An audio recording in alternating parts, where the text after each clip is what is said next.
All right, that should be live. I don't know if my shit gonna cut off or if it's gonna stay live, but anyway, hold on.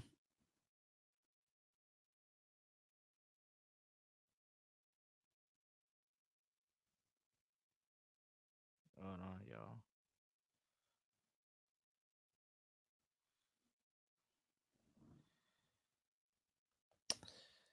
All right, I'm gonna do this. I don't know how I'm gonna do this shit. Okay. Anyway, let's start tonight's show. We'll wait till people get in the room. We're gonna play some music. Shout out to the after the party. Let's get it. Let's go.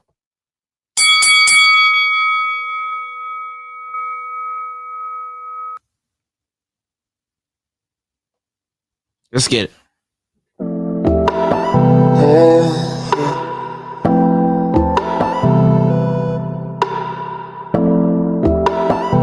It's the after the party. Let's go. Let me tell every goddamn body who's listening to this. Ever. Just because you can't get your spin. I think you're confused about what we have. It's easy for me to forget. There those words I never said. I like it shallow and light. I like to cup with Sprite. I like it more than you and I like it shallow and light. I don't need another night. I don't want another fight. We can both agree you're right. Ooh, let's just move on, leave behind. Everything that I said to you when I was fucked up on Xanax wasn't a single word I meant. I wish that I could remember. No, this was never planned. How cold within the winter. I never meant to be like this. I know that I was raised better. I've been popping all the shit, pills that I can't pronounce. Blowing IBM lines, I feel a lot better now. If you call my phone at 4, I'll be throwing it out. Just like I'm throwing you out. 20 for the bill, gotta spend my heart check. I think you're confused about what I said. It's easy for me to forget. There those words I never said. I like it shallow and light. I like to cup with Sprite.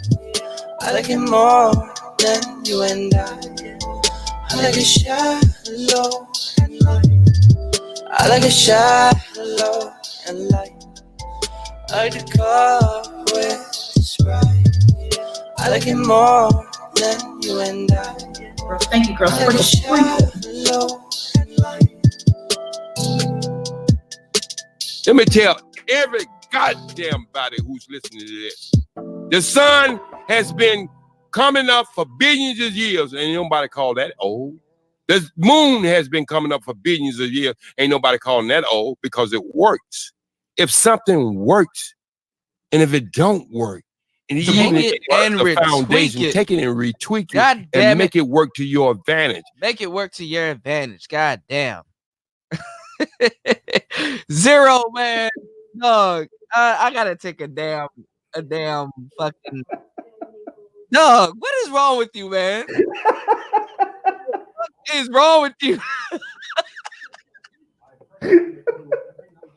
Dog. No, what the fuck is wrong with Marco and Evan? No, you need help. No, you in particular need help. You, Evan, Marco, I'm tired of all you niggas, bro. I'm tired of all you niggas, bro. No. Bro, you acting like you wasn't involved. No, I'm not involved. Because read your chat and shit. Get the fuck out of here. Bro, you have mastered the Asian dialect, bro. Direct.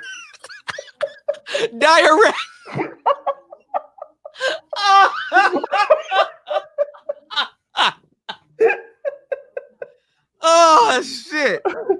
Oh my god. You niggas need help, son. What's wrong with you niggas, man? You niggas are crazy. Bro, I was dying at the chat today, man. Holy shit. Man, that was an epic ass stream. Why does it was, always happens to the end? Like I don't know. the people don't realize when they listen to like the end of these streams, that shit be fucking. You gotta at least be like 4 or 5 hours into the stream to like realize what the hell is going on. That shit be funny. What's crazy though is it seemed to be happening on Game Changers shit the most because Yeah. that the one you got that the OG snippets from was that Lonnie Love shit. Yeah. When he was talking about Lonnie Love, how he was giving her like a time limit or some shit like that. Yeah. That shit was fucking funny. That was a stream I got into it with D'Souza and OG. Yeah, like bro, this little pocket that we got going, that shit is ridiculously funny, man. Hold on, Dark Meteorite. Let me get you a wrench, bro. Hold on, everybody get a wrench. God damn it. Who don't got a wrench? Candid, you gonna get a wrench too, bro. AJ getting his election right now. Oh man, no. AJ was chilling. It's just that people we be inebriated. Bro, it was too much brown liquor in that panel, man. Yeah, man. Yeah, man. Brown Ricker. Yeah, Brown Ricker. Brown Ricker. Yo, oh shit, I'm burping and shit. Y'all join the panel. Shit, fuck it. We gonna have a blast. Look, everybody, you get a car. Everybody get a car. Candid, what's going on? Oh, she said I'm a lady. I'm sorry. I'm so sorry. Hello, ma'am. Oh my God, welcome to the fuckery. Candid, join the panel. Everybody join the panel. Fuck it. Dude. You know. AJ, So I thought AJ's girl needed to cover up, put that hijab on. Cover. Yo, when you came back with the Indian voice, I knew it was over, dog. I was like, bro, this thing about to end me, dog. Dog, you don't understand. Hold on. Creole, you about to get a wrench too. Look, I'm still recovering off the Beth smash, and you don't even give me a chance to fucking recover, bro. You would test my insurance plan, bro. This is not fucking funny, bro. Oh my God. Yo, you are multi-talented. You're multi-talented, dog. Nobody know you had anything to do with quantum anything, bro. That shit is fucking funny, man. I'm thinking about taking those streams down because, to be honest with you, like my first few videos, I was saying I wasn't gonna like do all the serious shit. No, you're good, bro. Leave that shit up. Bro. People better learn today. Smart niggas is taking over. Don't learn today. Okay, you gonna learn today. Man, Gears had me dying laughing. Marco is a lethal man in the chat room, bro. Dude, he be sniping hard. Bro, Marco is lethal in the chat room, bro. He's fucking sniping. Man, Marco, jump up on this panel, man. You know, we the all-star team, man. This is Wrench Gang, man. Y'all look, man, Wrench Gang, we in the building. Wrench Montanas, we all in the building, man. So, you know how that shit go. God, this dude Sean Hicks, right, man, he was killing me. Yeah, Sean a monster, bro. He said Thanos is not pleased. Hey, man. That stream when that even zone, man. This is the after party right here, so y'all know what's up, man. Look, it's 4 in the morning. I gotta look at Gears. Man, he was fucking killing me too, dog. Yo, Gears be in the cut with the shit, man. Gears be in the cut. Don't ever mistake Gears for not being in the cut. Evan Duncan be in the cut. Icebreaker be in the cut. Everybody be in the cut, man. I felt like everybody was drinking in the chat, though. I was like, these niggas is done. Man, it is Friday. Yeah, it is Friday. I done had me a couple margaritas. I'm good, but this was hilarious, man. So you know. Man. Yeah, man. Hi, fucking hilarious. No, it more. He said, "Real talk. Can somebody give me a recap of the fuckery?" Man, you gotta go back and watch that shit from about 5.5 hours in. Yeah, man. You know how the manosphere go, man. If you, that's the thing about the manosphere. If you're not there, you're not there. But at the same time, Yeah. I changed my name to Dairy Rick, and then we just started clowning. He said, "Quizzicold is not pleased."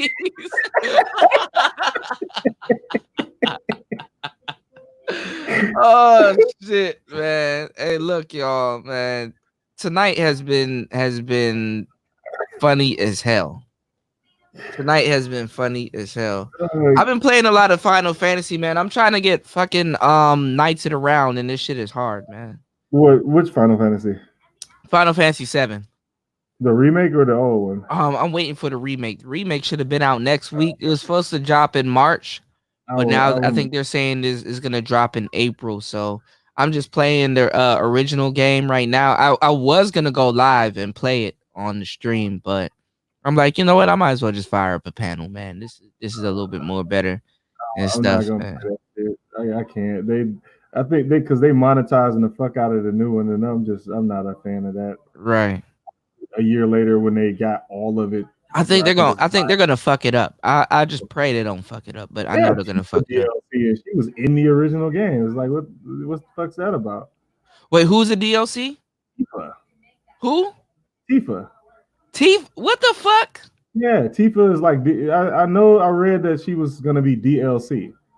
No, they got the Cactar materia as DLC, but I didn't see Tifa. Yeah, it was like Tifa is gonna be downloadable or some shit. You gotta pay extra or some shit like that. I was like, I'm not. No, man. Not doing that shit. She was in the original game. You can if that's the case, if that's the case, they gonna fuck that up. Yeah, they chopping the game up. It's like too much. It's too much good shit in this game. This like try to recreate the best game that was ever made, story wise. They gonna fuck niggas nostalgia up, and then it's gonna. Right. And then white dudes even worse because they'll go to the company and protest and shit. Oh fuck yeah, they'll be out in front of Squaresoft like, the fuck you did to my game? You ruined my childhood. You fucker. You fucker. Oh my god, this nigga Marco, bro. His name is Bracker Bright. Bracker Bright. It don't matter. It don't matter if you're black or bright. Huh? I read that shit in that voice. That killed me, man. Bro, Marco, bro, what is wrong with you, bro? Dog, this man is killing shit all the way in Colombia, bro. I don't know what type of props you deserve, but you deserve something, bro. Me? What about Sanjeet there, man? Man, what are you doing? What are you doing with that young lady? What are you doing with that young lady? What are you doing? Sanjeet. Sanjeet Patel was killing it, bro. Oh my god. Yo, Marco, you gotta write a book, bro. I will put money into it, bro. You have to write a book, bro. Yeah, Marco has penetrated the manosphere, bro. Hard. Yeah, no homo. And no pun intended. And no pun intended. Right now, AJ is getting his election. Oh yeah, man. Hey, man, look, hey, Chicago broads be having some big ass titties, bro. I'm gonna tell y'all right now, Chicago broads be fully breasted, bro. You know. Why do you think that is? I don't know, man. They said girls in the UK are fully breasted too. You know. Body like a partartar. You heard me today. You know, they don't have them. I buy them. I put them on the You better make sure the breast ain't dairy Rick.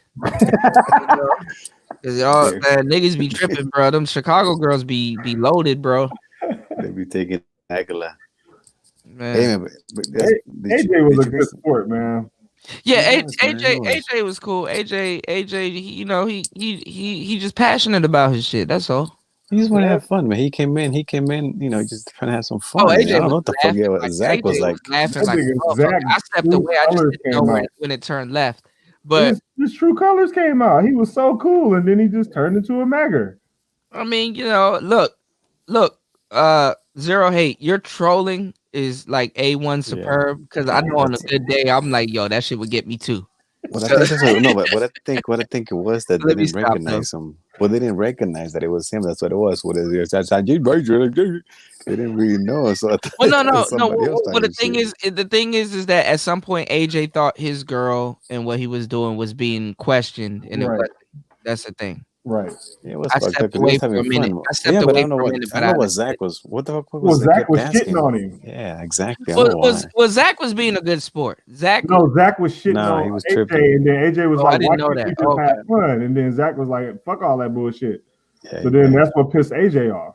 Well, And then well, when at one point it was Zach versus the panel because we all was laughing. And he was like, "Man, y'all motherfuckers laughing and shit like that." Bro, So, yeah, but that was I cool. wasn't taking him serious because he was so drunk. That nigga was at yeah. least 5 Yeah. bottles in. Like, Zach was enjoying himself. We No, all but AJ yeah. was having fun too. AJ was having fun until the titties Right. got up and left, and he was like, "What? My Yeah, titties are he got gone." mad when the titties left. He was like, "Nah, Yeah. this ain't even Oh, cool." shit. Hey, I would have got mad if some titties left too. I'm like, I can't get my cat dick wet. He couldn't get his dairy lick on. Can't get his dairy licked. Icebreaker, yo, Final Fantasy 8 was my shit. I played that shit right after 7, man. All the Final Fantasies, like, yeah. I like the music in 8. Oh man, you know all that shit about to become true, man. All of the stuff that they build for them games, all that shit about to be real at some point, man. Nah. Yeah, but that shit Yeah, was too much fun, though. look, if you could come up with a model of something. Oh, here goes Zach. Zach in the stream right now. Zach, what's good, bro? No Magitech armor ever. Zach, what's good? You good, bro? I don't think we can hear him. I hear Zach, something in you the back. I'm downloading that stream and I'm going No, to I was saying, I'm in my motherfucking crib. Hey, look, let me just clear, bro. I'm gonna be real, bro. Like, I ain't mean no disrespect and no extra shit. I wasn't trolling nothing. No, bro. You just good. trying to. No, you good, bro. No. Oh, okay. No need for that. You good. Cool, man. It's over, bro. man. It's over. apologize Finish about it. Yeah, we Hey, was Zero kicking Hate it. was hitting me. Zero Hate was killing me, bro. I ain't even know. I'm like, what the hell? See, that's what it was. See, he didn't recognize him. No, bro. Look. This is a manosphere We got affair. echo. We got an echo, bro. This is a manosphere affair. I cannot believe you fell for that shit. No, I ain't even trying to fall for it, bro. Zero held the Hey, Kuda, frame you the got an whole echo. time. I don't You know. got an echo. Oh, Kuda. Nah, bro. I think. Hold up. Yeah, Zach, we probably got an echo, bro. Oh shit, my bad. I'm right here.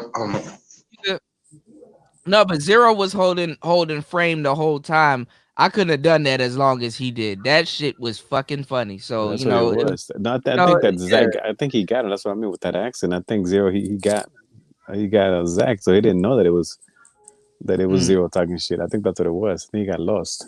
No, but it was cool though. Like it was just entertaining. Like you know, Can you hear me? sometimes. Yeah. You good, Zach? Just make sure you got the echo off in the background. No, I had my headphones, but I took them off. I got my phone. Okay. I figured. Because we can hear the echo in the background. Damn. He sounds like Obsidian and shit.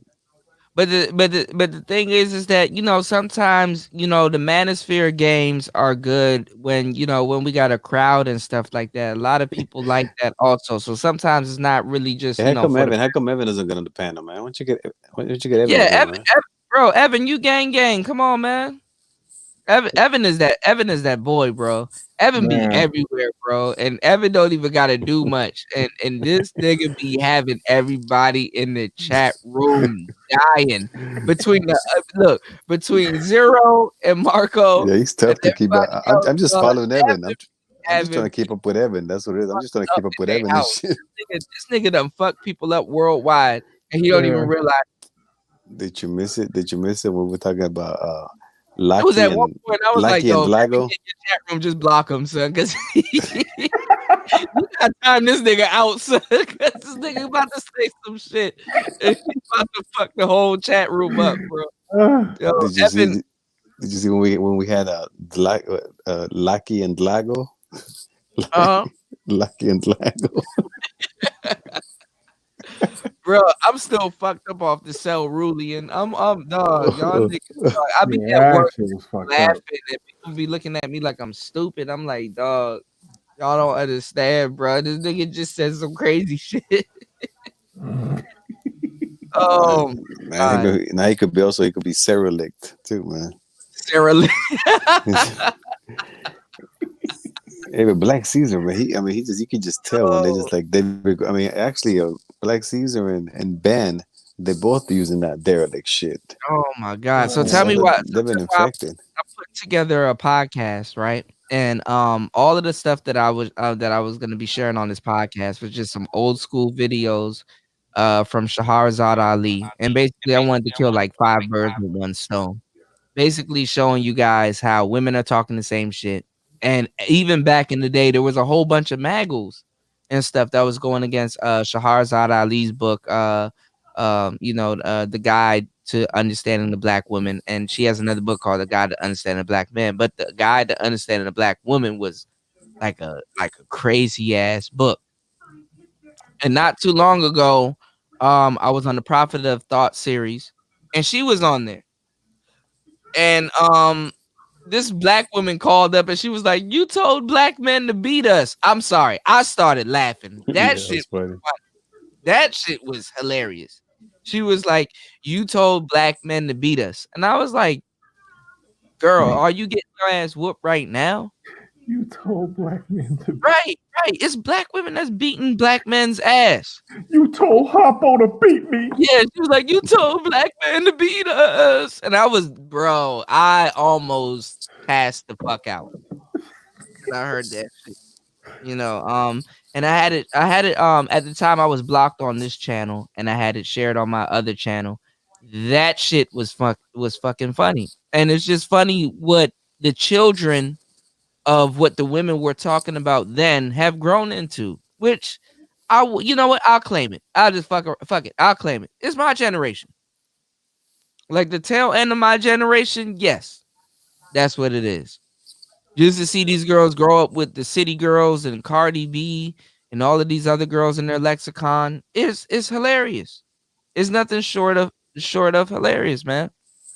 And I was gonna share that, and I'm gonna do a podcast also today about how today's relationships are basically soft prostitution.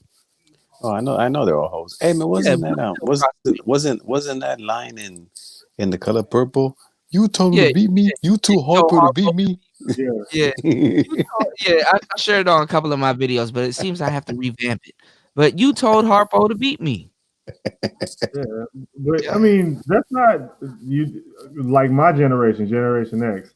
Yeah. Chicks was growing up with like tats, but not like now. I mean, these chicks now they got like full sleeves and shit and Bible verses on the back of their legs.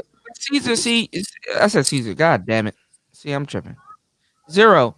You're late Generation X, right? Yeah, yeah. You're hip. They grew up with tramp stamps and shit. Yeah, Yeah, the tramp stamp. I remember the tramp you stamp. know what I noticed? It's the late generations that are hip. Yeah. Because you see the transition. It's the motherfuckers that's towards the middle. The middle niggas you can save, but the beginning you cannot save them niggas. No. I cannot save beginning millennials. When I saw the flip and I saw what the zillennials were gonna go through, I said, "Oh my god!" And the boomers too, man. The boomers have no cure either. All the boomers are done. Jesus. All the Oh, hell boomers yeah. are done because Can you hear me? Can you hear me? boomers. Yeah, we can hear you. What the boomers were supposed to do, what was supposed to happen to the millennials was supposed to be thrown on Generation X. Generation X basically alley-oop that over to the millennials. So I know there's a sense of sympathy with the Generation X for the millennials because they're like, okay, yeah, we went through a bit of what the boomers had, but damn, y'all fucked up. Yeah, but you got to think about it though. The boomers. Oh, go ahead. No, you go ahead. No, you I'm good. saying the boomers basically was integrated as a people, so they have pretty much gave up and had no hope. They was a bunch of screw ups, which is your granddaddies and your grandmothers and all that. I mean, they really didn't have a choice, bro. They was fucking blinded. They didn't know shit. But this generation have the opportunity to change that in 10 years if they do it right. I mean, we didn't have the opportunity because we didn't know Yeah, what was Kuda, when you going talk, on. it echoes. Kuda, when Yeah, you talk, it echoes. Zach, we got an echo, bro. Yeah, because but when Zach talks, it's not echoes when you talk. Kuda. Is me? No, is in the background. Is Zach? When Zach mutes up, the echo goes away. But I'm not sure how he has his mic set up. Okay, yeah, there you But go. Yeah, you cool. but the thing is that actually To tell you the truth, I'm gonna tell you the truth because I did my homework. The boomers started a lot of the shit, but I'm gonna tell you where it really came from. It was really from the silent generation. It really a lot of the shit really came from the silent generation.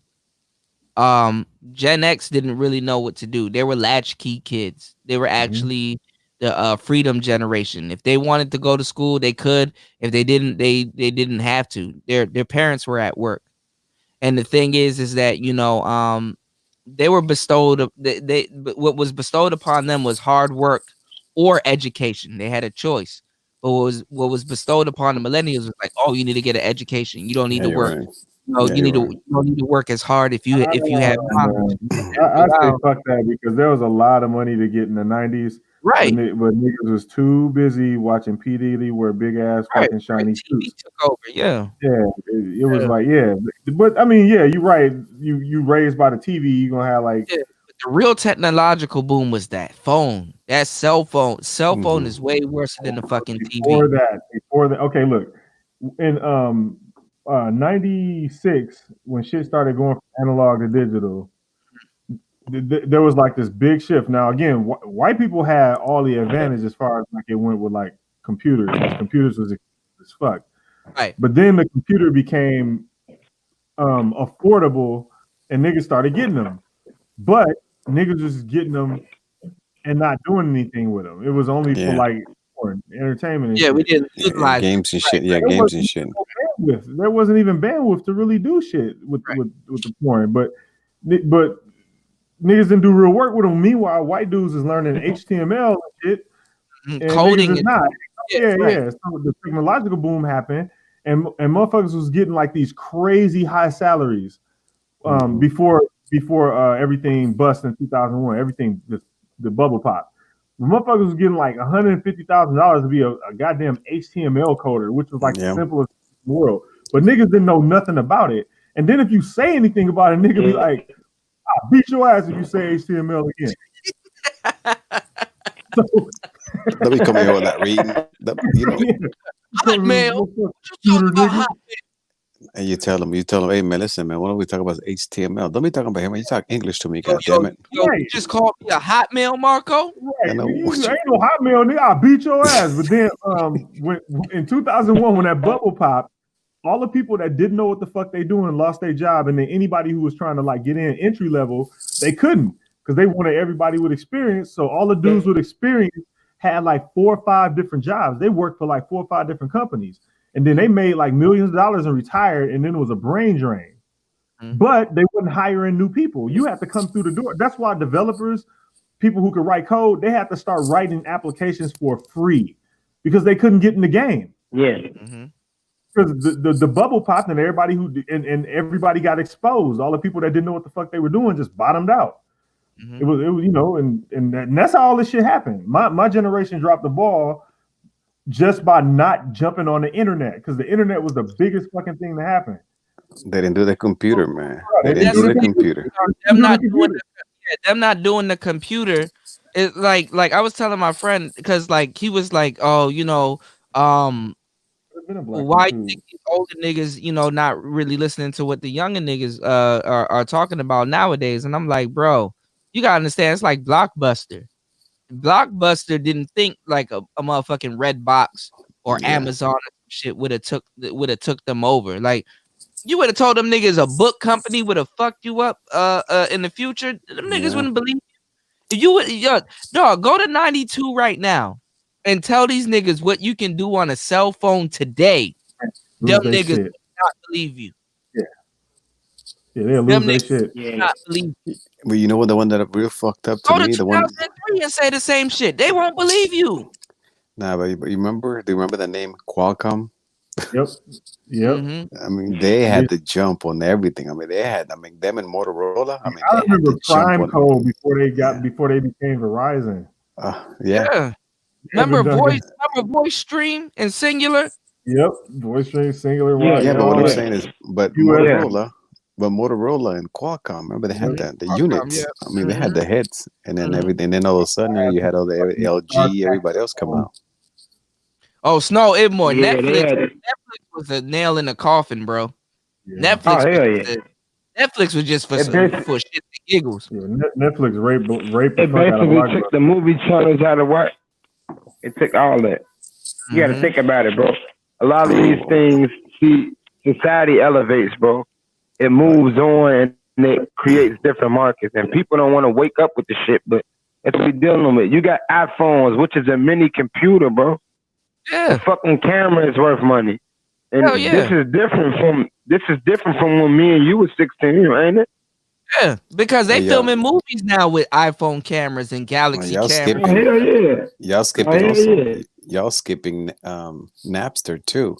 Oh, That yeah, shit man. killed. Yeah. That shit Yeah. killed Yeah. the I'm record wired. You know store. how much eras done passed? Mhm. Like technology is advancing to the point where they're starting to say generations. You know how we talk about Gen X, boomers, silent, greatest generation. We talk about all of that shit, right?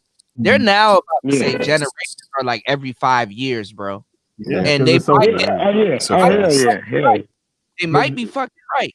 what Evan Duncan talking about is right too, with the millennials being a crack baby generation. Mhm. And Yeah. I can tell that shit from their music and shit when they just started doing like Hell nursery yeah. rhyme shit. Hell Before yeah. it'd be like, Mary had a little lamb, Mary. Yeah. Yeah. And it'd be Good. somebody in the back ad libbing, Mary. But look at the Yeah. Zillennials. They're the opioid generation. We're not It's talking white about that. as hell. Nah, They're the Yeah. opioid generation.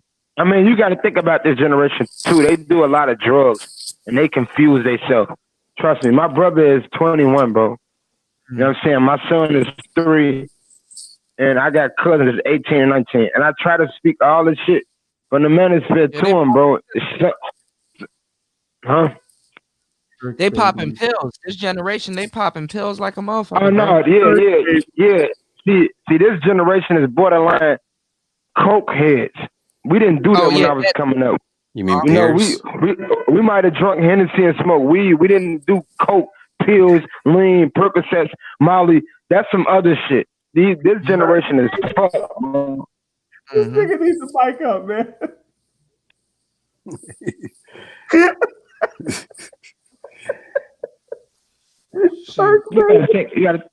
You gotta think about it. I'm 28 years old, bro. When I was coming up, it was different.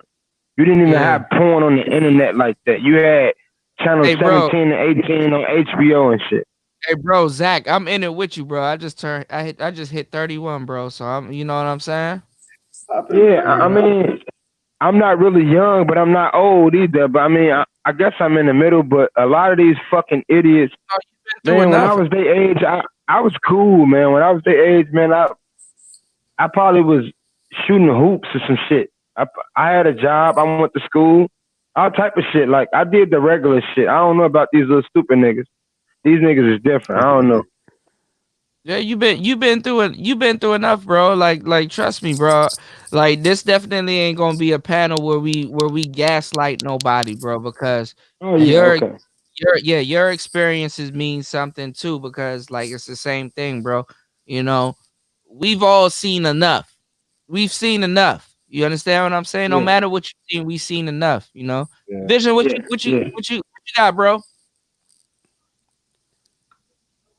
Vision. Peace. How's it going, gentlemen? What's up, Vision? Yeah, you guys have fun at the other panel, but then you recovered. But yo, this whole day they've been pure fights on. Yesterday, today, pure. Mr. Fantastic, did you see that show? The dude was fighting. The Battle Dome, bro. Who was fighting? Yeah. They were like the 6 and 8. No, I actually started. They started before that. It started with the panel before that, with the gloves, right? 6 or 8 ounce. It was Ben D'Souza was challenging. Well, first he wanted to fight Ty City. Then he was talking about fighting Fantastic. Yeah. Oh yeah, man. Yeah. Benjamin D'Souza. Oh, Benjamin. Yeah. Oh yeah. Benjamin wanted to fight Ty City. But see, I wanted to call in a paddle to resolve that situation and let Benjamin know, look, the man never said nothing about the daughter, man. You being personal. See, that was a view of being emotional like a black woman. I know where these attributes come from. Because men don't respond like that. We talk, we reason with each other. If we got a problem, we got egos and, you know, your nuts speaking to mine, and then so be it. But most men let it go. He never said nothing about the men daughter. And he kind of challenged Ty City, and that wasn't fair. And then he called him out all your son gonna be like that. That wasn't cool. I mean, I forgot to mention that. That was out of line, bro. Yeah, I kind of came in on the tail end of it. You know what I'm saying? Like, you know, but you He was know, out of line. I mean, he was out of line. Like Rule was out of line with you, bro. Yeah, I mean, look, bro be setting up MMA matches with everybody and don't nobody get hit. So, you know, that shit just Yeah, because remember he had it. Remember he challenged Keith. yeah. And he never showed up. And he never showed up. I'm not watching that shit. Yeah, but you got a wrench, bro. You got a wrench. So yeah, I mean that shit just all, you know, shits and giggles, man. I hopefully y'all as an audience, y'all don't take it too seriously and just y'all having fun. You know what I'm saying? I mean, this is cyberspace. This is internet space. This is the information hour. We're talking on the internet. In real life, to be honest with you, as real men, if these guys disrespect, hell yeah, we're gonna put our foot. I'm saying, bro, I be on this space. It's a bunch of variety of dudes from different states. But in person, the way that they talk, I will put my foot so far up their ass they don't know who they is. That's why I don't act tough. I try to be humble. That's what I mean. I don't act in front. I kick their ass for real. Right, because that's why when y'all see me with somebody diss me or something, and I come to my channel and I make my shows directed back to them, at some point I'm gonna clown. I'm gonna laugh. Like I'm gonna embody the spirit of zero hate, bro. I'm about to we about to have a blast. We about to laugh, bro. I'm gonna say some truthful shit, but at the same time, honestly, you have to realize if you're a content creator and you're saying if you have any type of voice on here, what y'all got to realize is that, bro, this shit is a big ass game. Yeah. It don't matter. It's a big ass game. If you're gonna make content for somebody, have fun, laugh, bring up something. Okay, but let me let you know. The 10 years I've been, well, actually more like 13, but as long as I've been on the internet, when niggas started like having these serious discussions, I found out that 90% of these motherfuckers is not serious. They not. They don't want facts. They come on here. They just want to get famous. They want to get famous, and they want to get at these hoes. That's it. Well, to me, you know what I think? I think they just showing off for the hoes. Yeah, that's all. That have an audience, bro. Look, but you know what though? Look, if you make a diss video, just know people gonna watch the playback. Yeah, but you know what though? You got to think about real facts, right? What I'm talking about is literal. Like when I break down what happened since 1920 when women got the vote, that is the key to everything. Yeah. And these niggas just literally they ignore all of that. Get the whole attention, huh? They ignore all of that shit. Because my thing is, prove me wrong. If I'm wrong, prove me wrong. This is like MOT. Remember that Ice Cube song? Remember that Ice Cube song when he says that? He goes, I think it's mad. Temper start flaring because they got a few bitches staring. Yeah. But you know what though, zero hate. You know what zero hate. They've been raised by a nothing ass jackass mama who don't know shit. Yeah. And that's why these men can't respond correctly, because you putting the information out, you correcting what you say. But a lot of guys don't, because bro, I follow this conversation. It's been 2 years. I know the guys who make sense, and I know the ones who are a bunch of fucking idiots. But they sound cool, you know, and believe it or not, like I used to think like that about O'Shea, bro. I used to be like, oh, this dude funny, but he's a doctor, oh, he's funny and all that. But I really realized he don't talk like y'all, you know, so I had to realize that. Exactly, my bad. But finally today we finally heard my dick is bigger than yours. No, finally. Yeah, you know what? When Zero said that, he embodied what I've actually been waiting for. I've been waiting for somebody to say that. Because you know what? That's what a lot of these conversations is. No, you know what killed me in these spaces? When these women come on these panels, these niggas just start melting, and these niggas being Candyland and fucking lollipops and hearts and all this other funny shit over a damn voice. What the fuck is that? That's not the manosphere, bro. What the fuck is that, bro? But it's supposed to be like so masculine, you know what I'm saying? My dick is bigger than yours. Here, let me see it. Here, let me see. Let me see. Hey, man, y'all know how I talk, man. Y'all know how I talk to women. I look for this. See, this my whole wave with the women. I don't have issues with women no more when I realize that women are stupid. So, for instance, for example, I walk up to the so-called most attractive woman and I say, call my phone right now. And if she say, what? I don't know you. It don't matter. Now, call me now. And some women say, whatever. And some women say 708 or 312 or 875. Like, and you know what that is, Zach? From them. I'm just saying. All you gotta do is fuck them. Put their feet by their ears. Pound that pussy real hard. She want to talk while you fucking her, but don't do it. This is what you do. You fuck her from the back. You get from about it. You see what I'm saying? You know what you're doing though, right? You know what that is, right? Let me tell you what that is. That's a compliance test. Hey Marco, I'm crazy, man. I'm crazy, Marco. You got me dying here. You got me dying over here. That's a compliance test. He sounds like that song from Digital Underground. Remember? Digital Underground with the ankles on the shoulders type shit. Yeah, exactly. My head under her toe, under her toe, under her. Some shit. I'm just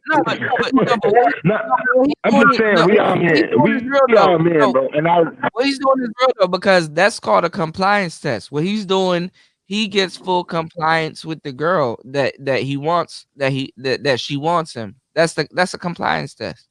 He didn't do the thing where you put your hands on her head and you pin her ears back like a pit bull. That's cool, man. That's cool. You gotta ask her.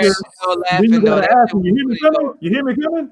That shit was funny though earlier because he was like, you know how they were talking about fat girls. He was like, fat girls get doggy style, right? And I commented back, I was like, they get hoggy style.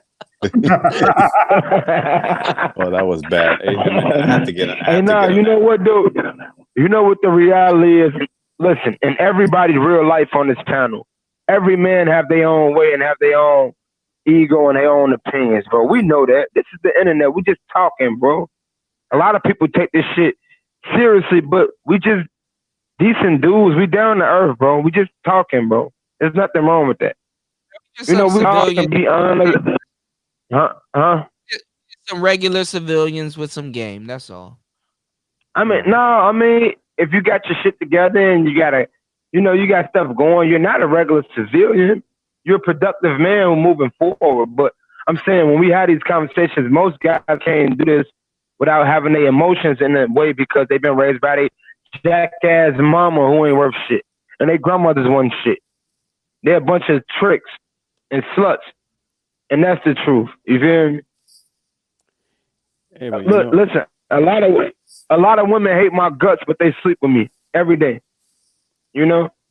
Talk about a woman who, like I just went through this shit. She talking shit while she's sucking my dick. She's like, well, I gotta look, shut the fuck up and put this in your mouth. Do what I tell you, nah. I don't have time for this bullshit. But I go through bullshit too, I'm here. That's crazy. Anyway, I had to get on the panel. I mean, really, what first got on was when that fat bitch talk. I had to get on there, man. Because I'm tired of hearing that shit. And whenever you challenge them, which I'm glad they were honest and they give in. In the same sentence, bro. I died laughing. Beautiful. If that bitch shouldn't be using the same sentence. That was funny. But finally, when they said, okay, if you had your choice again, you had the fine bitch, and then you had the fat bitch, and you could fuck either one. Which one would you choose? Then they were like, well, we're gonna go for the fine one. That was my point. Again, if you have a fogo de chao, or you have a fucking spam sandwich, or a pan, what the fuck you gonna eat? You know what I mean? Obviously, but if you have no choice, and that's all you could get, or if you're in a hurry or whatever, or the bitches, then I understand that. But you always prefer to fuck the fine bitch. Nobody prefers the fat bitch.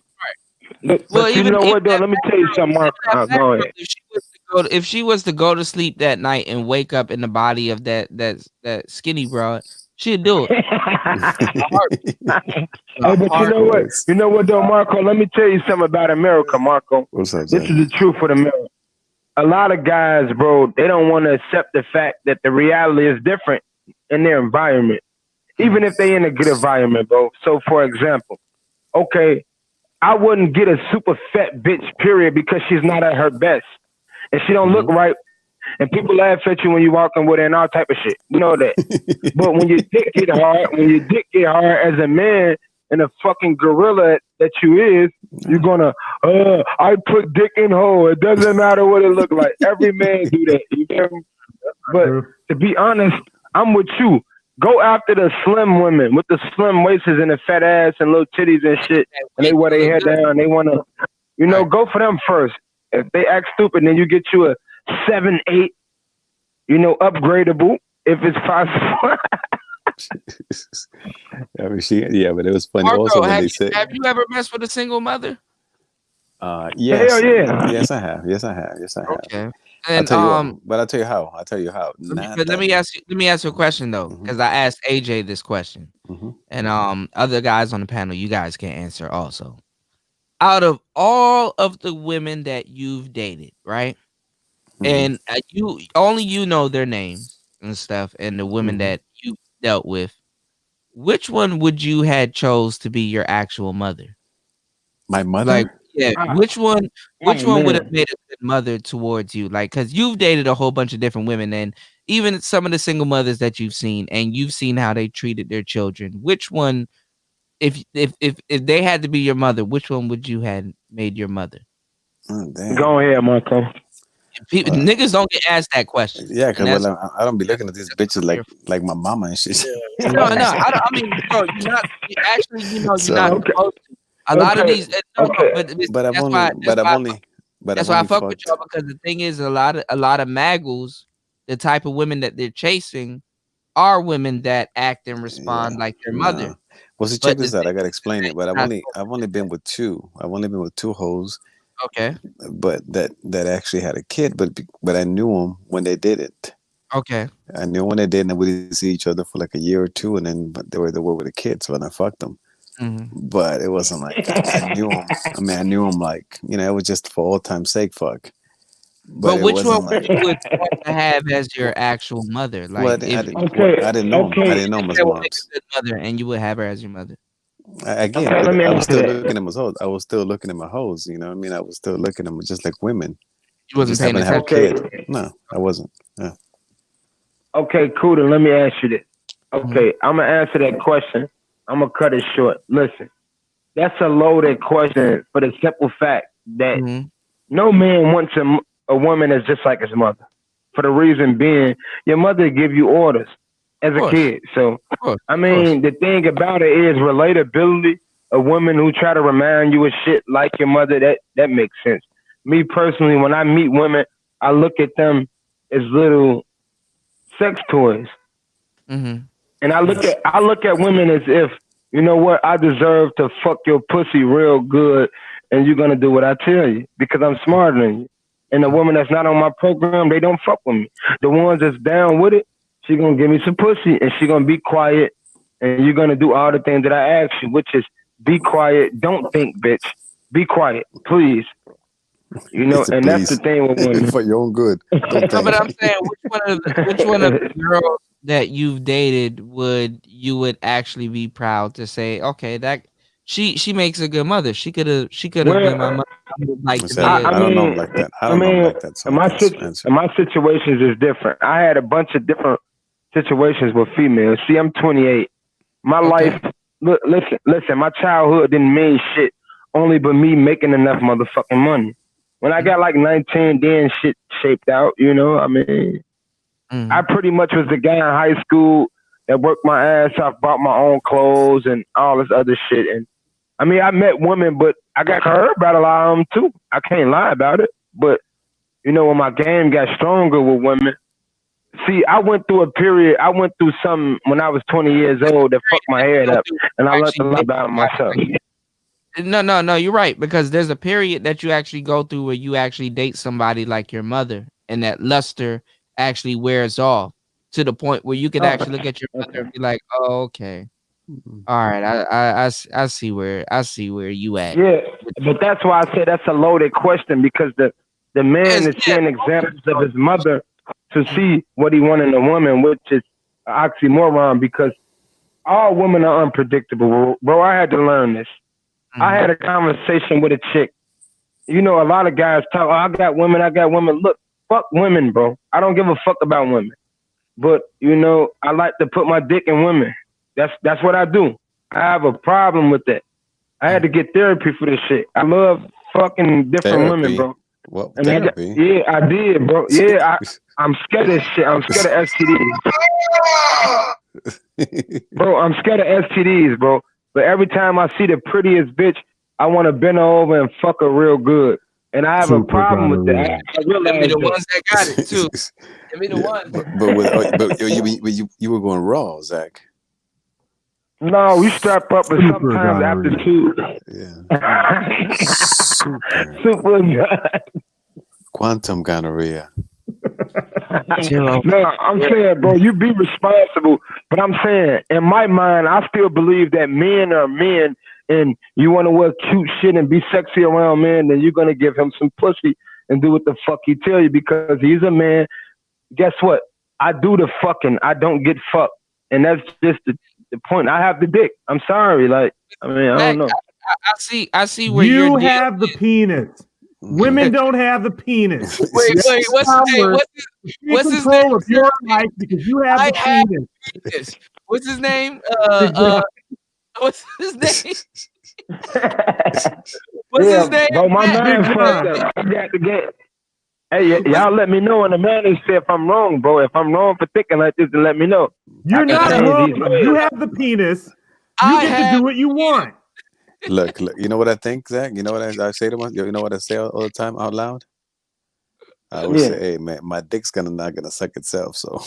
Right. You walk in the room at full mast and you say, what am I gonna do about this? Exactly. And you point at her and you say, what are you gonna do about this? Because you have the penis. What the fuck is this freak gonna do? She's gonna be a fucking documentary, and we make fun of him all the time. What's his name? What's the documentary? What's the documentary? We like, I have the penis. That's Big John. No, you know what though? That gave me a That gave me a two. This is some funny shit to say. This is some funny shit to say, but it basically boosted.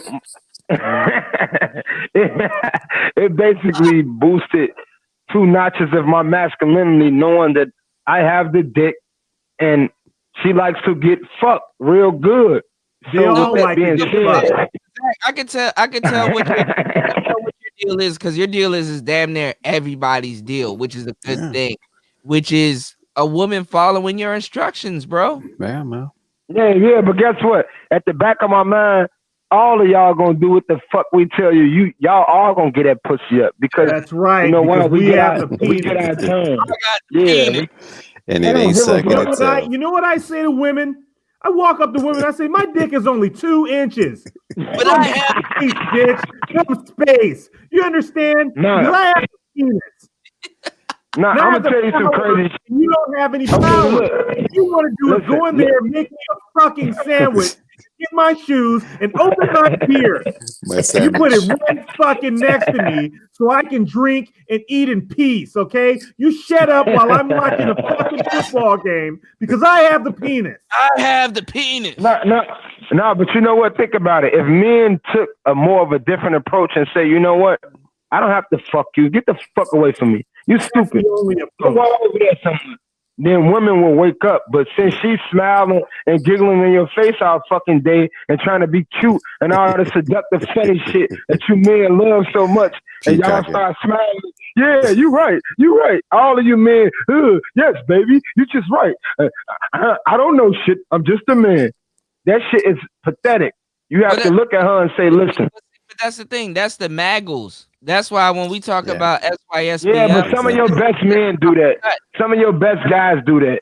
With the right bitch in front of them, they do it. That's what that's the thing.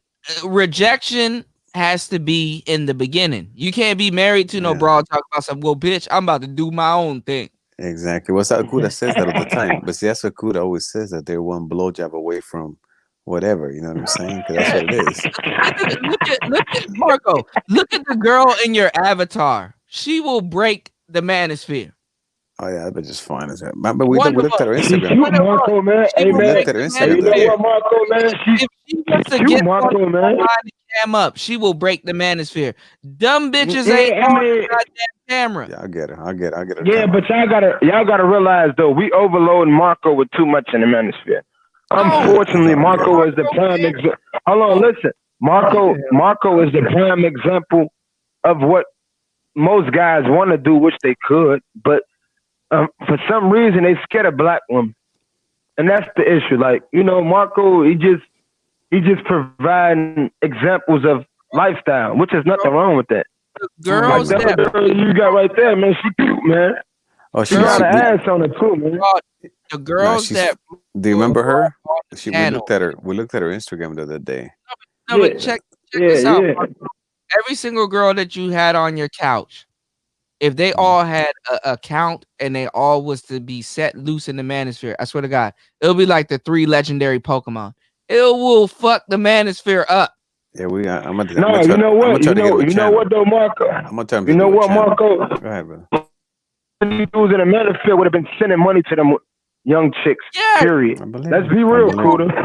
These niggas would have been sending hundreds of dollars and flying them over here for real. But the thing is, the manosphere have to set standards and what they're looking for as a collective. That's why Obsidian say one thing, and then O'Shea, Angry Man, BGS, and Marco, and I mean not Marco, Mr. Fantastic. Everybody say different shit. It's all about coming together under the umbrella of reason.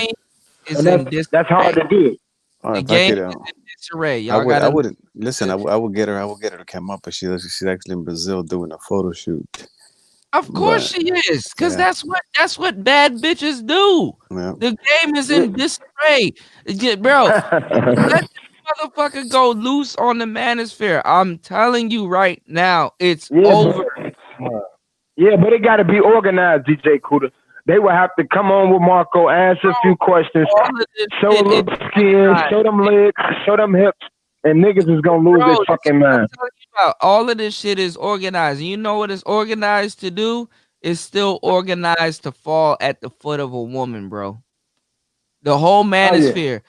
Let the right bitch get on in the manosphere and she's cool with everybody, it's over. And let her cam up. That's actually my thought. Let me ask like that. Let me ask y'all a question. Let her Let me ask y'all a question. Now you and Marco, you Marco and Zero Hate can agree with me on this. What's up with this Jessica chick? What the chick from what, England? I mean London or whatever. I mean I don't know where she's from. No one gives these a dudes. fuck. What I care about? I'm saying, hold on, wait. We don't give a fuck. But these dudes really in the chat be all fucking melting over her accent, man. This shit is pathetic, man. She's never calmed up. That's what we're talking She's about. never did what Marco girls did. This is the thing. So I mean, she want to talk around men and get a heart. She basically get a sexual urge out of hearing y'all talk. Yo, let me be like serious with you for a second. Let me tell you about Jessica next year, and then there's going to be another one after. No, let's get into the game. Let's get into the game. Let me tell y'all about some of the women in the manosphere. I'm gonna just keep it 100 with y'all. Some women in the manosphere, and I'm not saying Jessica, but there's a couple of women like you know, you got your cocaine cows, you got everybody. There's some women in the manosphere that are gonna have their place. Yep.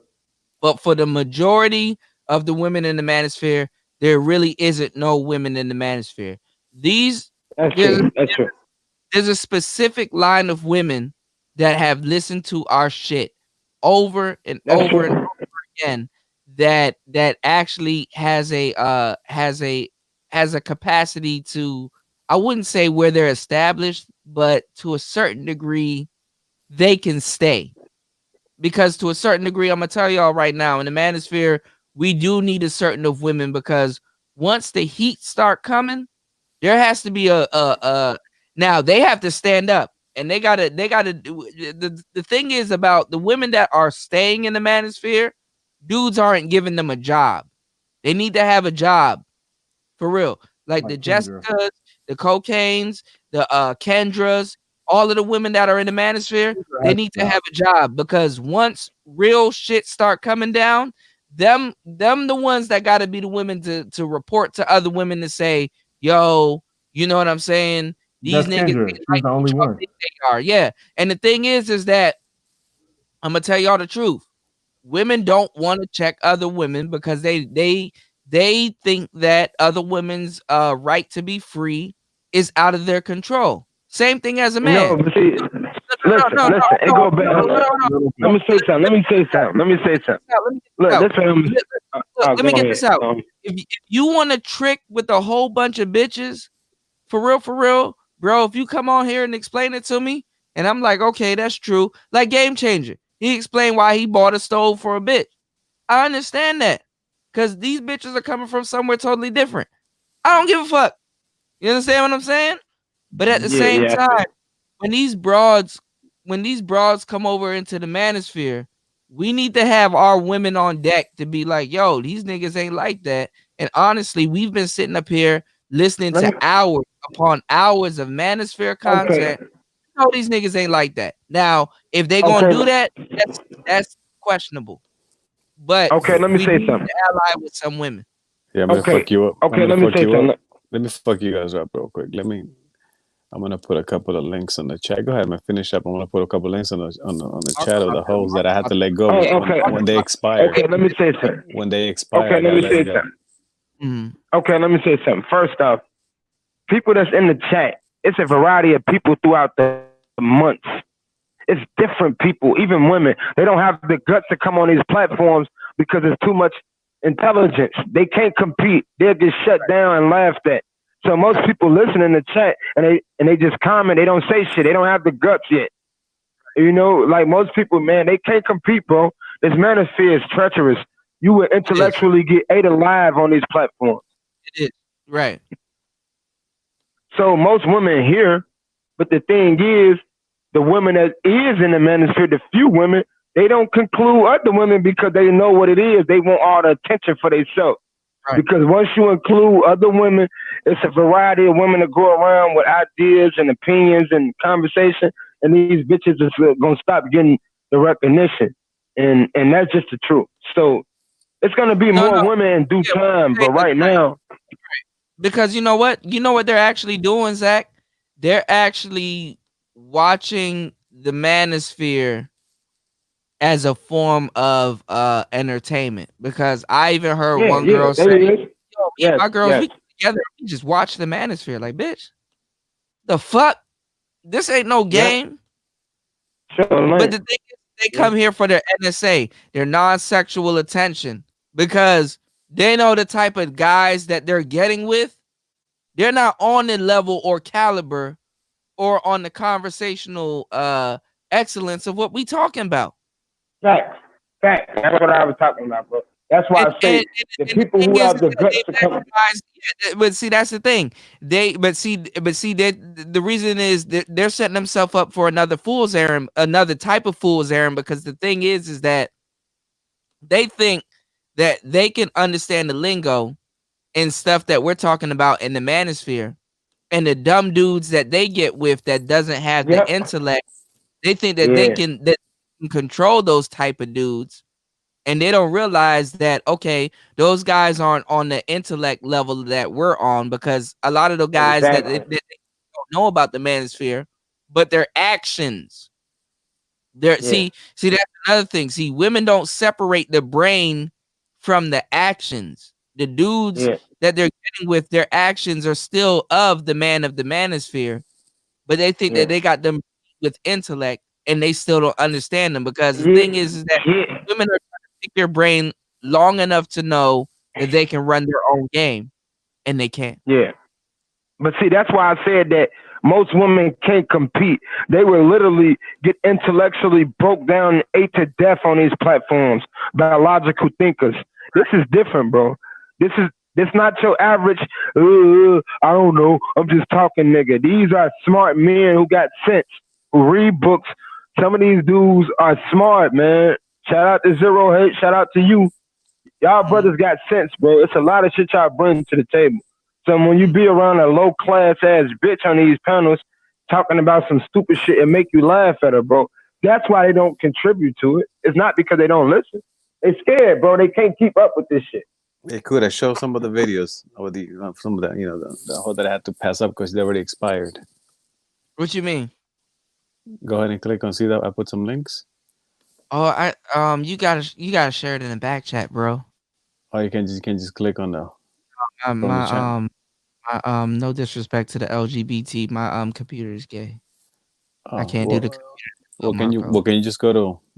Marco, I'm in a third world country, man. Come on, man. Can't you just put that on the? Let me see if I can copy. Or you can just type on the Google search. Bro, on the computer. Bro, do the computer. Marco, I'm from the block. I can't do this, man. How would you share screen? How would you share screen with the Google? You technological, Kuda. You technological, Kuda. You gotta figure it out. You the computer man. Yeah, Marco, you got share in the back chat so I can copy and paste it. I can't. I can only show it. See, I can only do this. Oh, yeah. Dude, you could do it like that too. Copy and paste. Because I bring it up. I bring it up, bro. It's just, Well, how did what you gotta do the? Let me sneak in here, Marco. Let me sneak in here. Go ahead. Vision, what's good? Vision, what you got, bro? Yeah, Vision, man. I'm gonna be getting off soon. My phone is dying, and I know I have the echo. I gotta work out my mic, but I witnessed 2 Royal Rumbles today on Mr. Fantastic, and then on the Game Changers channel. So 2 Royal Rumbles today, bro. It's hilarious. Shout out to the Final Fantasy thing you were just talking about earlier. Final Fantasy 3 was the one I got into. That's that's Super Nintendo, and then Final Fantasy 2, and then I agree. Final Fantasy 7 is like one of the greatest games I ever played, and then I stopped. I stopped at. I did buy 8 for PlayStation 1, but then the system just kept getting better, and I was just didn't have the money at the time. I was like, I can't keep buying systems. But now there's a remake of 7, which I can't wait because it'll be a while before I can buy the new system. I'm streaming all week when I get that. I'm gonna be so irritating on YouTube. It's gonna be ridiculous. The one thing that I want to talk to you about though is you mentioned Sherazad Ali, and I'm glad you mentioned that, and I look forward to getting your perspective. I remember when I was a Hotep Communist Brotherhood member, or try to be. When you try to figure out these black women, and then you're just not getting them, because even up here in Canada, they be strange, right? Everything they guys talk about, you see that. So you decide to go buy this book because you can't, Black Man's Guide to Understanding Black Women. Say, I don't understand this female. Right. So I go buy the book. I never finished the. Sorry, go ahead. I never finished the book. I'm sorry to cut you off. Go ahead. Go ahead. No. Go ahead, because we don't want your phone to die. Oh, okay, yeah. So I remember there was I never finished the book, but I remember there was a part where she said, she said these white dudes are gonna figure out the game that these black females are playing, right? And she said that. She said that in the book. She said, like, I know how these black females are a certain type of a black female. Are getting with the white dudes, and she said that the black female will be put in check once these white dudes figure out the game that they're playing, right? And so I always found that fascinating. There was another point I wanted to make about that book, but I can't remember it right now. So if I remember it, I'll come back. I mean, yeah, they're gonna figure it out because they realize that black women are playing the game against their black men. They're not necessarily playing the game against their against the white men. Y'all gotta understand, like what I was saying on Game Changers panel, that respect and love is 2 different things. Black women respect white men. They love black men, but they respect white men because they understand the black man is trying to build something in the white man's world. It's a reason to that. But see, it's a reason. Let me get it, Kuda, bro. Hey, Vision, look, this is what it is. This is the undeniable hidden truth about white men and black women. Unfortunately, black women are basically rebellious by nature. They've been conditioned that in America. That's no denying that. I mean, they'll sleep with us, they'll go out with us and all that. They do the same shit. But when they get around that white man, they kiss his ass and say, yes, sir. And yes, you're right. And I agree. This is how they is. You understand? So black men have to basically reboot their mind on how they deal with black women in this condition and environment. You see what I'm saying? So to make a long story short, we are better off meeting a black woman that care about your opinions and your principles. So get with the black women that care about the shit you stand for. Don't get a woman who like you just because you got a nice car. Don't get a woman who like you just because you got jewelry on and a nice pair of shoes. That's some bullshit. This is a woman with no direction, and she'll go anyway. She's a fucking freak and a damn prostitute, if so be it. And a lot of black men have a hard time with that. The other point I wanted to make as well was DJ Kuda kind of covered it today in a different way, and I'll try to clarify. He was saying how about like during slavery, you know, like you always hear the narrative about the black women want to protect the black boys because they would be sold off or whatever, or the masters would kill them, and so that it's supposedly the black woman has a secret war against the white man, and she's really trying to play him because basically we failed her, we couldn't protect her. That's what it looks like.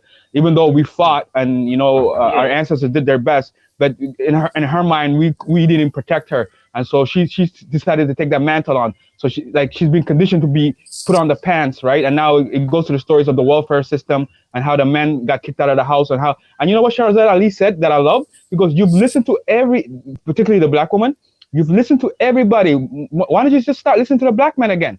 You've listened to everybody else, and I love that part. Okay, but look, listen, Vision, it's the reason. Let's get this straight. Let's clear up this myth that America loved to hold on so bad. First off, everyone did not come from slavery off slave ships, okay? You have dark-skinned people who look like they from Africa, and you have native brown-skinned people who look younger than the Africans, which is the native people of this landmass. They've been here before slavery.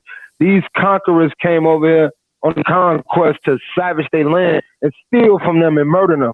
They was before they bought boats and fucking Africans and black people. So everybody not black and American on slaves. So most people don't have that slave mentality, such as DJ Kuda. He don't look like an African. He look like a Native American. You see what I'm saying? The Africans is real. They got big eyes. They got big ass chins, and their face is bigger than ours. You see what I'm saying? Unfortunately, some of us are different. We have been tainted by white America because these fucking murderers and basically savages came over here and conquered your land. But anyway, everybody's not a slave. So everybody don't follow the slave narrative. The ones who do, these are the things that America promote to keep you blinded. The truth is, you have been overthrown by nations of people who studied you. In order for you to win, you have to study them and move different. That's all. And thank you. And the final narrative I want to make here is, usually the best way is to actually talk to them, right? Talk to black females.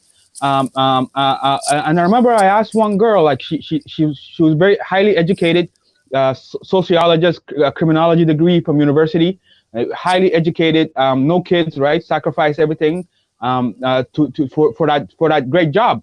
And the way she spoke was like, I can't depend on a man, so I'm gonna have to go get it myself. And if you learn to listen to the language, all this time I was listening to it, I wasn't really getting what they were saying. But the point I'm trying to make is, one day I asked about the weave, because I said I have my regular hair, I go work, and even though you have to have when you work in a white environment, you have to speak a certain way. When you're with your boys, you talk a different way, right? So you have those two personalities. There's a name for it, but I forget. But they have it to the point where they don't even like their own hair. But the answer that I got was illogical, irrational. And so I'm starting to kind of get it. Like, where men are problem solvers and we're logical and we just want to solve the problem, where women can be irrational, right? And sometimes I see it even on your space here, when you ask them questions, like Jessica X, she'll beat around the bush all day and not answer the question, or answer a question with a question. So I never knew how to read these things until I started listening to you guys, right? And now it's like things you would never have seen. I'm starting to see, right? So like what I'm trying to say is things that our fathers didn't teach us. Me coming from the continent, right? So we came to a whole new society. By you guys sharing this knowledge, you're putting us on game on what the game is really about. So I'm very appreciative. It's gonna take me a minute to get it, but you know, if I have children, they'll have a better, they'll be better equipped to deal with the way the system is until one day somebody kind of fixes it where it can help us out. You know what I mean? You know what I'm saying? Right. But see, this is the underlying issue that a lot of black men don't realize.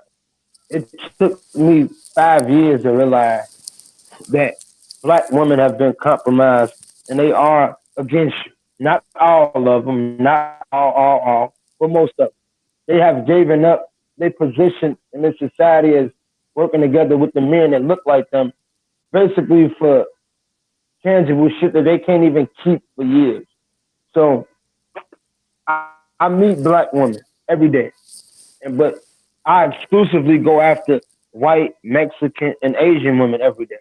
But I meet black women because that's my environment. But I go out my way, you know, to meet other races of women because black women just not compatible with me because they don't shut their fucking mouth and be quiet and stay in line. They have a problem listening. They are rebellious by nature. Not all of them, but most of them is. You see? So black men have to redirect their energy in a different light in dealing with them. And this is where you get S by SBM and you get passport bros, you get all these different entities of men who pushing back. You see what I'm saying? Okay, thank you. And so here's my final question for the whole panel. I think DJ Kudo, you covered it earlier when you were talking about respect and respect and love, right? And when you asked me, do I know what respect means? Sorry. Hey, like, how much shit I want to talk, my bad, Marco, man. I gotta mute up. Yeah, this question for Marco too. Okay, Marco. He must have did something funny. So what I'm trying to say, that whole, like when I looked at respect, I remember it's to like rebind or to look back. I remember trying to do the etymology on the word, but I forget completely. What I'm trying to say is, how do we cut off the simping? How do we cut off this love that we try to have for females that don't have our backs? So you know, we're supposed to love them, but like you can't define love. So like my phone was having issues when you were answering that question. So sorry for asking again. How do we cut off this emotion, bro? Like how do I disconnect? You know, and be, you know, have a pimp's mentality, if you know what I'm saying. I don't know if I have a pimp's mentality, myself vision, but what I do have is I guess is a selfish mentality to the point that I figure that I'm the one that matters. Like it's about my happiness, it's about my well-being. And if for some reason the hoe or the person does not have that interest in mind or does not want to give me what I want, then I say, fuck it. Fair enough. Put self first. Yeah. That makes sense, man. That's all I think about. I mean, that's really, I go into a situation saying, this is what I want to do. I want to, you know, get my nuts off, whatever. I want to have some fun. I want to have this, what I want to accomplish. And that's all I'm thinking about. I'm not thinking about how she's going to feel about it, or if she could be mad, or if she's going to get offended. But I'm not thinking about that. I'm thinking this is what I want. And if she doesn't, that's all. Sorry to interrupt you. And this is the thing I learned from this space. You're the prize, is what you're saying. I'm like, as a man, like we've been basically been conditioned to put them on a pedestal, but now we gotta rethink our thinking and basically say that, well, I'm the prize. You know what I mean? Put yourself first. You're the prize in the relationship, and that's what I'm starting to learn, right?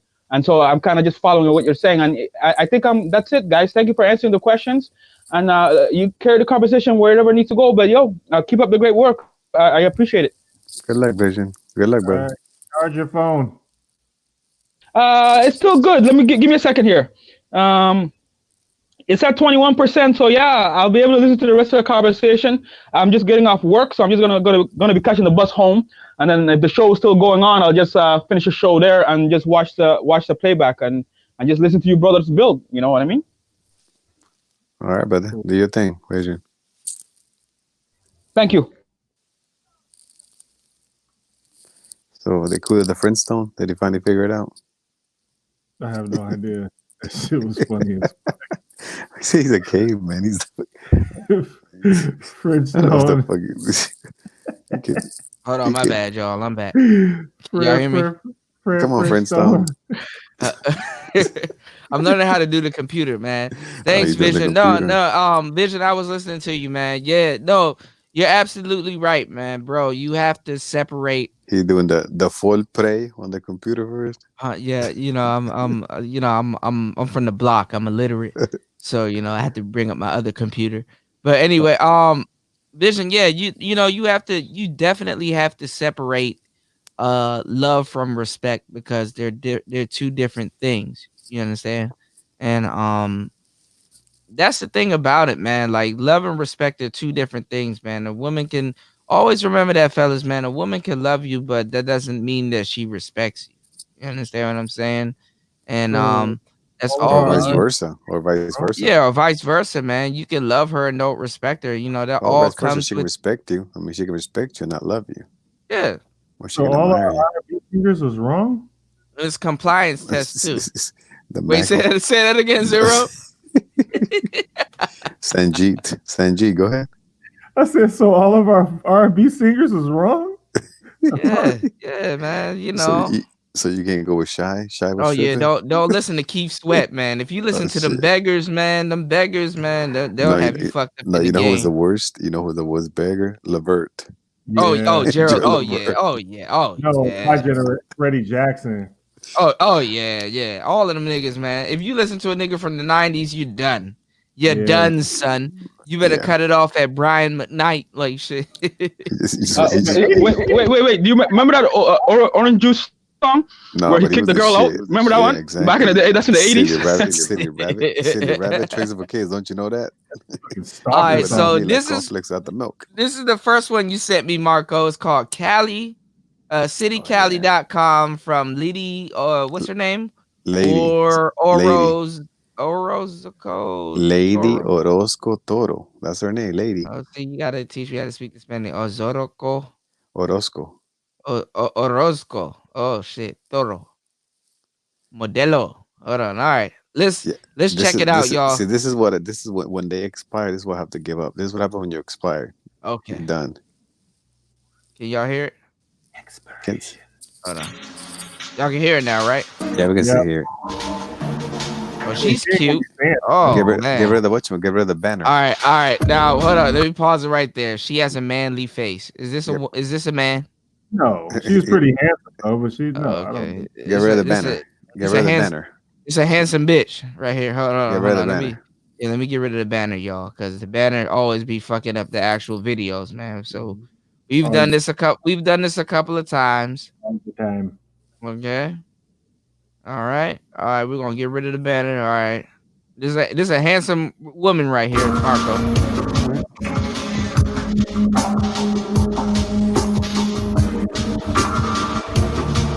Oh, she's cute. A little strong, but she cute. Yeah, because she's a fitness model. You want them. She's strong.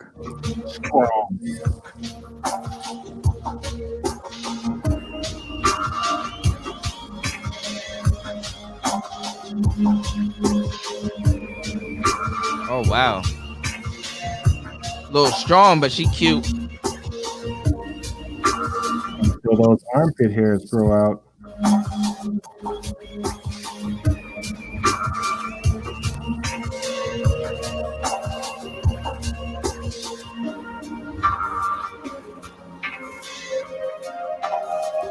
That was 2015. What is she, 30 now? It's a wrap. Yeah, that's what she had turned 27. She fucked up. Yeah. I like the strong broads, but they be having a stiff ass. They don't. Yeah, she does.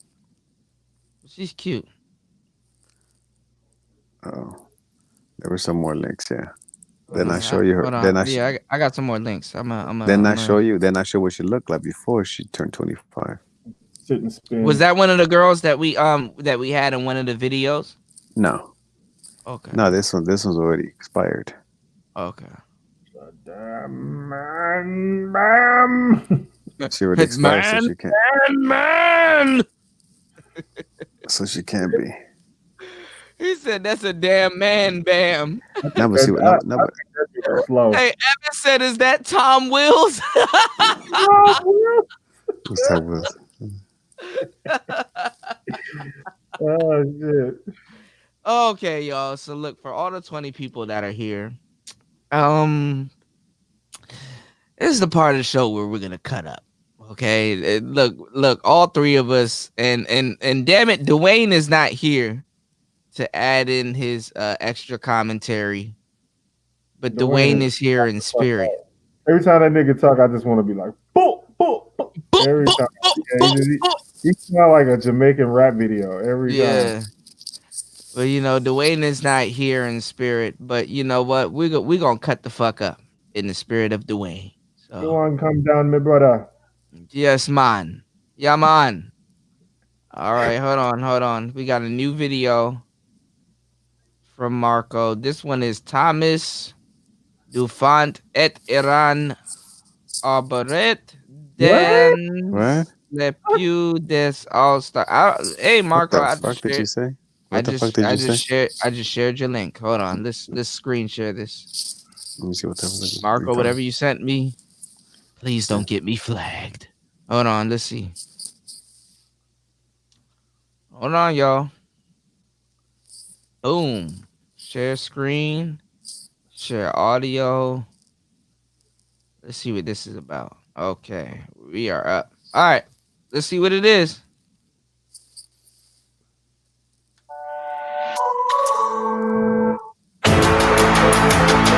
Yo, I had a crazy video. Huh? That's not it. What is that? Is that the... It's something you sent me. Yeah, no, that's not it. That's not it. That's not it. Is this a commercial? Yeah, that's not it. I don't know what that is. I don't know what that is. It was one of the links. Hold on, let's see. I had a crazy video from this girl. She's a she runs with the pole, and she be vaulting. She was bad as hell. I'm gonna find this motherfucker. Wait, did you just say? Did you just say all those words for pole vaulting? Yeah, she does pole vaulting, bro. And she be vaulting and shit. Yeah. Hold on, Marco. I shared the link that you sent, bro. What is this? Okay. Yeah. Okay. Oh, shit.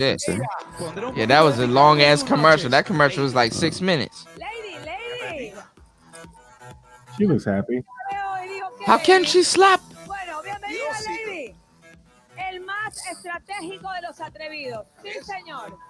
Oh, she's cute. These girls got some fit bodies, Marco. Yeah, so she's a fit model. She's a fitness model. Univegan. 90, 60, 90. Exactamente. Muy bien. Uy, que se prepare, por favor. Oh, she's cute. Well, she was one of the friends that she asked me to get married, and I told her no, can't do it. Oh, you know her? Of course. You know all of them. This you know all brother. of them. Of course, I'm telling you. Colombia must be small, man. No, especially it's not. Medellin. No, it's not. Actually, she's from Cali. Ooh. No, but I had to leave her when she expired. She's past 25? Yep. I don't know, Marco. You might have to extend your thing to 30, bro. No way. I know why not, and I actually respect that, because 25 mentally you cannot mold these motherfuckers. Yeah, they get bitter. Yeah, they get bitter. Yeah. It used to be here in America they get bitter around 33, but I can see how that bar has lowered. 10 de los 10. She got some big ass feet. God damn.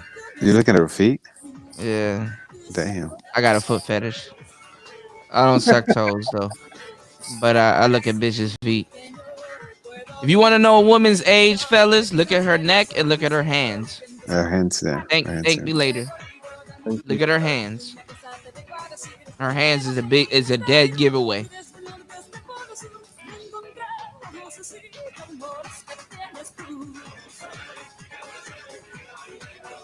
So how old is this one, Marco? Probably 26, 27? Yeah, she's 27 already. Okay. I can tell she does the whole Shakira hips don't lie kind of. That's a Shakira song. Yeah. I can tell. Yeah, but you have to see her when she was before she was put on the in the Google her name. Mm-hmm. The Whisperer. What's her name? Lady Leidy. I put it in the chat. Wow, Lizzo and Lonnie in the same picture. Oh, hold on. Let's see. Look at this, y'all. Hold on. Why? No. No, we don't have to see her tonight. We don't have to. We don't have to. We don't have to. What? Please don't. not the fat hoe. Oh god. This motherfucker right here. Why are we car watching? No, you got to see her Instagram, bro. No, her Instagram is all French fries, bro. This motherfucker don't give a fuck about life. You want to talk about somebody that don't care about life, y'all? Hold on. Why can't we go to her Instagram? Come on, computer. You can't do the computer right. She got an app on her phone called I Hungry. I eat. She was doing some big wild shit on her Instagram. I saw it. Where lowercase I Hungry. She probably deleted. God damn it! I'm running into the same shit y'all ran into. Good. Yeah, I made an account, but you don't have to. No, I got an account. I just didn't log in. We can skip this. But the black women, bro, y'all gotta stop, bro. This is ridiculous. Hey, check it out. I'm gonna write it in the chat. God damn, that is a golem right there. Worked on their bodies half as hard as they worked on their face. She's big as Deontay Wilder, and she's not Deontay Wilder. You fucking me up, Bessie. Tell you to sit up there and say, "Explain." You know what I'm talking about, man. He's fighting people. You know we've been fighting 400 and still fighting to this day. To this day.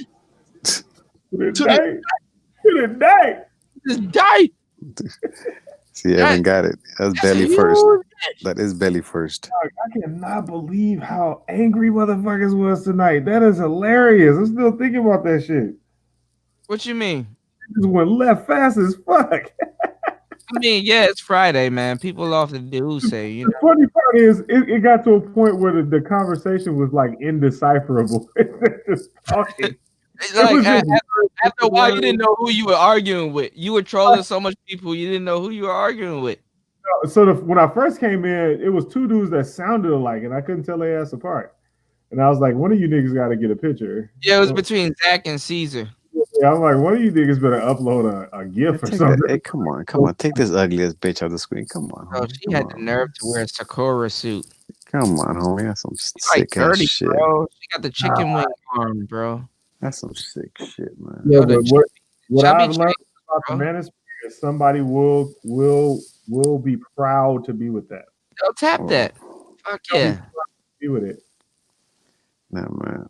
You see, I put the name right there on the chat. Okay, hold on. Let's look at the other links real quick, and then we'll get right back. Well, no, you can access from you can access from the Google actually. Okay, that's her. You want to look at her Instagram, right? No, just put it on the Google and you'll see some pictures. Okay. Google and then images. Get be my brother. It don't matter if you're black or bright. Black or right.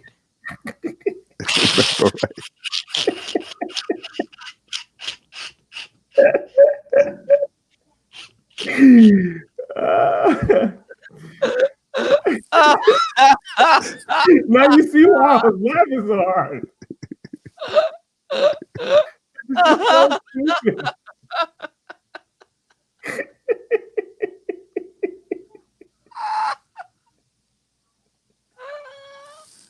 L.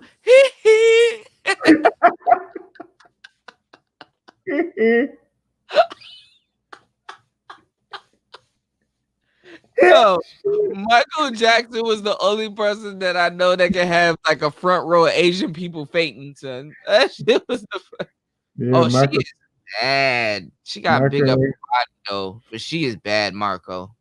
Michael Jackson was popular. Papara.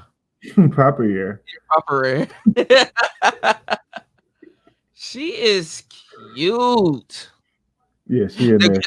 The girl that you had doing the thing, she is cute too. I like her lisp. I like broads like like their fallacies and shit. Like a broad have a gap. It's like, oh, you got a little cute gap. I'm a weirdo.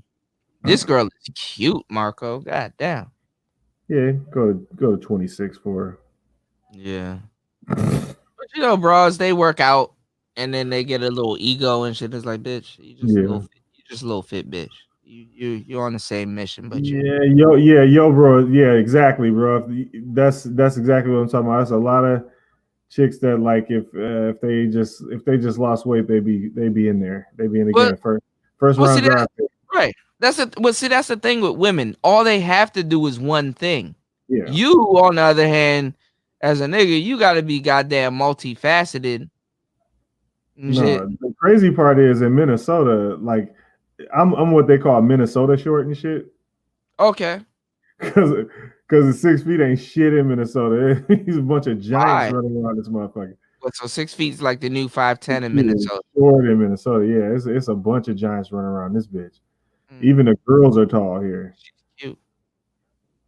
Yeah, even the girls are tall here. Again, like especially like Minneapolis proper and shit. Mm. And then a lot of those outlying suburbs. This bitch is big here, man.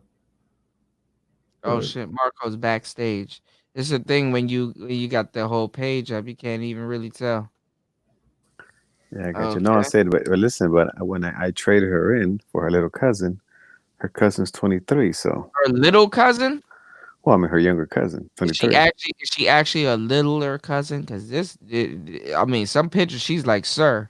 But cute, though. You think She's she was really saying- cute though. I can dig the fit bitches though. I like the fit bitches too. everyone does. Yeah, because you can ease them bitches out the gym and just get them into straight yoga. Just like look, Yeah, bitch, man. I like them if I can suitcase them. 5 more years, bro. I show you her cousin. Gorgy though. She's really gorgy. I show you her cousin. Fine as hell, man. It's You always better. You gotta link up for her cousin too. I got pictures of her. I'll email them to you. Marco, now let me tell you something, man. Because I done slept with a team of bad broads. Also, some of these motherfuckers be snoring, bro. And they don't snore like a no I don't regular sleep with the bitch. hoes. They snore like a real bitch. Like I don't God sleep. damn. They be sawing logs. I don't sleep with the hoes. I fuck them. Mm. There's a difference. We don't talk about Zoe Saldana here. She don't even fuck with niggas. I like Zoe Saldana, but she look like she fuck with she don't even fuck with niggas. No, she literally said I don't fuck with black dudes. too, though. Huh? No, she literally said I don't fuck with black dudes. She said that? I'm pretty sure. Lenny Kravitz be getting some bad bitches too, though. Yeah, he's. This is the same girl, right? Yeah, she cute. I don't know, it's just something about her body is just kind of, maybe because she don't have no titties, but she got some good titties. I don't give a fuck. I'm a titty nigga. I like a little titty bitch too now. She got that body that's like one baby away from SpongeBob. Yeah, she got like a kind of box body, but she's cute though. I don't know. Well, cause she got. I mean, what happens is like she worked out so much, so much fitness that she lost her woman body. Yeah, she likes her body. And now she's like, she's like said, well, I'm gonna show you her cousin. Watch. I guarantee you're gonna drop a kid and that shit gonna turn into SpongeBob. She got a cute body though. I mean, it's just some nights it's like, sir, Yes, sir. Sir. I got you. Yo, Evan Duncan and Tico Cook are them niggas, man. Tico is another one we forgot, bro. Tico, yeah. And Zero Max, when Zero Max get ready, that nigga is funny as hell. Yeah, hell yeah. I'm going to watch the replay of that stream and read the chat. Bro, yo, Zero hate, bro. You gotta stop the shit that you on. I don't know what type of shit you on, but bro, you gotta stop that shit. Oh, I almost passed out a couple times, bro. I could Yeah. not cam up. If I Yeah, we had cammed up, to, bro, I'd have been disappointed in myself. Nigga, god damn. Yo, some white person gonna come down here and make a whole lot of money. Yeah. He gonna make a whole lot of money. Whole lot, yeah, I'm you're right. surprised motherfuckers didn't capitalize on this shit already. I'm gonna try to stream up tomorrow night. I don't give a fuck who's streaming tomorrow. I'm all right, doing I this. sent you. I sent you some pictures, Kuda. Okay, you put it in the back chat? No, I put you an email. Email? Oh shit, come on. I don't know how to do the computer now. Here comes Flintstone. I'm finna go ham on these magos tomorrow. Fuck that. Yeah, I got a whole bunch of content I gotta put out also, man. What are you gonna do tomorrow, Zero? I'm actually off like magos are modern day Luddites. Remember that promo video I put out? Okay, you're gonna put up. Okay, yeah, they're modern day Luddites. Their fucking automation is replacing them niggas, and I'm like, they're not gonna survive. What time, bro? I don't know, man. As soon as I get done running around with my kid. Oh, okay. Yeah, I got the I got an R&B tape for you, Marco. Man, if you haven't played that cold shit around the other bro, I'm a I was over there. I'm over here. Huh? I don't want to see 10,000 Rick Obama. Oh, Marco, she is bad. Hold on, Marco That's got him. See, that's the young cousin. That's the young cousin. See, it's the type of shit I'm talking about, Marco, because you got you a stallion right here. Hold on. You see why I traded her in for a little cousin? You see, you always trade the hoes. Oh my god! Oh no. You always trade. That's why. Yeah, you always trade the hose. That's a daddy right there. Hold on, let me see if I can zoom in. That's why you trade the hose when they turn 25. Zoom. 22, you. You said zoom in the hands. I'm gonna try to zoom in. I could have CSI. Damn, hold up. You know my computer's I don't know how to do the computer. Hold on. Can you zoom in enhance? Can you enhance it? Hold on. I don't know what I'm doing, y'all. Oh, okay, now I'm fucking up. Let me exit out of that. Oh shit. Hold on, y'all. Marco, she is bad. Yeah, I like the stallions, bro. Yeah. Why the hell? Come on, zoom out. Don't do this to me. Now it zoomed all the way out. See the computer. Thank you, Vision, for subscribing. The computer is retarded.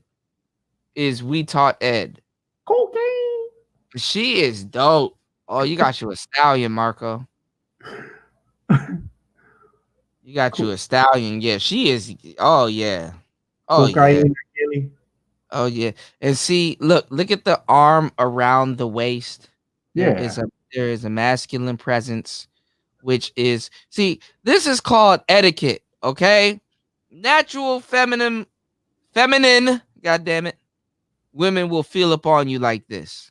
Yeah, she pulling off the douche glasses too. Yeah. And look how their core chakras meet each other. You see that? Core chakras. See that? And actually, I would choose her over her more masculine cousin. Okay? All right. Fuck the bitch that bench pressed to a certain degree. You need this one. You need this one. Okay. Oh shit! Did Marco fall back? He's probably in the back chat. Hold on. Marco, you still there? Okay, Marco's still here. Yes. Marco, the women with little titties will fuck you better, bro. I don't know why that's the truth. Just noticed that Zach is gone. Just now. Hold on, let's see. God damn it. I gotta rewind. Here comes Marco. Yeah, Marco, the broads with the little B cup and C cup titties, they're the best, man. And they're perky and just nice and That's If you not. get That's not B. That's not B. I mean, that's no. She got she some got a nice B cup. ones. That's about a nice little good B cup. I guess in the other picture you can She's see it better. probably just jumping into C cups. I love titties. I'm sorry, titties is my shit. But she is gorgeous. And Yeah, but see, I'm pretty sure she was more fun than her masculine cousin. no. But see, Oh yeah, no, the no, voice. no. But you're missing the point. You're missing the point. Hey, Marco. Your cousin probably can bench press you, bro. Nah, you're not listening. You're not listening. See, you're not Mhm. listening. Look When at her her legs, bro. God listen, damn. listen. When her cousin was 21, 22, she looked like that.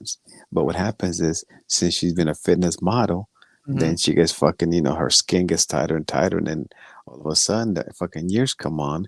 And now they start fucking injecting themselves and shit, Botox. That's what happens. But this is Really? that's what she looked like. Yeah. Well, Marco, let me ask you a question. Okay. So you're dealing with gorgeous Colombian women. Okay. Now, let me ask you a question. Between the lighter skins and the darker skins probably age a lot better. But the lighter skins, do they get more into like the cosmetic thing, like the boobs? Well, they all, I mean, that's a culture over there. But I don't stick around with them. When the bitches turn 25, I let them go. So I don't know what the fuck happens to them. I mean, I don't pay attention to them. So do you have more fun with the darker skinned? I have no preference. I look at them if they're pretty. If I like them, I'm in. I feel you. I don't, I don't, I don't look at that shit. No, but if we look at some old videos of lady, you will Hmm. see how she looked totally different. I'm But pretty again, sure. force 7 years of hitting the gym, get fucked up. You know. Yeah.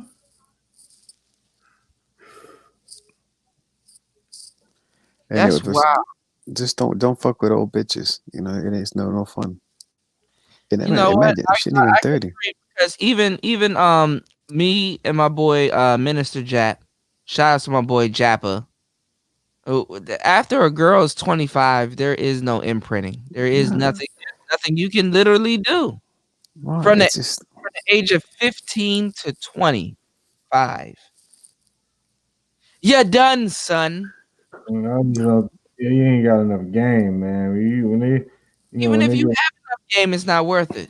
it's not worth it. No, because you don't get the new shit. You don't get the nice soft skin. You don't get the nice fucking beautiful face without the wrinkles.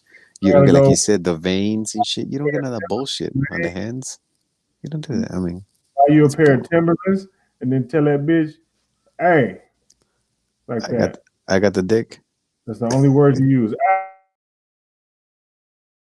Oh, here's Thai City. One the link. Oh, Thai City. Shouts to my Yeah, boy Thai City. Hold on. Thai City, we got you, bro. He about to he gonna come up here. He gonna be like, you look, bro, chicken strips. For real, that nigga was on to something, bro. Chicken strips. That shit was so funny, man. Jessica was like, you know what? I wouldn't fuck with a nigga with chicken. Ice, you know. Hold on, Hey, Evan said. Wait, Evan said I look like one of your uncles. Evan, he said I look like one of your uncles. who, Evan? Yeah, he said I look like one of his uncles. Hey man, look, man, you living your life. You living your life, Marco, bro. Like Dude, I would need you would need to write a book, bro. Like that's a big fact right there, you know. Thai City, what's good, bro? What's up with y'all niggas, man? Welcome. shooting the shit.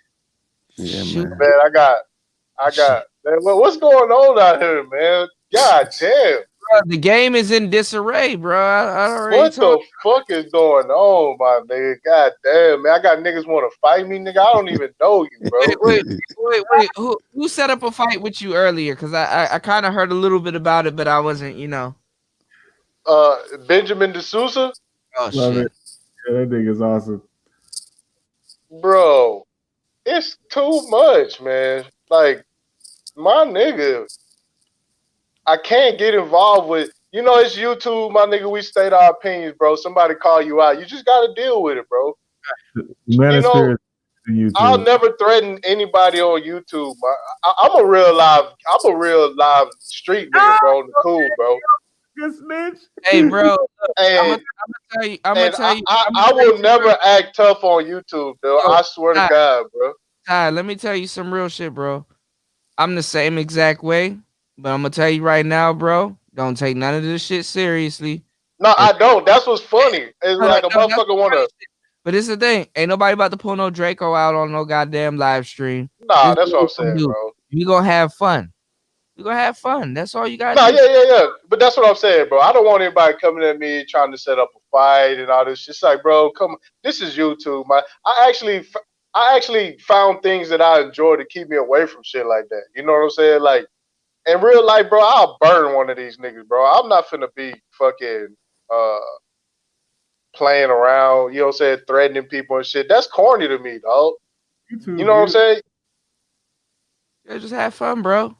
Yeah, we just chilling, man. Nigga want to fight me and shit and get all offended and shit. Like, everybody having fun. Benjamin having fun. Fucking Zach having fun. He did take it too far today. He was talking about the 8-ounce. Well, Marco teased it because it's a whole bunch of nigga shit, bro.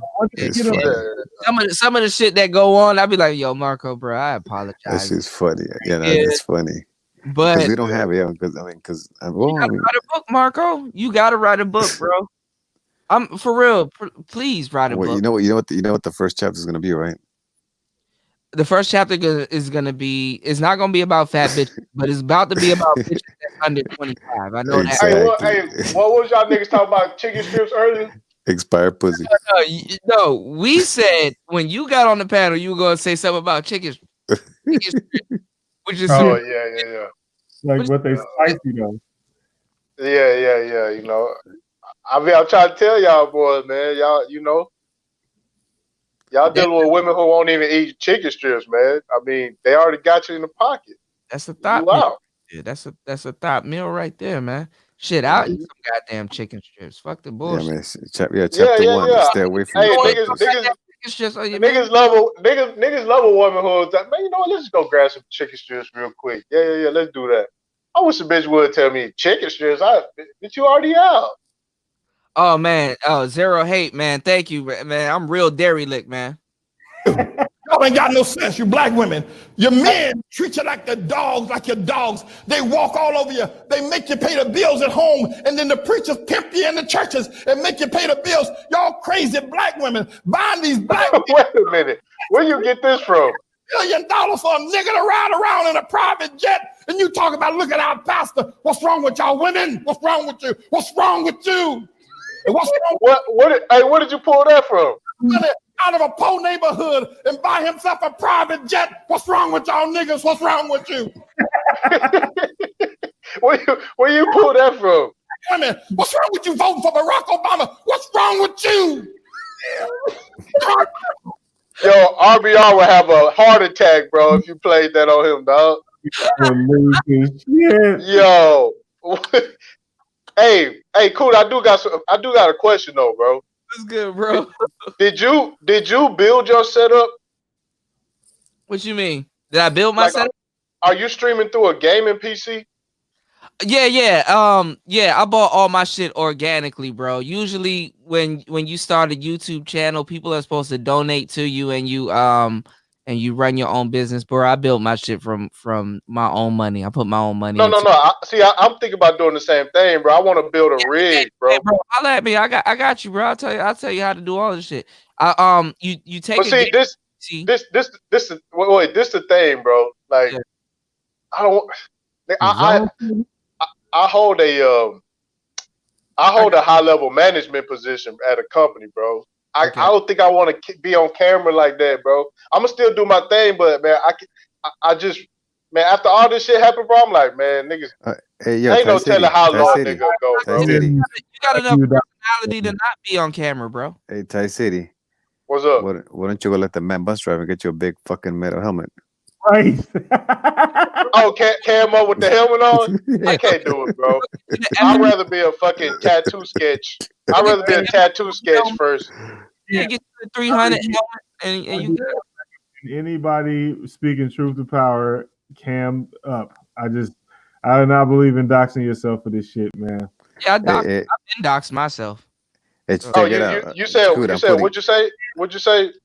Do like local celebrity shit. That's not the same as like motherfuckers just trying to live their life and then, you know, I mean, you doing the music shit in DC, like that's like your situation a little bit different, man. I don't recommend that shit, man. You got a real life and you got if family. you got it, don't do that. Yeah, if you got it over YouTube shit. Yeah, that's bullshit. Yeah, man. Because you know me, bro. I really I don't have nothing to be ashamed of, nothing, bro. But I mean, right now, bro, you can use your voice. Hell yeah, no, for sure, for sure. Yeah. But You nigga, like I really wanted to do the whole, you know what I'm saying?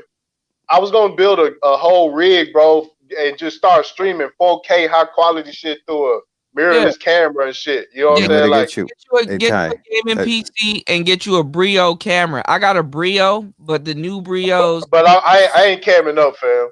Hey, you I know, ain't gonna Thai do it, City, my Thai nigga. City. When the next time, Not yet. next time I'm in Mexico, I'll pick you up one of those Mexican wrestler masks. Yeah. Oh yeah. The what they call it, the Boca, the Boca Libra, whatever they call it. Get the Rey Mysterio joint and get you a 4K camera. It costs about $220. But wait a second though to get it, because now the new cameras are coming out. Because the camera I got is like 4K 30 FPS. Wait till it get to about. Well, see, they were talking about that Sony, that A5100. A lot of people. If you're gonna get you a joint, get you a Canon what's it called, G7 Mark III. It's a lot of them, or a G8. Lucha Libre. They're like 500, but they worth it. What do you how you run an HDMI out of the camera? What I do is I get conference cameras. I got a 4K Brio and I got a 1080p C922, and you can run. So you run it through a capture system. Or do you have a actual card in the you gotta computer? learn how to use Streamlabs OBS, and then your cameras will sync up with it. Or what you can do is you can sync your cameras to StreamYards if you're gonna do the StreamYards thing.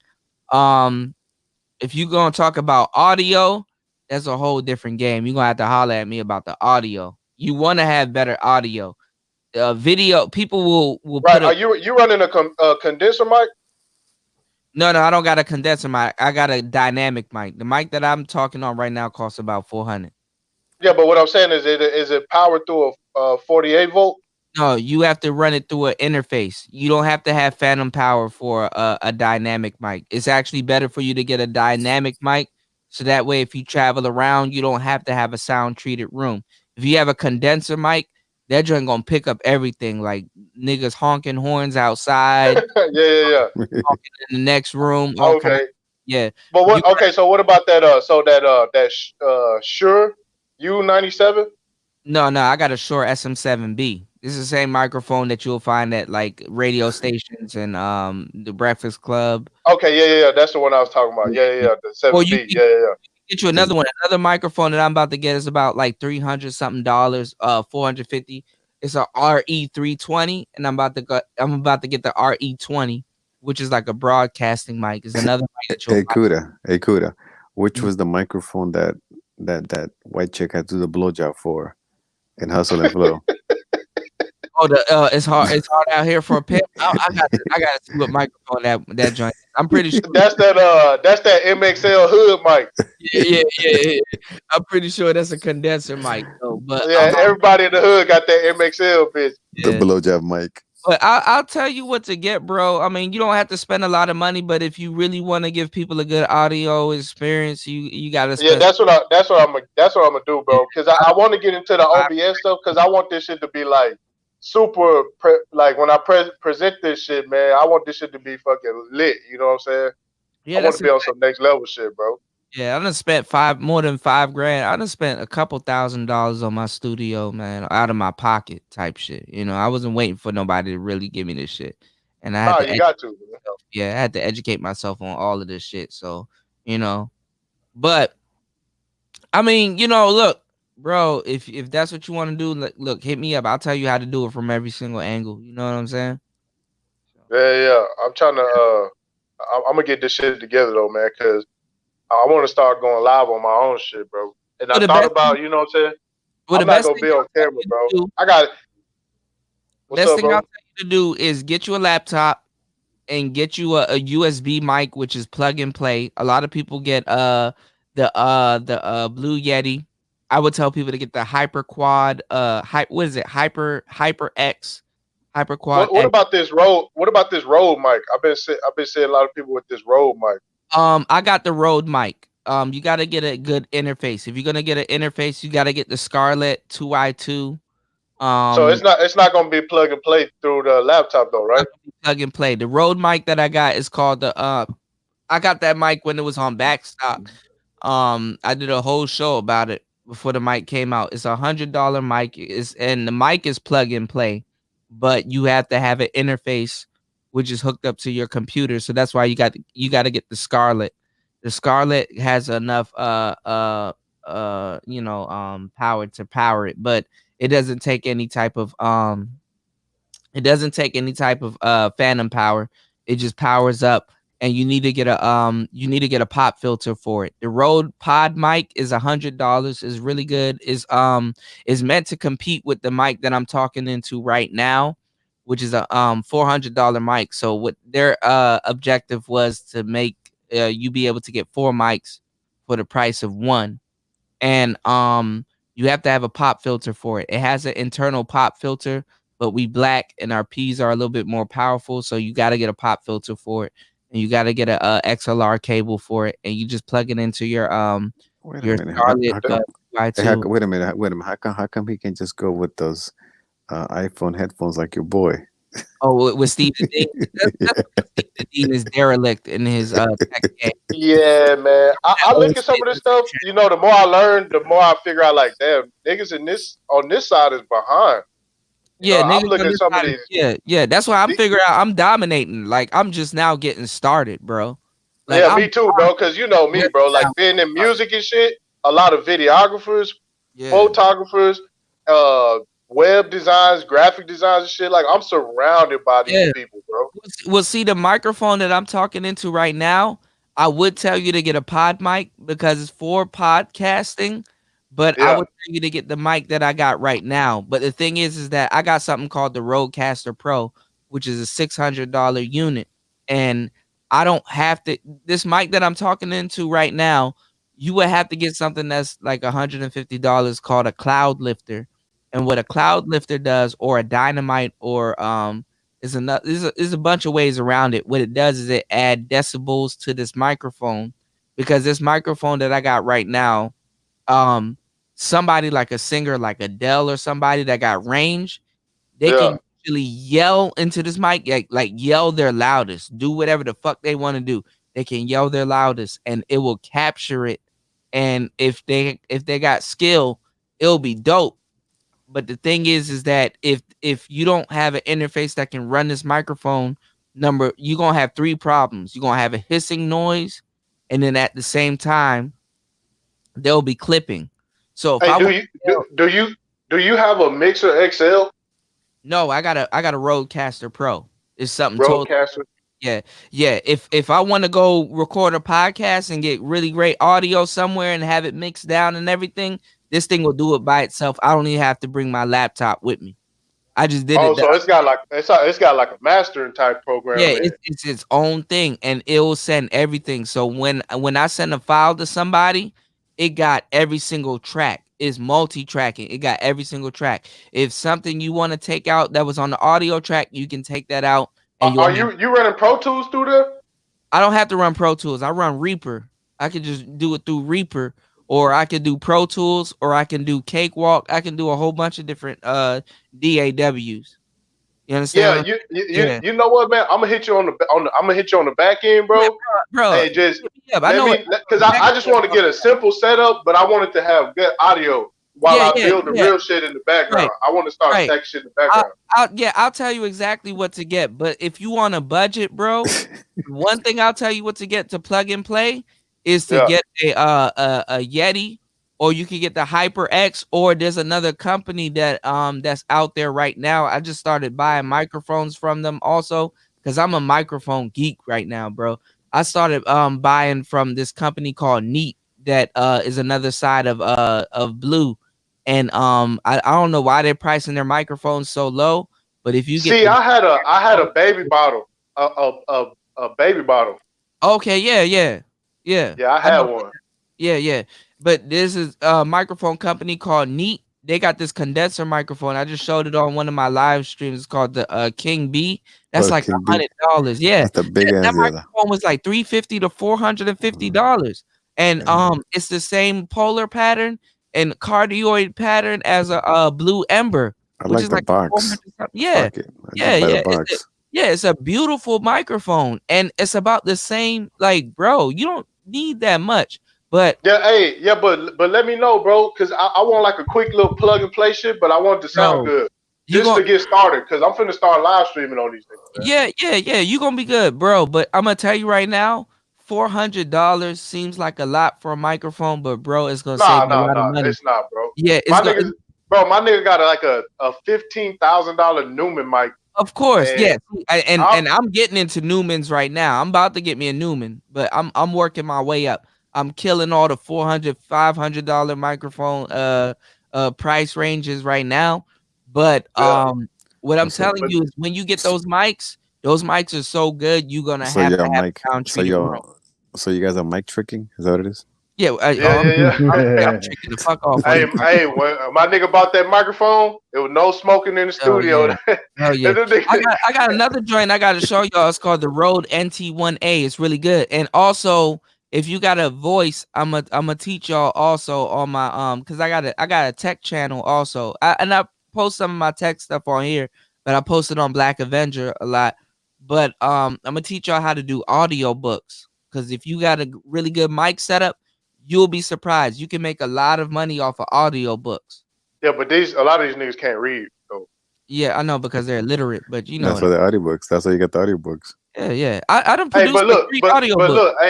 but I'm saying just get Incognito. a laptop. To just get a laptop and just buy a mic, and you know what I'm saying, probably get some kind of Yeah, software or plug and something, play. whatever. Yeah, plug and Yeah. play.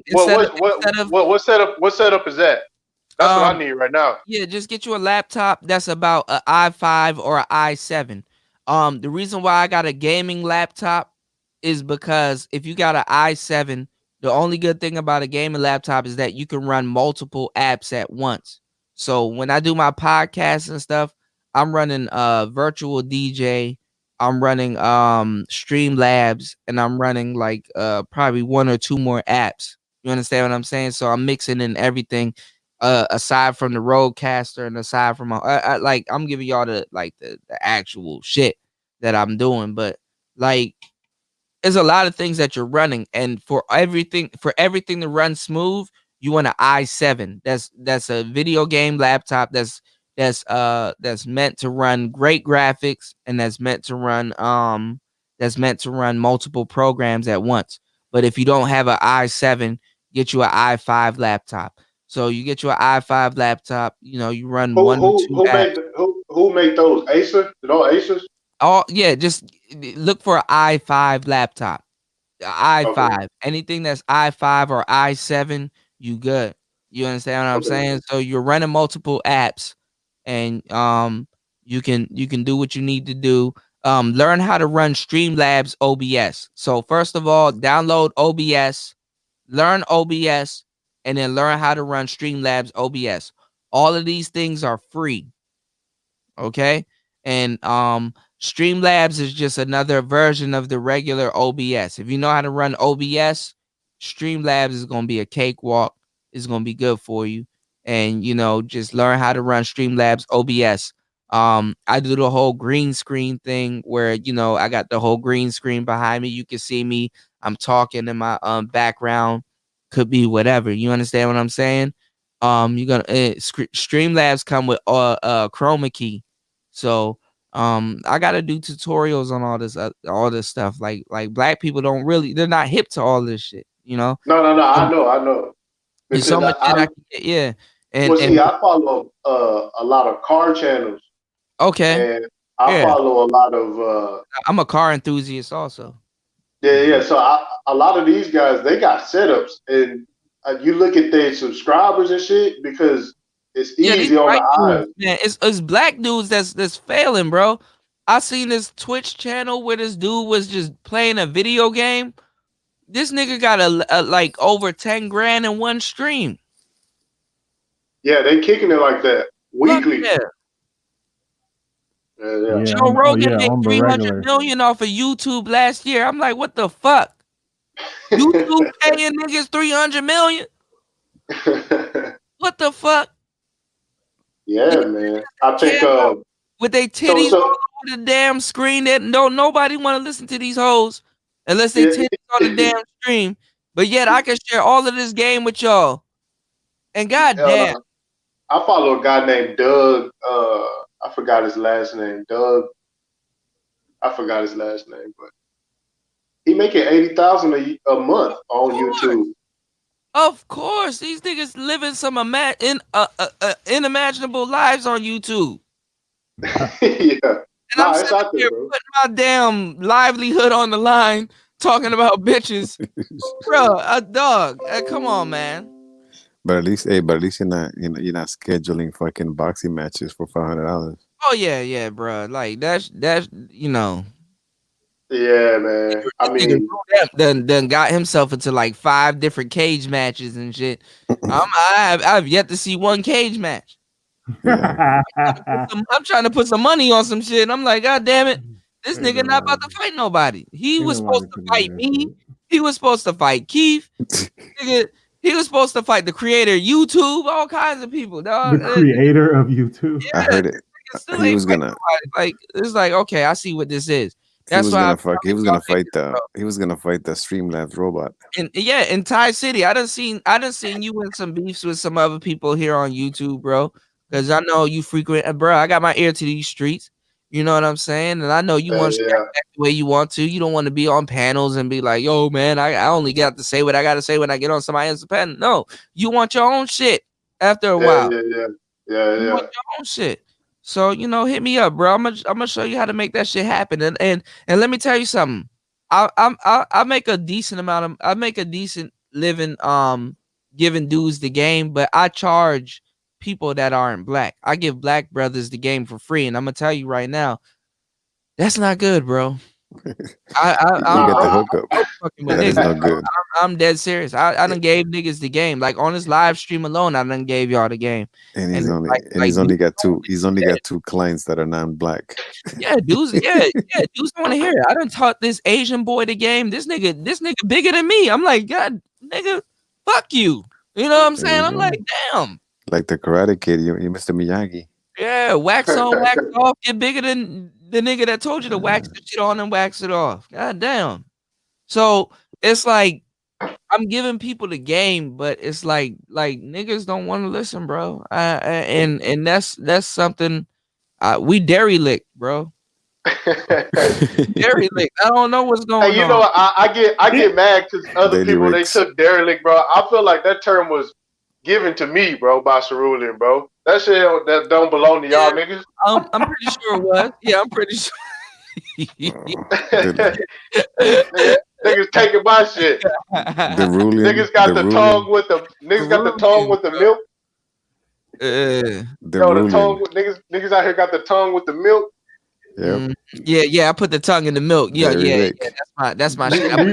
We've completely. I City, that's what I do. We completely took that and retweaked it though. It's Dairy Rick now. Yeah, it's Dairy Rick.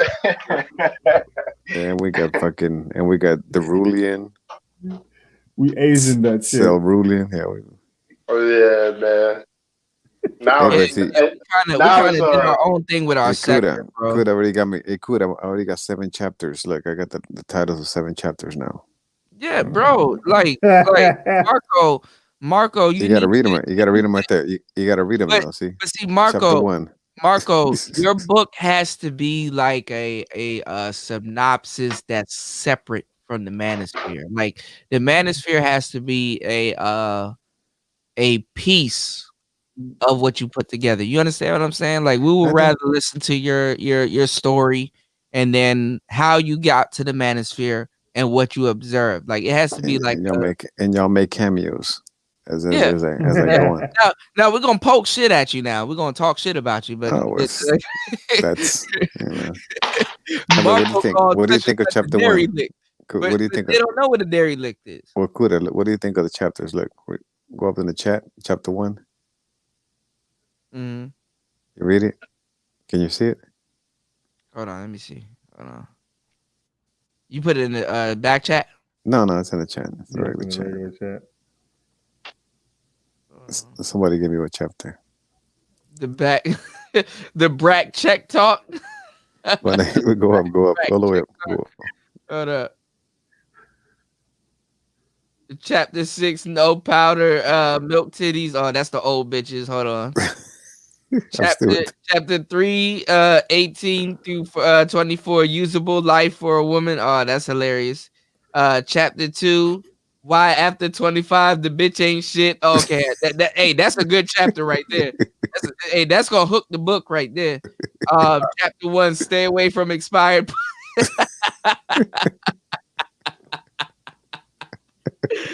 Hey man. Hey, look, if that's look at chapter 7. Look at chapter 7. That's what you want to talk about. Look Hell chapter yeah. 7. Chapter 7. Them veins in her hands tell stories. Hell yeah. Because that's how you can tell the motherfucker's age, bro. Exactly. Hell yeah.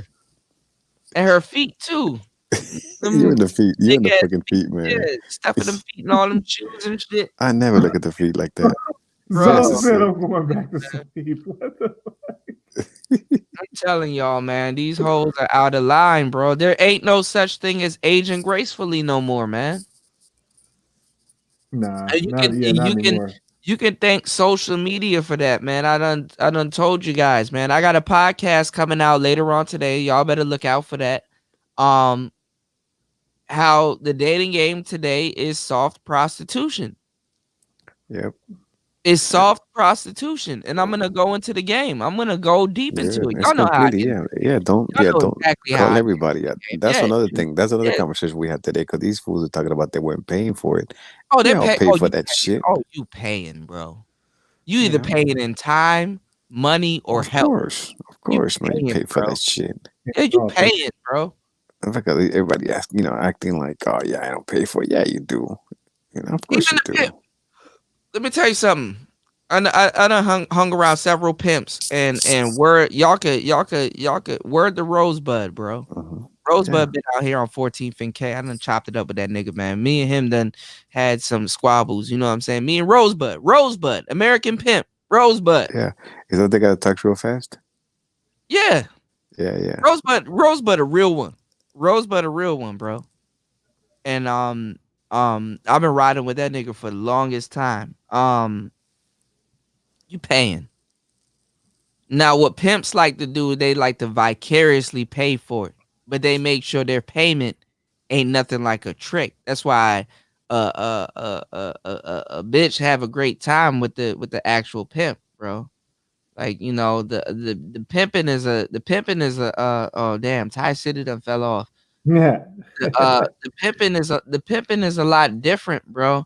The pimping is very different, bro, because the thing is that, man, that bitch gotta take a shower. She gotta wash them tricks off before she even talk to you. And before she take a shower, she gotta break herself. She gotta pay you. These bitches got tricks paying them all the time. And the thing is that the pimp teaches her how to be a trick to him. She understands the art of tricking. She understands, like, the bitch, if she really into the business, she actually sympathizes with the trick because she's like, okay, what he's doing is a part of his life. It makes practical sense, but that makes him a square. A woman that's really up under some instructions, that makes him a square. And the thing is that what he's doing don't got shit to do with her. It's all business. And the thing is that social media has changed how business is being conducted. So if social media has changed how business is being conducted, why hasn't it not? Why do people think that it doesn't change how relationships work or the dynamics of relationships work? You understand what I'm saying? Is the dynamics of relationships not a business transaction? Of course, it's a business transaction. But what's the Bitcoin in the business transaction? Is your emotions. What do you want out of it? That's what you're gonna put. That's what you're gonna place your value on. Some dudes really want to seriously get married, and that's to their detriment. They Some want dudes, the ultimate GFE. yeah, the ultimate GFE. That's where the girlfriend experience comes from. Now, the girl that you're trying to get that experience from, can she even do that? Whether there's money involved or whether it's a prostitution or pimp situation, you know? And when you have a lot of renegade hoes, now you got that power in the hands of a lot of women that don't know how to handle that power, especially if you have a lot of these fence-sitting women that are the embodiment of renegade women. A stripper, Right. a stripper is nothing but a renegade bitch. A stripper actually comes in more contact with more men than an actual prostitute. Yep. Strippers are actually worse than prostitutes. And trust me, I done had 10 strippers. I know what the hell I'm talking about. It's like a meat market. I know what to do to get the bitch. You want to go get a stripper right now? Actually, a little bit before right now because the sun's actually out. 3 o'clock, 2 o'clock a.m., 1 o'clock a.m. Go to an IHOP or a Denny's or somewhere that's open 24/7 that serves breakfast food. You gonna have the bitch coming into that spot, counting her trap or whatever, spending her trap also, because she counted at the club after she pays tip out. Hey, the one that made me laugh the most in that movie American Pimp Mm-hmm. was what the fuck is his name? Payroll. Oh, payroll. Payroll. Yeah. Uh-huh. Because he goes, yeah, your mama hoeing. If it's your Yeah, mama, yeah, she yeah. hoeing. Yeah. You gonna catch this motherfucker at Denny's or whatever, counting her trap Your or mama whatever. hoeing. Now you're hollering at what's called her real self. Yep, exactly. I discovered you, right? Yeah. Made you come out. You're living your best life now. Yeah, these bras ain't about nothing, man. $60 look like a lot of money when it's spent, when it's laid out on the floor in ones, bro. Yeah, but But even those how you get motherfuckers, these but bitches even is those you motherfuckers get spent these money. bitches by the $10, bro. Well, same It's thing. But even those motherfuckers spend a lot of money. Even they have to spend a lot of money in their clothes and the cars and all that Yeah, bullshit. Even bro. they spend You gotta everybody paying for it. Marco, Yeah. look at rap right now. Rap songs ain't nothing but a minute and 38 seconds. It's a snippet. Yeah. Rap songs ain't nothing but 2 minutes. Yeah, they used to The be bitch, far. They used to be the four, bitch yeah. that made money in 2 minutes. Yeah. You want to get your most out of the bitch? Go ask her to dance to a goddamn Drake song. Yep. That's like 4 or 5 minutes. So you can get your full No, amount because that one I want song. rappers delight. I want rappers delight, bitch. The 12-inch. Yeah, some old ass song. Cause she gonna dance to you by the damn song. White lines. Yeah, I'm gonna tell you how to get a strip. You walk into a strip club, don't spend no goddamn money. You just pay the money to get in the club, probably like $22. Yeah. Don't dance with no motherfucking stripper unless it's one of them clubs when they look at you. But I tell you niggas, go to a hole in the wall. Don't dance with no motherfucking bitch. Go get you some money, bring your own liquor and shit like that. Go in there, pick a designated girlfriend, watch her go from lap to lap to lap to lap. That's how you understand female nature. And what you do when the bitch roll up to you, because the bitch gonna roll up to you, and usually it's the ugly ones. But you go talk to an ugly bitch that made her money, and then you done sit up there and you tell her, "Look, man, bitch, look, yo, you a cute ass bitch. Why you in here dancing? You know what I'm saying? I'm a slick mouth nigga, man. Look, check this out, man. Why you sitting up there picking up your money off the ground, man? These niggas need to put that money in your goddamn hand. Why you sitting up? Why you sitting up here bowing down to these tricks to pick up a $1? You know, when you pick up the, and look, it don't have to hit her today, don't have to hit her tomorrow. You know it's gonna hit the bitch. Tell the bitch. Why are you picking up your money and bowing down to these tricks that done threw money? Nigga, you dancing for rethrown dollars. I mean, so even got even better when he bet, look, bitch, they should be put in your hand. Actually, Yeah, they put that shit in your hand. They shouldn't even be put in your hand because you don't want to get that shit dirty. Put it in my hand, bitch. Yeah. But Marco, you a step ahead of the game. That's the second part. Okay, you tell the bitch, this is how you do it. You tell the bitch, like, look, you bowing down to these goddamn tricks, man. Why you bowing down to these tricks, man? Picking up this goddamn money. You think they worthy of you bowing down to them, man? Look, stop taking, nigga. You need this money in your goddamn hand. You understand what I'm saying? You need this money in your goddamn hand. Factor when I went to chapter 2. Yeah. Yeah. Pass that. Yeah, chapter 2. Pass that swole bankroll to a nigga that's so cold. You understand what I'm saying? Yeah, you don't want to Pass get that the hand swole bank. dirty.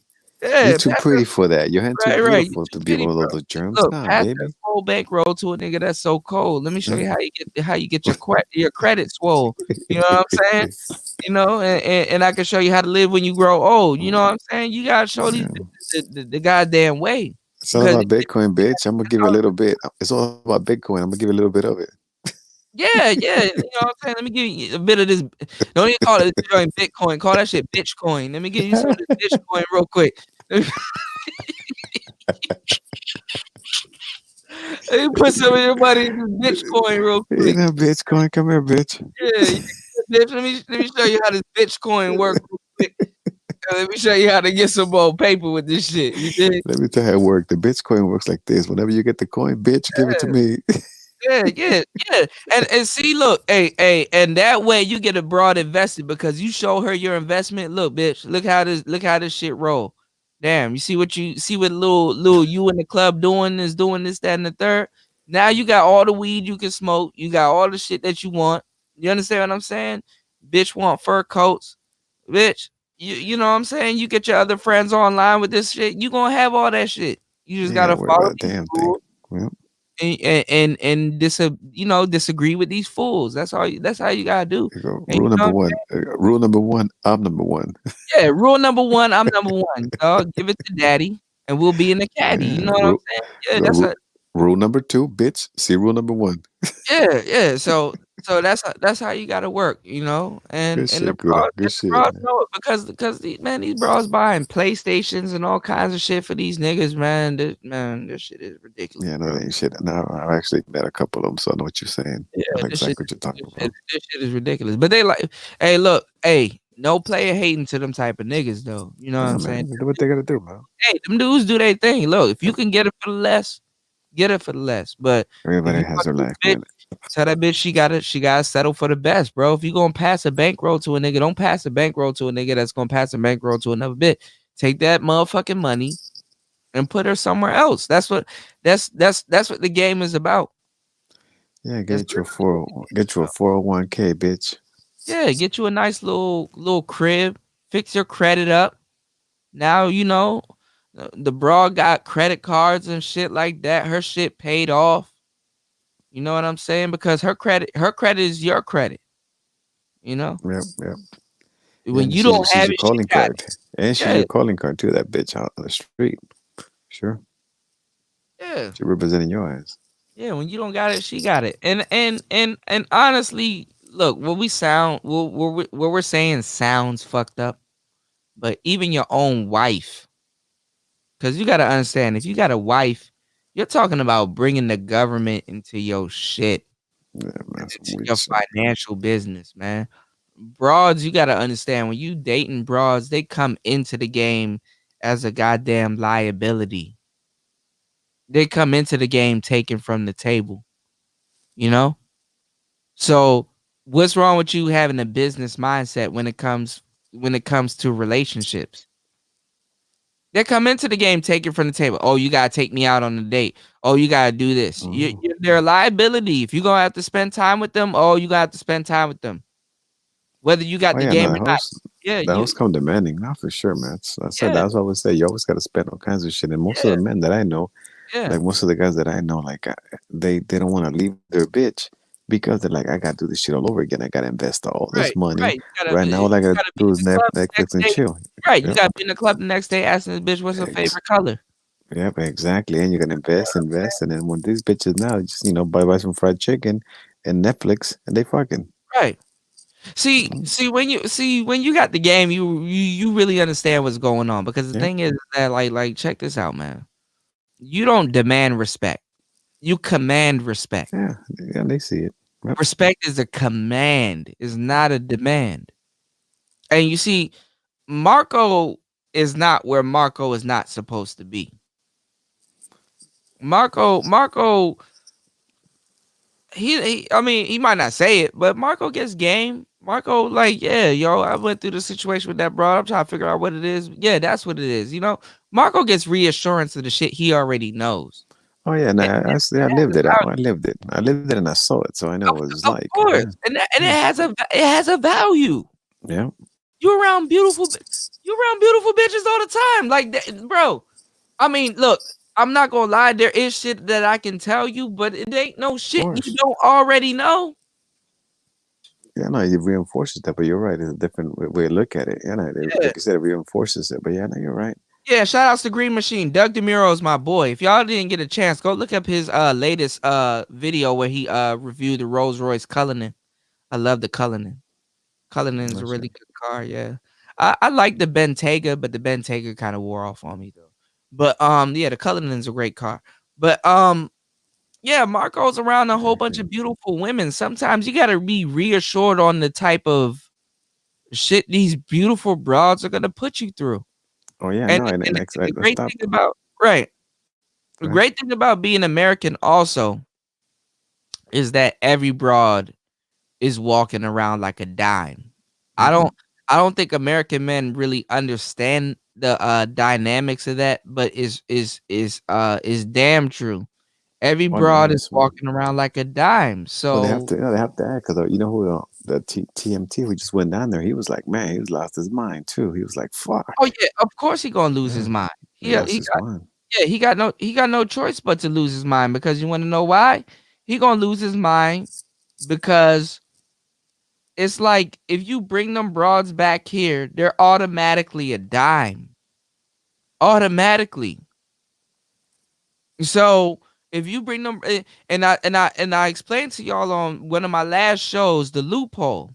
Now check this out, fellas. If you bring one of them broads back here, they're automatically a dime. But you know what that broad is about, and you know how to deal with them. And if you've been attentive with the women here, you have enough game to have this broad in your wingspan, or if not, a couple of them broads.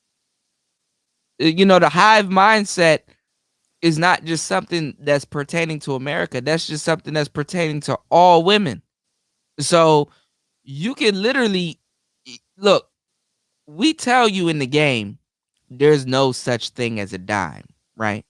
Mm-hmm. But I'm gonna tell you right now, there actually is a such thing as a dime. A dime is a foreign woman that you are content with. She love you and she's content also.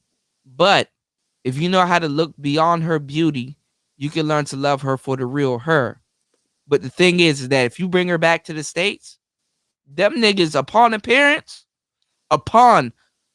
listen to what I'm telling you. Upon appearance, they do not know how to look past her personality. They don't even know how to even get to her personality. So, yeah, you can literally have a dime here, but your only trouble in paradise that you got to watch out for is the half Eddie, half her socializing with American women and fucking herself up. Oh yeah, no, I seen it because I've actually traveled with the lady with Lady when she was like 22, 23. So I brought her up. And man, I mean, fools are just falling all over themselves, you know. Yeah, I just could not fucking and I'm like, but they don't know, bro. I've had that here in America. They don't know shit about that bitch. That bitch fall asleep, she snores. You can't even sleep. That bitch she burps. She farts. Yeah, but they were like, oh my god, I mean, they just didn't know how to put her. I mean, they're just like, oh man, come here, you want to drink this? Come here. Yes. You take some of these dimes to the grocery store, dudes will be on the other aisle high-fiving you like, yo, that's you right there. I'm like, yeah. Yo, man, you don't know what you got. I'm like, bro, you don't even know what you're falling over. Exactly. And then that's exactly in that. I mean, they just don't know what I mean. And she would look at me like, what the fuck is wrong with these guys? Like, they just can't leave me alone, you know? Right. Like the girl you sent to me. And I like her. She's gorgeous. You know, beautiful auburn hair. Beautiful. And she got a lisp. She got a lisp. Oh, okay, yeah. Even in the Spanish dialect, I could tell she got a lisp. She's cute. She is very cute. She's one of them girls. I'll just like, I'm gonna just be romantic to her just cause. And if she fucks that up, she fucks that up. See, I'm an equal opportunist. I give broads the rope to hang themselves, even though certain Corporate broads rope. I know they're gonna hang themselves. If I know the bitch Corporate gonna hang rope. herself, I don't really give her the rope. But I do give broads the rope to hang themselves. You know, that's a part of finding out people's personality. Yeah, no, exactly. They gotta show themselves like Yeah, and their I was, characteristics. yeah. Like after a while, you could be a player all you want, but if you give a broad the rope to hang herself, and you literally watch her hang herself, you got the compliance that you Oh, and need. you feel good, and you feel good about that shit too.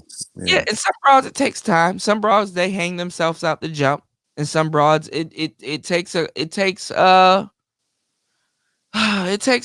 a minute for them to hang themselves. Yeah, no, but I just say that, Some that of these does feel niggas they good learn though. that shit during marriage, bro. But yeah, but I mean, next time, well, I mean, it's so sad that, like you said, when they just how fools lose their mind around a good-looking woman. I mean, they lose their Yeah. fucking Yeah, mind. see, Zero hate. He talking about that real shit. She GOTGF. She got girlfriend, bro. She's get out the game fine. Get out the game fine.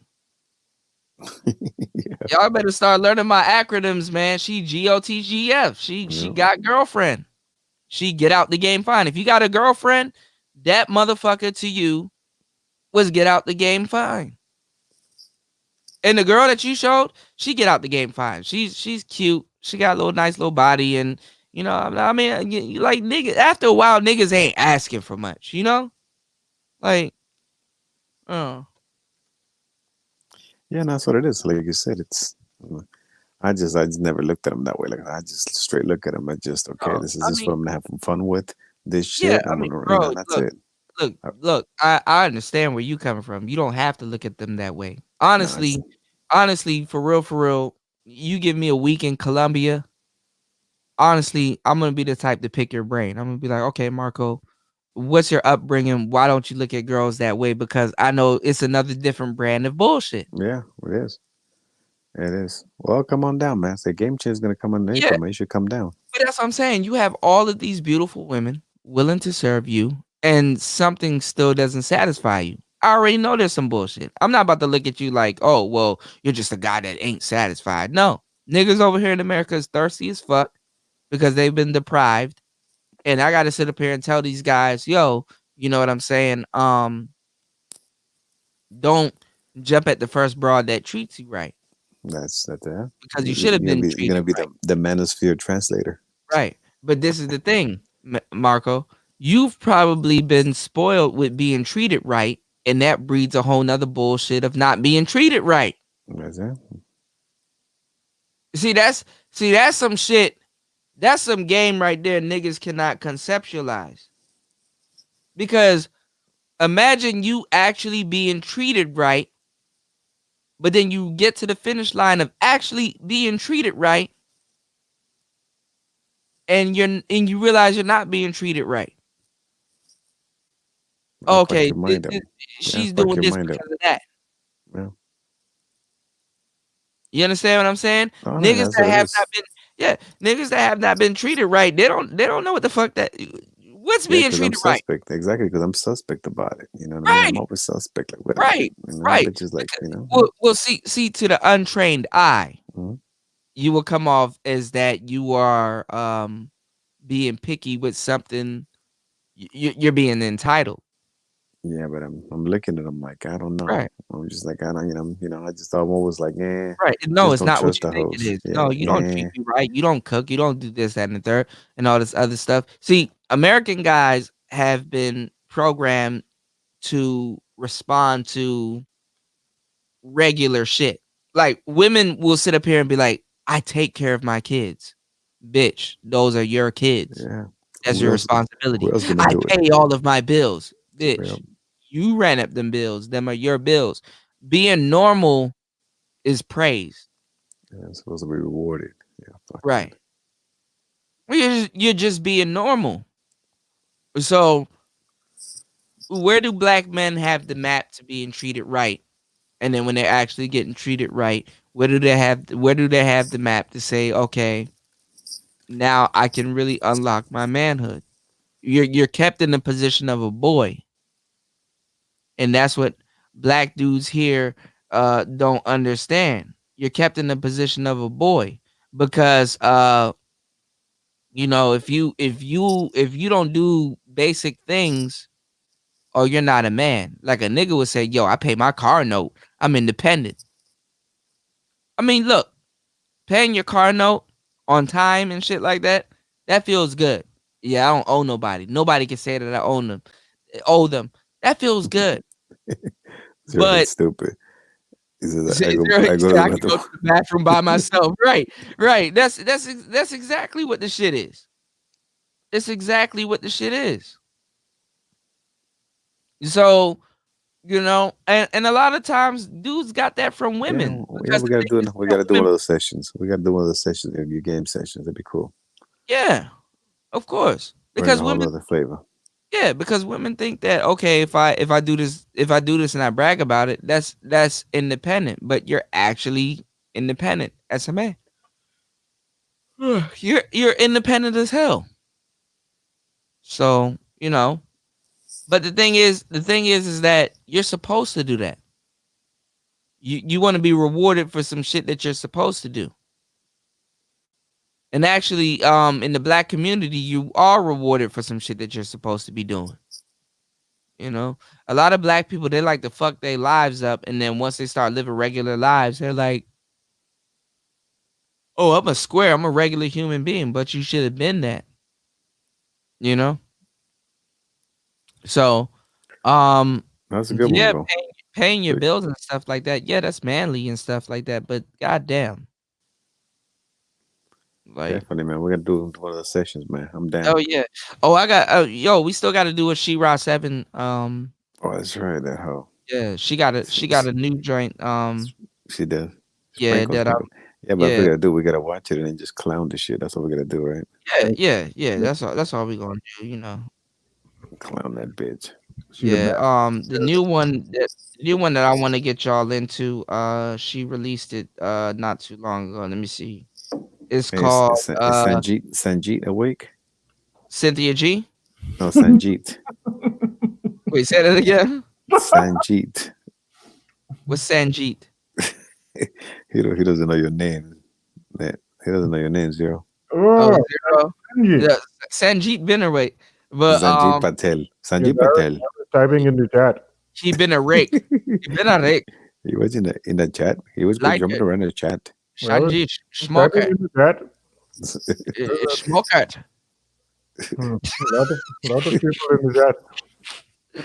Yeah, Then you get AJ eyes got big as fuck. I was like, AJ. He was like, he was just looking at the camera like, what the fuck? well, you know what? We're gonna do this today. Cover your woman. The new She-Ra 7 joint is how to tell if you are his type. Oh yeah. That's some good shit right there from the wifey. You know what I'm saying? I'm down. I'm down. Let me know when Yeah. you can do it. What Now, time Marco, you do it? you done married me and Jessica X together, so that's the wifey, but She-Ra 7 is the wifey, bro. I can tell if she is the right one by looking at her ankles. Can you dig it? I dig it. No, I am sorry. I need the earwax test. I am sorry. I cannot commit. Okay, we could. All of her ankles in her shoe. She is the right one. She-Ra 7. Get the curry. If the balls of her ankle do not fit in her shoe, she is not the right one. I reject. I reject. How much? how much earwax are you working? Yeah, we're gonna see if we're the right ones today, fellas. You know. All right, I'm down. And we got and I got this queued up. We got some Shahrazad Ali video from back in the day. I was gonna actually do this on the podcast. I might still do this on the podcast. Y'all want to take a listen to this and see what they're talking about real quick? Is she the one? Yeah, is she the one that wants you to beat her? No, she doesn't want you to beat her, but she advocates for whooping women's asses. You know, if they're in a state of hysteria, like the bitch talking to you sideways, or, you know what I'm saying, you can give her a nice little pimp slap, you know, a little Ike Turner action type shit. She's BYBRG. Beat your bitch real good. Beat your own bitch real good. Beat your bitch real good.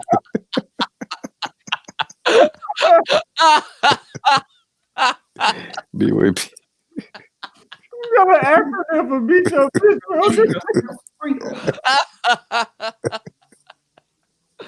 But no, but you know, I mean, and they talk about not doing. I mean, look, people like to highlight this point of her book, but they're talking about it. She's talking about it not in a state of anger, but in a state of correction. You know. Well, You know, I got that. I mean, sometimes you gotta hit a motherfucking reset button. Yeah. Or you got scared the hoe. I mean, like, yo, what the fuck's wrong with you? Let's check it out. Right. On what basis? Well, Can you hear it? studied us as a people, Yep. like you black men and black women across the country. See, Phil, the problem we have here is one of behavior, interpretation, and definition. 99% of the black men say my book is true. We can't dismiss that, no matter what we think about it. Well, 99% I don't see the poll that I've taken out of my book.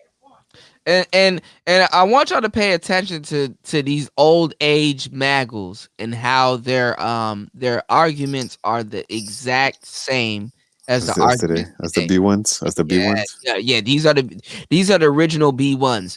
The ones Black that Caesar. we're encountering right now, they're nothing but knockoffs. Black Caesar. Mhm. That's a female. I don't see where the fact of where she got the information has anything to do with the validity in the statement. And Oh God. you're constantly is where do you get your data?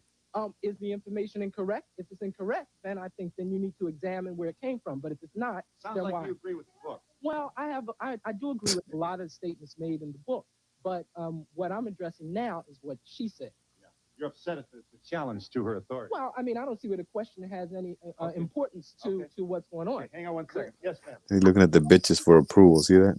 The liberation movement hurt you. You mentioned that earlier. Well, it did because prior to that time, we were standing with our men and our children, trying to make a way for our families and get what we thought we deserved here in the form of equality and opportunity. But once we got on your side, then it made it appear as if we were just with women against men. That was because of the argument that you all had with the white man, which is not our business. He threw us off. Mm-hmm.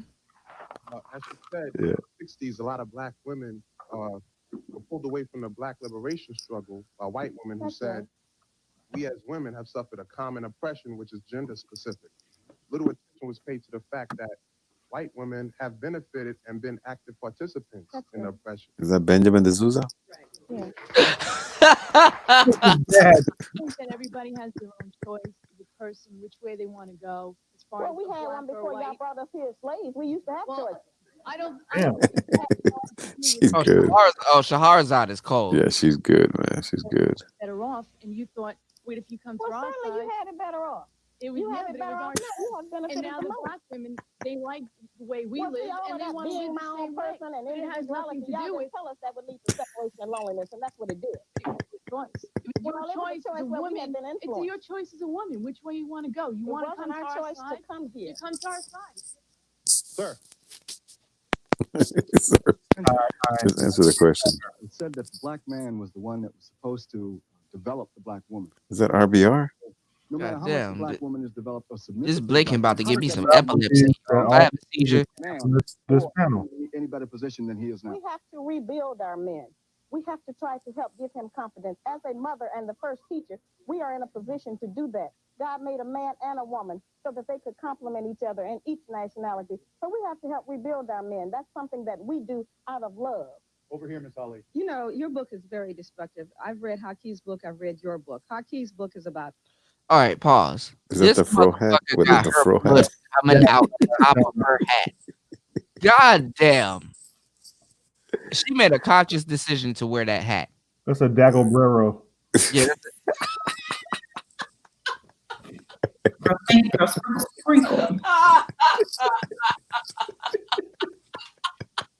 That's not right. That's not right. Dagobrero.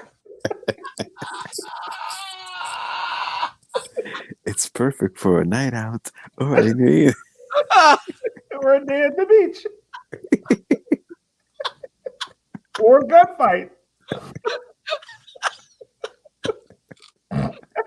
the Dagobrero.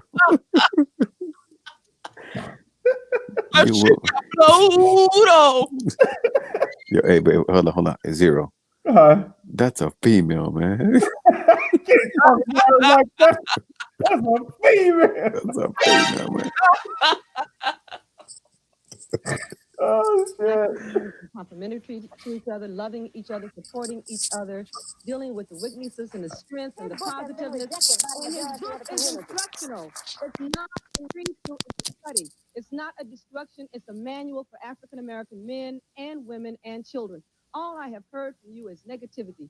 This is what I call the Black Man's Guide to Misunderstanding the Black Woman. Oh, damn. The miseducation of the Maggle. Right? My thing is like they talk all of this shit, and none of these motherfuckers on this panel could conceptualize Hot Girl Summer. No. Yeah, I want to just go back to the question of your research. All of their Oh daughters. shit! Look at this bitch. Not important. Look at this motherfucker. That's B1 right there. That's B1 all the way She on. started a UBB like a motherfucker. Is that Ren? Her nostrils, goddamn, bitch, them breathe up all the air. This is the problem right here. These members of the UBB, the Ugly Bitch Brigade, these the type of bitches right here that started feminism. Right here. Yeah, the pseudo Lauryn Hill type. This is the neutral zone right here. Nigga. All right, that was funny, Beth. State clearly and precisely what you did with the data. The other question I have for you is, are you saying then that submission and cooperation are one and the same? Because I would like to know that. I would like to. I'm gonna kick your ass. Right? And now, in regards to motherfucker asking an obvious question. My research, as I said, I've gone over that over and over. We have a situation where I am trying to teach our people that we have lost the principles and values that we came here with. The use of bibliography and footnotes is very recent history, only about 300 years. So that's not our standard. That's not our practice. That's one that the white people have set up because of their distrust. I don't have any responsibility to follow any of the rules you all follow. I am trying to give us a new set of rules of how we can be successful. Our educated class has failed us. You get the names. That bitch look like all she do is pull light-skinned bitch's hair out. Yeah, bitch. Black Man's Guide to Understanding the Black Woman. Shahrazad Ali, its author, and we'll be back to let this audience in just a moment. And them white niggas was instigating back in the day. This Yeah, nigga a whole exactly. instigator. Him, Jerry, and Maury. Nigga Donahue. Yeah. Donahue show used to crack. You know Jerry Springer still come on air? Oh, That nigga a judge right now. What about what about Geraldo? Oh yeah, Geraldo. Yeah, his weird looking ass. Geraldo dumb as fuck. Look at this nigga. What type of nigga is this? He's from the Sanetta channel. This ass right here. This nigga B1 is fuck. System of complementary balance. Nah, he's from the Sanetter side. Mm-hmm. Oh, He's brother not polite. Brother not polite. Impolite. Impolite.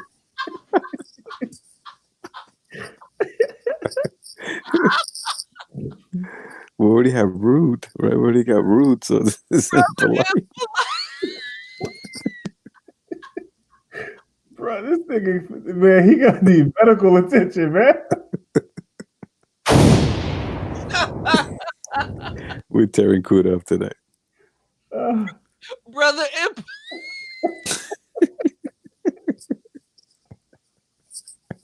Away. We need to get them into the office. Are you there, caller? I'm glad you waited. Hi. Go ahead. Damn. Go ahead, caller. Motherfucker is dying.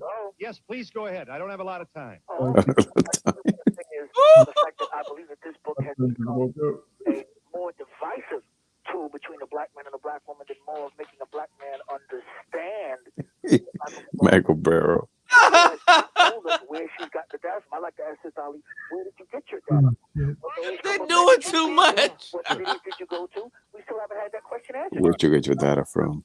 I interviewed 379 black men who were either married to or dating white women. I interviewed over 100 black women who were either married or dating black women, and over 1,000, nearly 1,200 black men and black women around the country. But what I found is that we don't have a control group. There was no point in me listing everybody's name in the back of the book. What was y'all gonna do? Call them all up? The point is that Call him up. You know, by not including that, then what I'm trying to say is that we have a collective problem that affects all of the people. There was no point in doing that. Haki Madabudi, editor, publisher, third Mega booty. Black publishing houses. He's a Maggle booty. That nigga face serious. He got booty in his name. Maggle booty. The latest of which Maggle booty. Maggle booty. Single, dangerous? A question mark follows. You've also published the rebuttal to the Black Men's Guide called Confusion by Any Other Name. Here's your answer to Miss Ali's book. Well, everybody's trying to benefit. Yeah. You'll make your case, sir, and I know you'll do so as briefly as possible. His book flopped like shit. You know, please give the gentleman your attention. It's rough when ignorant people talk about how ignorant other people are. Oh, shit. I think that Miss Ali has misstated the case. Her book is Hold on, y'all. political, it's ahistorical. About every page in the book blames black women. That nigga face serious as fuck. You look like all he say is "I'll beat your ass." Everything from telling the woman's brain is smaller than the black. He sounds like Zach tonight. Male violence is okay within the context of the home. And I think Go serious. realize that if Fannie Lou Hamer had this book, if Sojourner Truth had this book, if Harriet Tubman or anybody Shaka Zulu who have essentially led us to freedom, I would kill this nigga. These dudes are maggles, bro. They bad. Maggles been around. It's divisive. Everything from the language that she uses. I mean, she used savage. It's super maggos because they didn't went from capes to tuxedos. Black women savage. Bro, they're attacking this woman's verbiage. Yeah. We live in. They attacked the data first. Right. Attack the slang that motherfuckers be using. Ruled primarily by white men. Okay. Now the world. He said he wanted me to die. Anytime you hold down, I don't want to hit my woman. Don't make me. When she was on the Prophet of Thought series channel, this woman called in and she just said, they were like, hello, who's on the line? She was like, you told black men to beat us. Yeah. And this guy's like, I don't want to beat my woman. I just don't make me beat my queen. Yeah, she like a female. Like niggas was whooping bitches' asses like that. Like, get the fuck out of here. That's what these hoes want you to believe because they don't want you to practice quote unquote patriarchy. No, you're not even practicing patriarchy. You're just like, bitch, be a decent human being. Man, forget patriarchy. Just some some responsibility, some accountability. Just right. Be a human being. Yeah. Maggos aren't human beings. Man, look, 90% of these niggas is not gonna make it. I'm just telling you. Right. Yeah, you're right. Yeah. It's gonna work. I'm saying now, since the world that is to go backwards. Like, look at what these motherfuckers were fighting for into what it turned into now. Yeah. I'm not gonna. What they were talking about is what we're experiencing now. Yep, exactly. I mean, they want to be so sensitive, They want to be like fucking Ralph Tresvant and shit, a man with sensitivity. Yeah.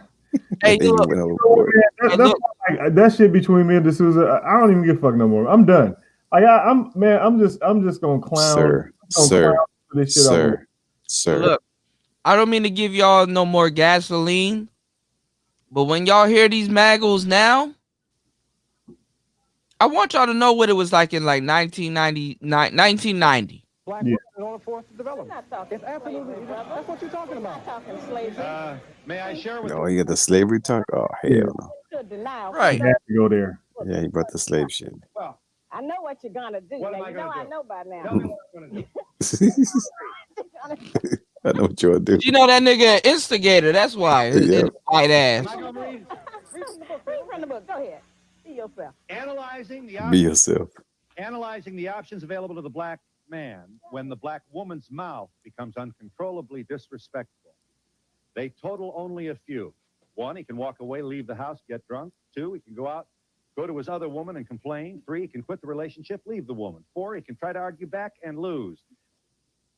Yeah. That's some shit. Yeah, no, that was it though. 5, he can seek counsel. He can argue back and lose. 6, he can offer her a sound, open-handed slap in the mouth. There it is. Right, there it is. The slap. Let me respond. I'm proud of this entire project. It's helping my people purge. Now let me respond. Note how he stopped right there. Yeah, but exactly. That was it. I mean, the slap. That's what you want to get to.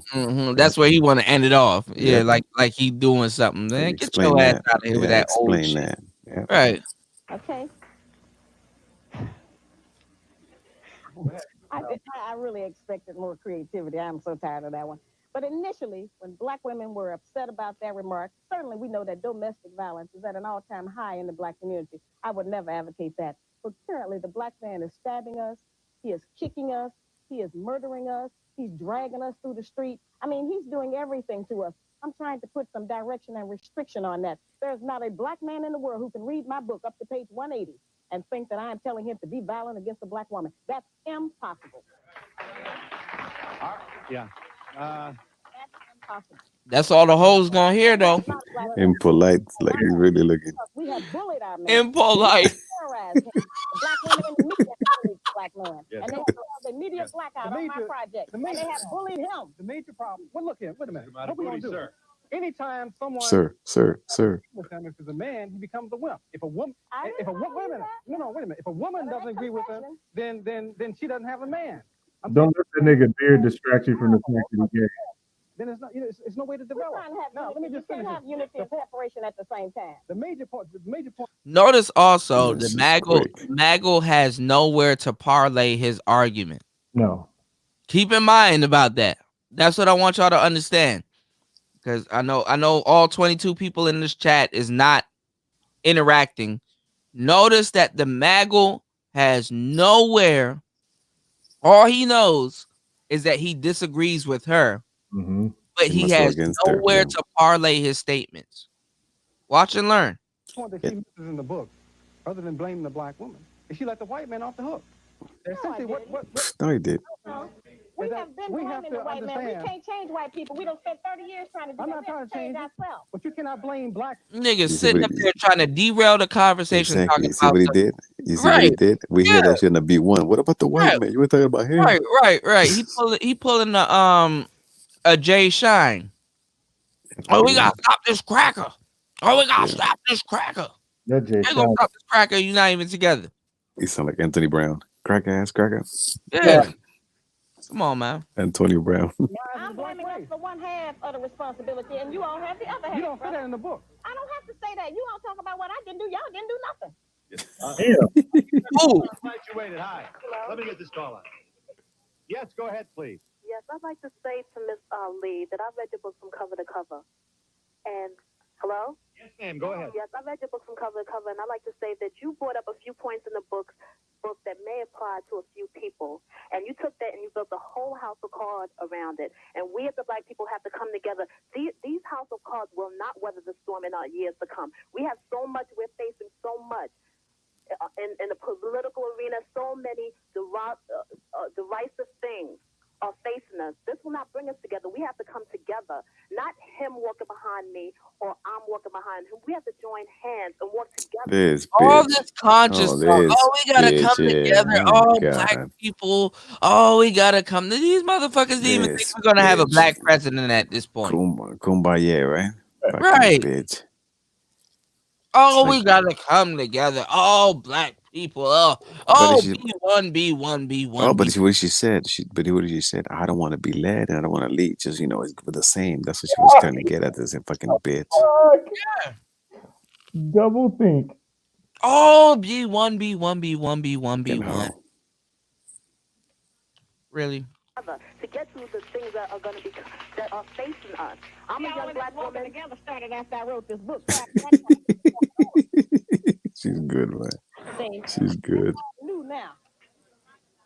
Now we want to have unity, and that's what I'm trying to get us to have. Jesse Peterson, director and founder of a grassroots organization called Bond, Brotherhood. Now, y'all gonna fucking laugh. This is Jesse Lee Peterson, y'all. What it is? Oh, yeah, this is Messy Jesse. Messy Jesse. Yeah, is him. That is him. Yep.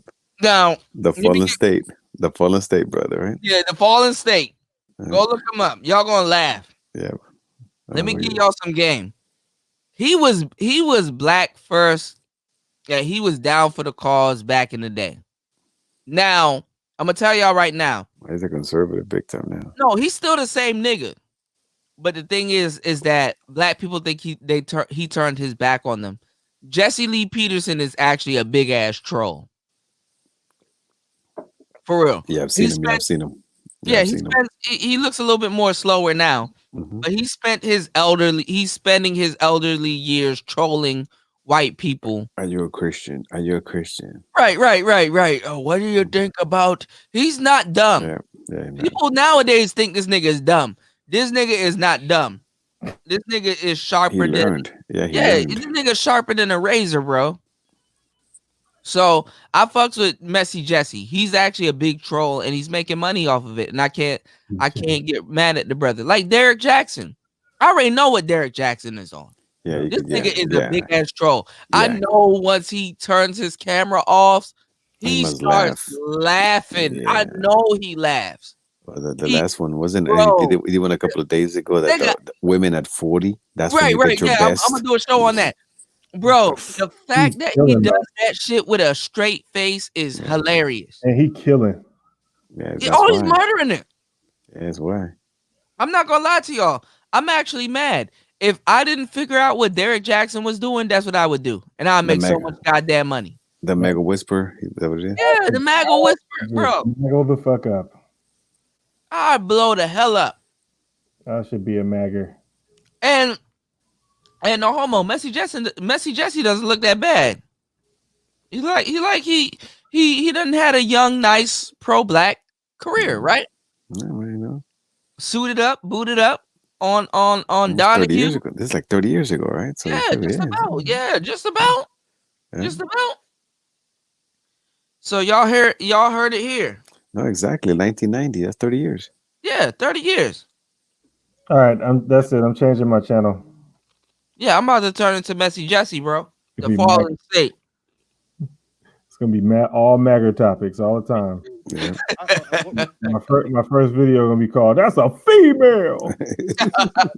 About rebuilding the black man, and what Miss Ali is stating in his book is right on the money. It's very true. Yeah. What happened? The black man has failed, and because of that, he sounds the same. Take responsibility of the black man. Yeah, he's trolling right now. The responsibility, and what she has done, she has destroyed her children because she's not able to handle the household. Her children. Well, she destroyed her children. Talk badly about their father. Talk badly about the father. Talk badly about the father. You don't have to be black for this to happen, but go ahead. Okay, y'all, and this is before the 21 million aborted babies and counting. I heard it's like in the 30s right now. Where's infantry skills at 1,800 per day? Was it? Right. Yeah, black women abort like 370 something thousand babies per year. That's fucked up. Yeah, it's fucked up. What happened in the black community, because if you look back at our history for a long ways back, the black man has not been the head of his household. Yes, sir. And so what Bond is doing is understanding how this woman that she speaks of in the book has destroyed the black man. What happened to his strength? What happened to his decision making? Yes, and we find that also what happened to white liberals, the way that they have separated the black woman, they're giving the black woman welfare. They're giving the black woman better opportunities for jobs. That's right. And so the black woman is on a throne feeling like she's better than the black man. That's right. And that's why the black community is failing. Because if the black woman look at this, that nigga Jesse was breaking the game down, wasn't it? God damn. I mean, the only thing he's missing is like the Great White Hope. What do you think of the Great White Hope? you have to step down and let your black man, well, she don't have to do it, but the black man has to understand what's wrong with him and take that position back. So if there's a black family without let me just understand this. Help the if there's a black family without a father, you're not surprised. Who would want to come home to a house where she's talking like that and has that attitude toward him? And the children see this behavior and we pass it along from generation to generation. Abuse has been recorded as being just as violent as physical abuse. Yes, it has. What you have to realize, Phil, it's out of order for a woman to be head of her family. And she just That's right. That. And so when the kids come home, because she knows that she can handle it, she's angry already. And she's passing this down. So in return, it's causing conflict in the black man. And her daughters are growing up to believe that all black men are bums. You can look at feeding and clothing a child is not raising it. Right. You got Donahue to black man in our home. Now Donahue on this side. See that? Yeah, he an instigator. Yeah, well, he turned Donahue on this side. See that? black women are pretending they don't even need no more. They weren't around trying to act like men. We'll be back. Oh. she having a good time too. Mm-hmm. Say I support the sister 100%, and I think that as a nation, we all brothers and sisters Is that and work together with one another and stop all of this misunderstanding and confusion. To be sure, sir. Right is now, that Black Moses? We as black people are talking, women and men, no matter what device was used to get us to talk, we are. Look at this nigga's fade. Is that Leon Spinks?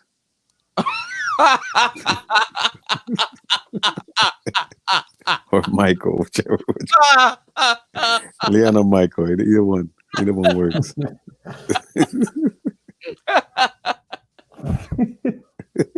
Leon He looked like him.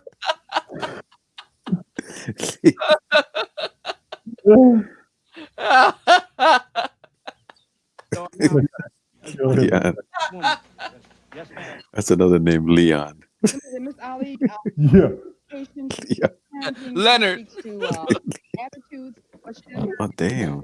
give steps, concepts, ideologies. You only attack the African American woman for what she has not done. You do not give directions. You do not give sound advice. Now understand, back in those days, because this is a boomer. This is a boomer right here. Yeah, exactly. This is 1990. Mm-hmm. This is the main bitch you gotta watch out for. Yeah, look at her face, man. Look at her. This the boomer right here. That's Jay Speed's woman right there. Yeah. See, the young woman couldn't speak up right now. If you look at these bras right now, these motherfuckers in their 20s. Yeah. In the 90s. Well, this bitch is like close to 30. This bitch, like this 30, this bitch up there. She like 35. Yeah, exactly. Yeah, exactly. This is a young bitch. Right. So she look, she using her real eyes. She not even using her glasses. She got it. This is the bitch that she had to miscarry, like Tickle said. This is a 21 million right here. She had a miscarriage.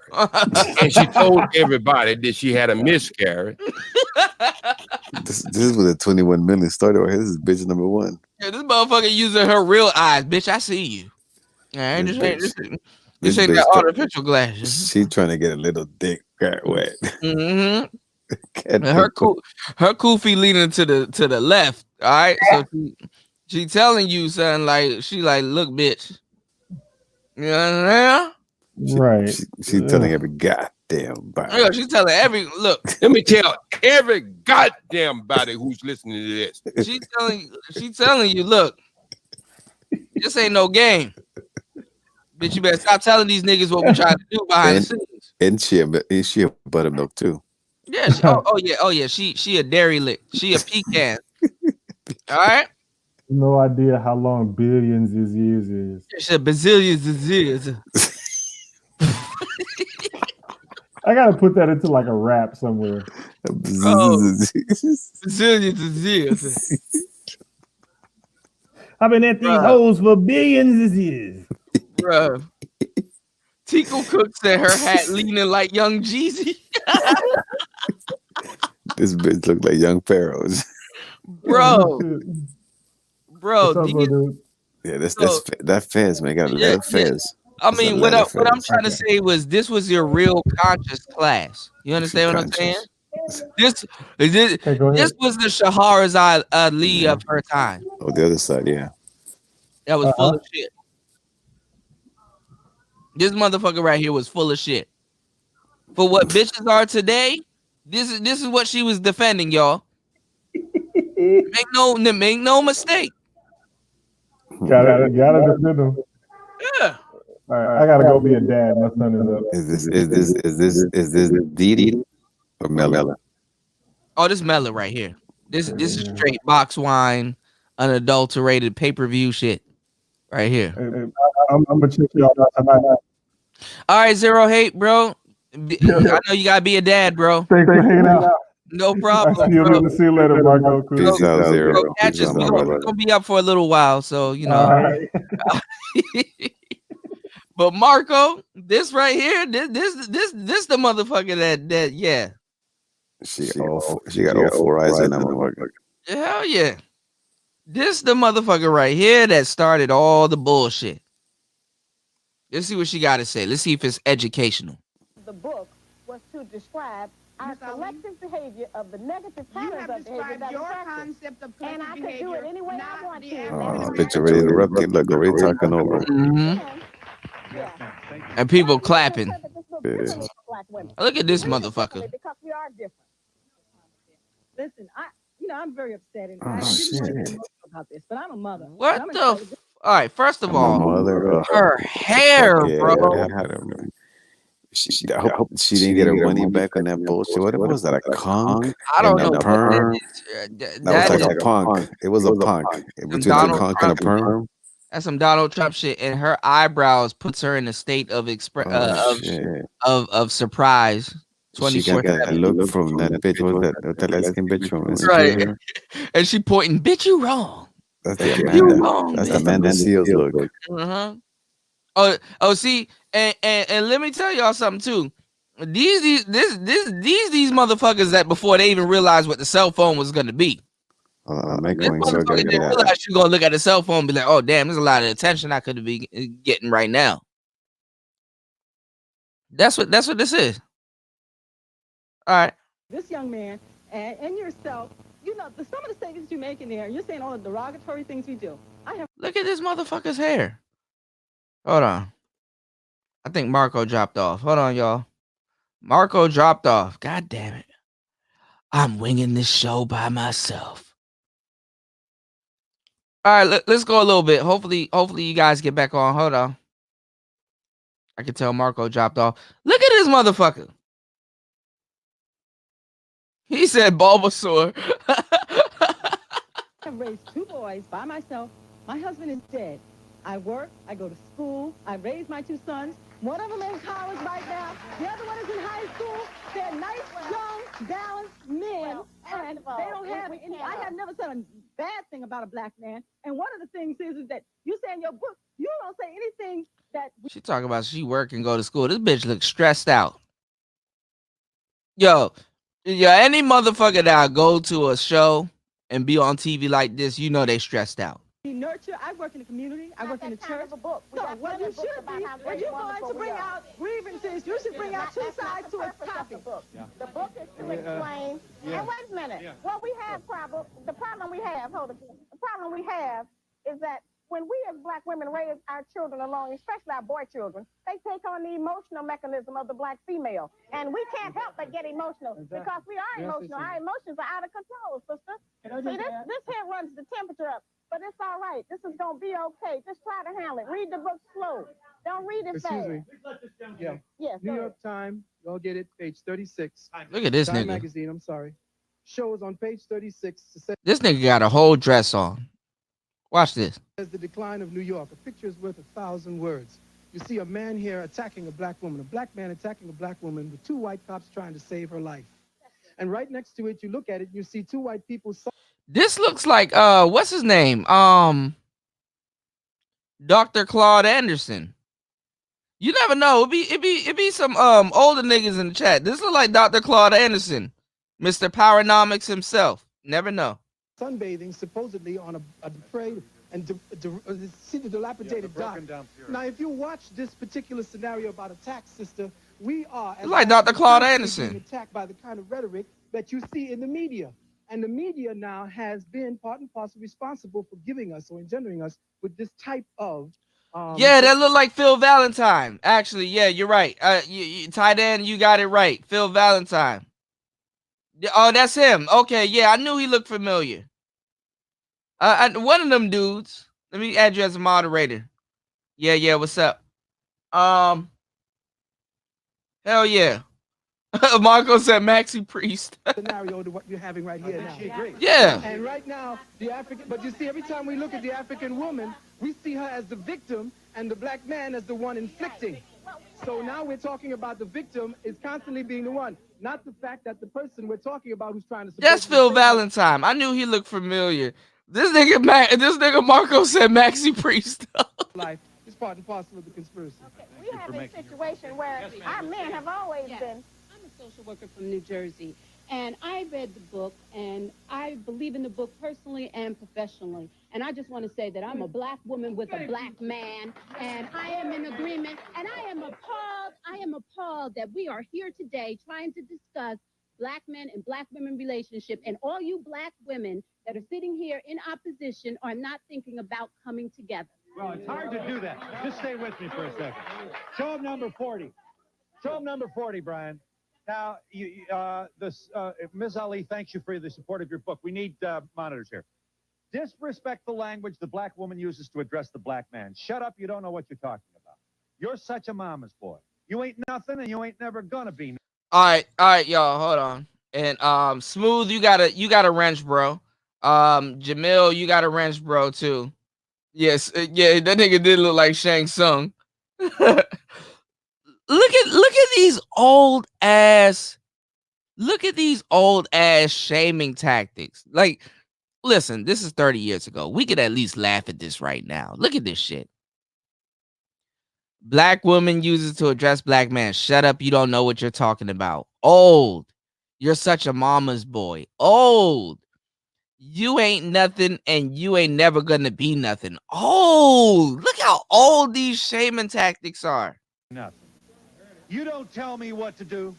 Men are Ricardo, you about to get a wrench also. $40. our dogs. We have heard these comments in our home. I have heard my mother say to me, don't let your left hand know what your right hand doing. Well, my right hand knows what I'm doing, and I'm not going to deal in that. And understand, this is around the time where this is an old ass woman. So she's from, I would say, the silent era to the end of the greatest generation era. Okay? You got to listen to these women with a keen ear because these are the most women that are full of shit. 1990 was going to be last year you heard of women that was actually meant a goddamn. Okay? Because they're from the beginning of the baby boomers, from the silent era, and the era that actually that was directly from the greatest generation. You know, the generation that we're trying to replicate now with the nuclear family and shit like that. Yeah. Right before the sellout. Yeah. That deception, and that's where we are. Yes, sir. Yes, 100%. We got a problem here. For the women that does not apply to, it doesn't apply to. We got too many sisters. Look at this It nigga. does apply to. Too many brothers say who read it. Our people have been de-Africanized. When you become de-Africanized, we didn't have this problem before we was dragged here. There's a reason why we're having it now. You understand? Get you in a second. Yes, sir. Yes, sir. The sisters in here who are in disagreement saying that the women, the backbone and everything, you Look at this nigga. have to look at the condition of the youth in America. Like Blueface. Black men more in prison than in college and everything. You know what I mean? That's the women raised the children. So any disrespectful and bad attributes that they have, who did they get them from? They got them from the negative female on them.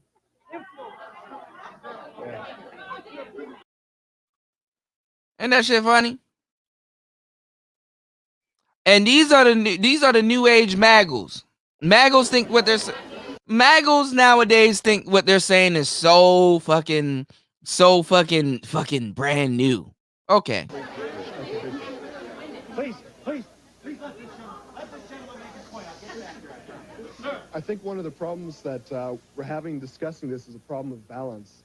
I grew up in a single-parent household with a very strong mother. My mother was a young woman when I was growing up, and instead of going out and partying, it was disco days. She worked for 11 hours a day, and she kept us together. I'm sorry, this is not a balanced picture that you're drawing here. I mean, black women, These the niggas that are in the now. My mother was different. She would never do nothing like that. I don't even know what type of black woman you're talking about because this black woman doesn't exist. So, you know. sorry, I have nothing but respect and congratulations. Woman in 500 years, the first black woman. Wait a minute, this is important. Is it a balanced picture that I am the first black woman in 500 years to write a book in favor of the black man? Is that a balanced picture? You're not the first woman to do. You keep saying that you're the first woman, but the world didn't begin with you. You're just trying to make money off of black women, and it's not right. They want to talk about the Monet. They always want to talk about. Oh my God! That we as black women who are in disagreement with your book, we support what you're saying. We have a problem with the dehumanizing imagery in that book and the fact that it denigrates so many of us. We didn't like the delivery. The verb wasn't in the right tense. I'm sorry. Yes, ma'am. I'll get you in, I promise. I didn't read the book, but it seems to me. Thank you. I didn't read the book, but it seems to me she is just trying to help all black women and black men. Wait. I'm not finished. See, it takes the white woman with the damn bold cut to be like, look, she's just trying to help. Wait, God damn it. Can I say what the fuck I got to say? But what I want to know is, I'd like to ask her and other black women and black men here. Yeah, it's as though somebody wrote a book saying all women with red hair are wretched. Look, Donahue got to get his points in. This fuck nigga got to wow her. All women with red hair are wretched.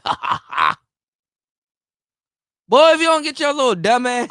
That's the way some see this. Is it just working towards self-improvement, though? Miss Ali? That's absolutely not true. It's a book telling us that all of this so-called political game, politics means policy, and the only place we can implement any permanent policy is in our homes. Yep. And that's what I'm trying to remind black women to do. And ain't that what black men are trying to do, but nowadays have to SYSBM because they realize that's what you can't do. Go try to, nigga, as a black man, go try to implement some type of policy in your home. Okay. Nigga, good luck. In your house. Some shit that you pay for. And get up and go to work. Okay. Yes. Yes, please, Jesse. That's Vivian Gardner's man. Please let him make his point. Well, Sir. One thing I want to speak about is the... Please give him... That nigga Messy Jesse was look. He about to tell y'all the truth. Look. One thing I want to speak about is the emotion of the black man. Yes. The black man is emotionally out of order, too, because of the black woman. We're not strong within ourselves. We have no sense of direction for ourselves. And this insecurity has been passed down to us from the black woman because the father has not been there for us. Here's what she'll tell the child when the black man is not present, according to Shahrazad Ali. Show him 43, Brian. Here's how you depict black women alone at home with the kids. Your father don't care nothing about you. I'm the one who loves you. That's when the man is not in the house with That's what the I'm child. saying. Yeah, if right. he wanted you here, he'd be with you. Your father's a bum. He ain't got no job. He ain't got no nothing. Mr. Peterson, among others, steps forward to say that once you expose a child of any sex to that kind of rhetoric in childhood, they will grow up to disrespect the... Hold on, let's run that back, y'all. Let's look at these old ass shaming tactics. Let's see if we've heard these ones before, okay? Which she'll tell the child when the black man is not present. Your father don't care nothing about you. I'm the one who loves you. Well, we haven't heard that one before. If he wanted you here, he'd be here with you. Oh, really? Okay. Your father is a bum. He ain't got no job. He ain't got nothing. He ain't got no nothing. That's how you can tell this from the 80s and shit. He ain't got no nothing. In 2020, you think you really gonna fall for these? Not even in 2020, nigga. The year 2000, you think you really gonna fall for these old ass shaming tactics?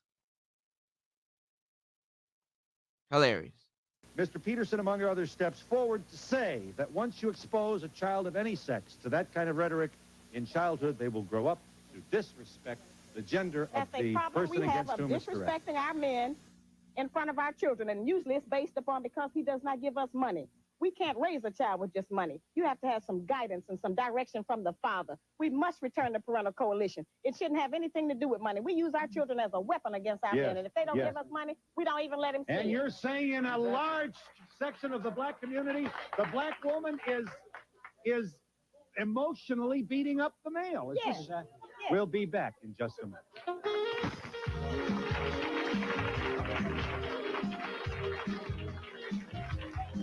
Make your point here. You've been very patiently listening. I think that the major problem is that Miss Ali has been able to use media very well. What she says here sounds logical, but it's not in the book. It is not in the book. Okay? Tell us the difference, please. The major difference in the book is that Look at this Maggle. almost 200-page diatribe against black women. There's not even 10 pages in the book that says anything positive about black women. Now, on the other side, there are no answers to the problem. There are no answers. No. There are no answers in the book. She doesn't deal with the whole question of education. She doesn't deal with white supremacy. She doesn't deal with the political reality. We've dealt with all of those books and ain't nobody read them. Our people haven't read the book. Our people are reading my. She doesn't deal with all of the arguments that I would use to derail a black man's argument when it comes down to dealing with the black women and checking his women. You see how when you have red pill vision in the future, you can see all of that. You can see, hey, let me give y'all some game, bro. Hindsight is 2020. You can look at this shit right now and laugh at it. If a motherfucker will bring these same talking points to you in 2020, nigga, this shit is fucking funny. If somebody can bring this same shit to you that happened 30 years ago. Oh, I'm breaking curses today. I have the answer for you. I have the answer. No, she doesn't deal with the whole question. Hold it, please. Thank you very much for giving your thoughtful attention to Mr. And I bought this book like 5 times. And you know what's funny? This book is actually a compliance test with my girlfriend. For you to at least be my wife or my girlfriend, you would have had read this book like 2-3 times. And me and you would have sat down and had a conversation about this book. Ask my exes. We cannot go back 100 years still. We have to understand that what the brother said, balancing is very important. That is, you have 60% of head of households in black community headed by black women. These black women are at the lowest level. Why are they alone, brother? Because white supremacy has essentially... why don't they have a man? Well, the men are not there. That's why they don't have a man. What? But why did they leave? No. The men did not leave. The men were forced out. See, you don't. See, and hold on, let me hide this shit. Watch this nigga's blinking, cause it's confirmation for the questions that she's asking. She knows what the hell she's doing. Look at this nigga's body language when she asking this question. Watch. Balancing is very important. That is, you have 60% of head of households in black community headed by black women. These black women are at the lowest level. Why are they alone, brother? Because white supremacy has essentially... why don't they have a man? Watch this. The men are not there. That's why they don't have a man. They're gone, but why did they leave? No. The men did not leave. The men were forced out. See, you don't. The men were forced out? When we came out of integration, it came in terms of the war on poverty. Johnson signed a bill in terms of aid to families and children, and that people could get the money, the women could get the money if the men were not there. The men were pushed. Wait,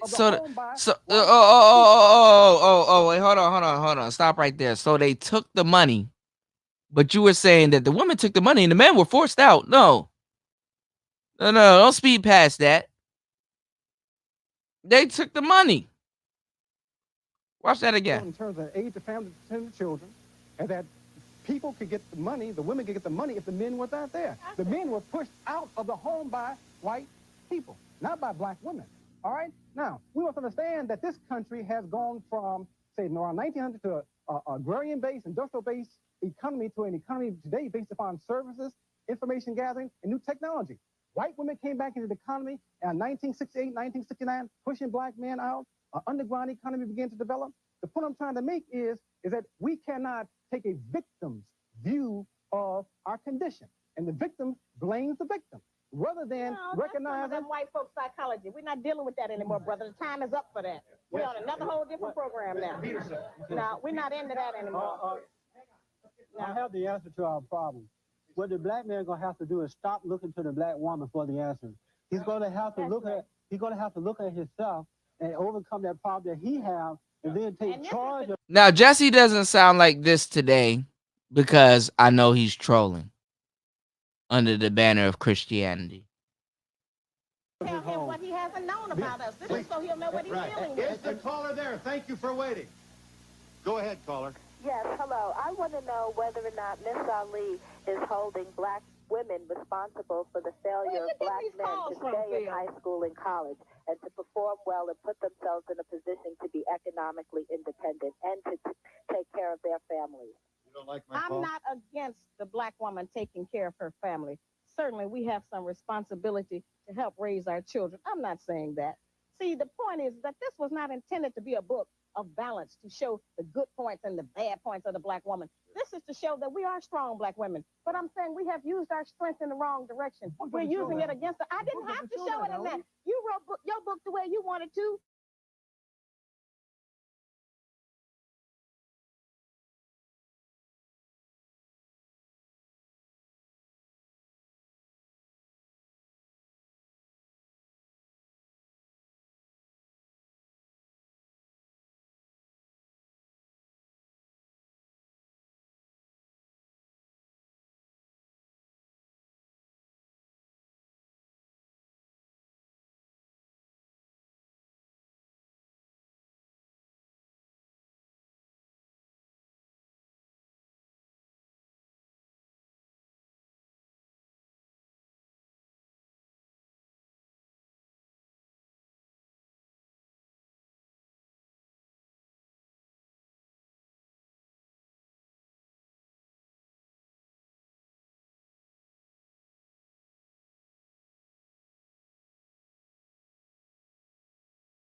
All right, y'all. So I'm back. My Wi-Fi is derelict.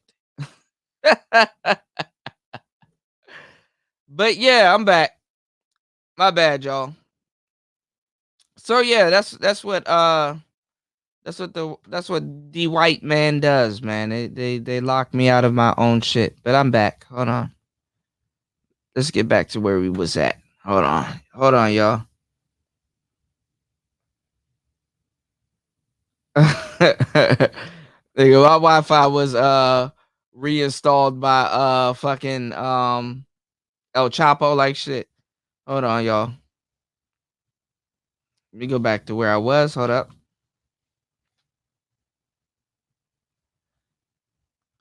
Give me 1 second. I'm gonna pull it back up. Actually, we're gonna get into a cut real quick for my boy Paris Ratliff. I haven't played the song in a minute.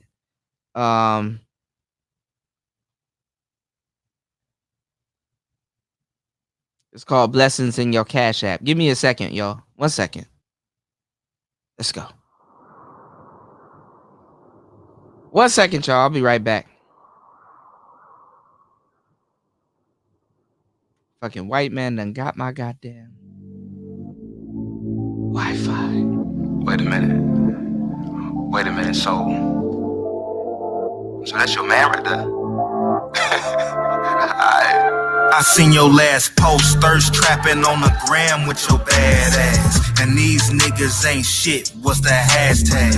And the word around town that your man a clown. But I don't wanna wipe you up, I wanna pipe you down. I wanna get your hair done and your nails did. Expensive bags, Louis V, that's Chanel shit. It's sugar sweet, ain't no lacking over here. Bitch, I put that on me, ain't no capping over here. It's legit, you the shit, and your booty getting bigger. And I know you sick of curving all these dirty ass niggas. Fuck with me, honestly, this where you wanna be. I can be your J, you can be my little honeybee. I can be your side dick, I can be your savior. Put on some sexy, let me scoop you up later. Wave at your ops, cause they pop what they mad at. You deserve it all, baby girl, what's your cash app? Let me get your cash app. Can I put some blessings in your cash app? Girl, I wanna put some blessings in your cash app, girl. Can I put some blessings in your cash app? I just wanna put some blessings in your cash app, girl. Look, understand, I'm the man, girlfriend. Nah, I don't give a fuck about your man, girlfriend. Who is he? You can stay, you ain't gotta leave. Hit me when you free. I just wanna be your super freak. I be super geek when you pop up on my timeline. Put me in the game, sick of sitting on the sideline. Every time you hit the streets, you flee. It's a photo op, face beat, browse on fleek, no Photoshop. Baby, what's your cash app? You could take a Uber here. If you got that splish splash, I'ma get the scuba gear. I'ma grab you by your waist, let you sit it on my face. Cause that pussy fresh, no smell, no taste. Bend it over, bust it open, ride it like a roller coaster. Legs on my shoulders, have you bustin' like a super soaker. I'ma keep it stroking till you yell time out. And I'ma get you home before your man find out. Baby, what's your cash app? Can I put some blessings in your cash app? Girl, I wanna put some blessings in your cash app, girl. Can I put some blessings in your cash app? I just wanna put some blessings in your cash app, girl. Can I put some blessings in your cash app? Girl, I wanna put some blessings in your cash app, girl. Can I put some blessings in your cash app? I just wanna put some blessings in your cash app, girl. Stop messing with them tired niggas. I just wanna put some blessings in your cash app, girl. Stop messing with them tired niggas, girl. And go get you a side nigga. And go get you a side nigga.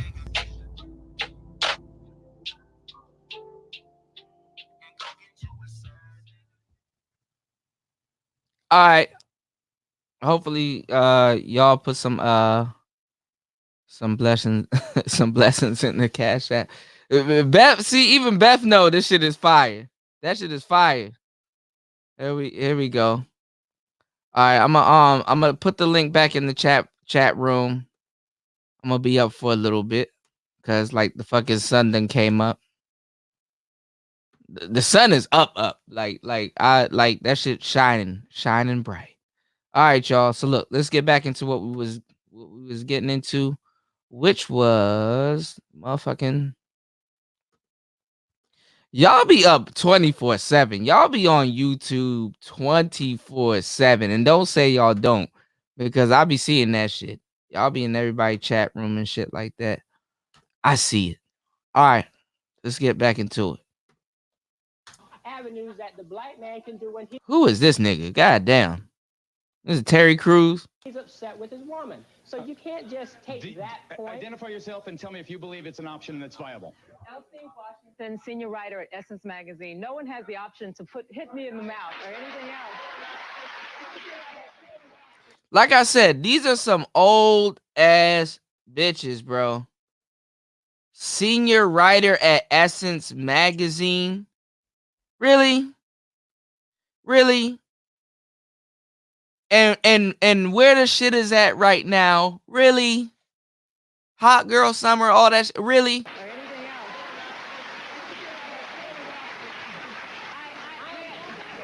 May I say, suggesting that someone has an option to hit you in the mouth, but not even a right, not even anything. No one at all.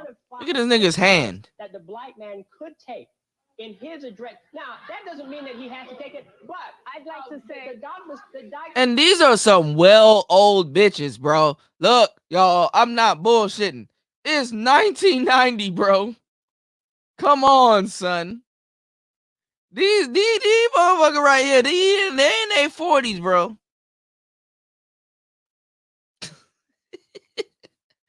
I could hit you, but I didn't. But I could. Decided a point that there is this progression of black women. Black men, my brothers, do not buy this book. How you gonna talk about hitting the bitch, but you reasoning with her and shit? I could, but you know, this is a figure of speech, but I could.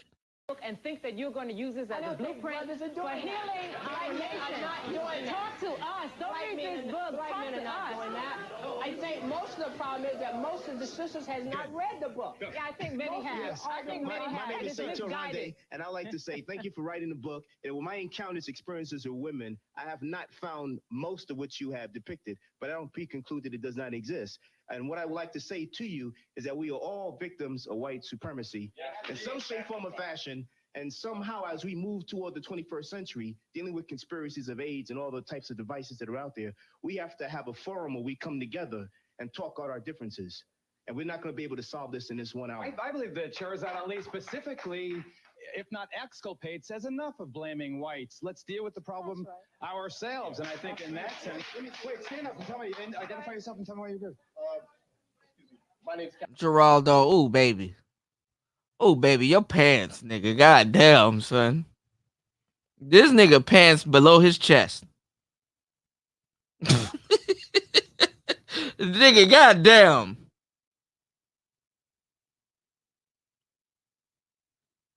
See, this is when they had to deviate from the just talking about, oh, the cracker. This is when they had to start talking about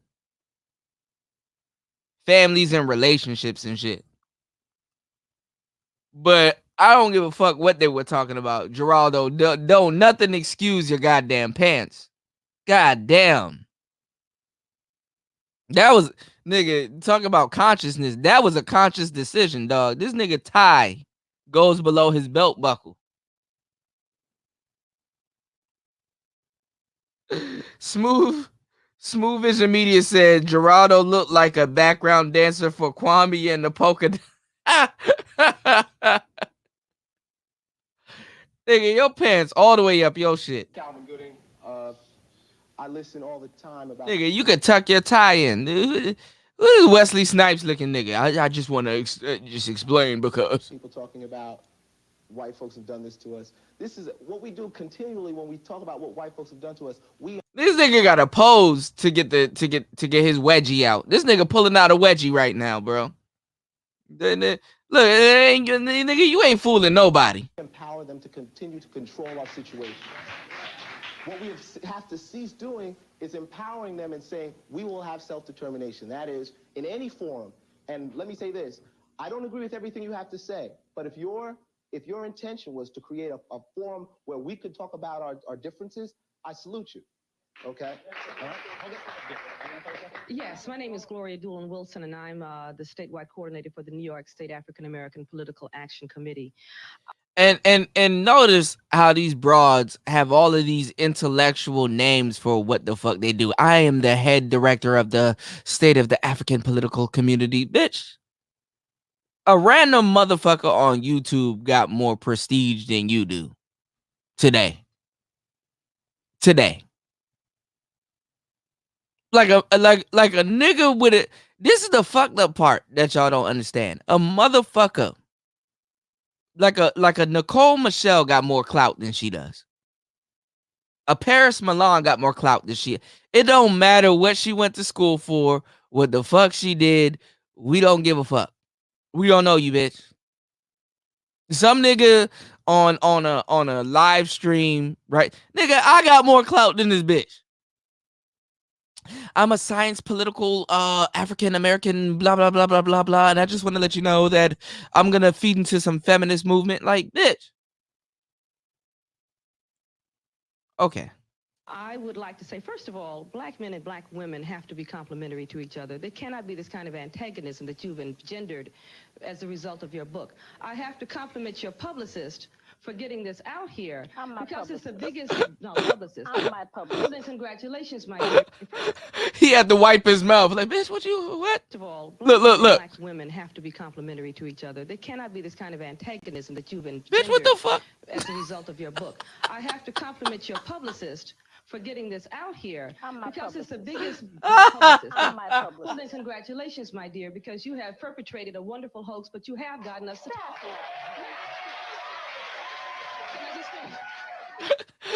Beth said, I'm the CEO of the National Magal Academy Delegation of Intellects and... To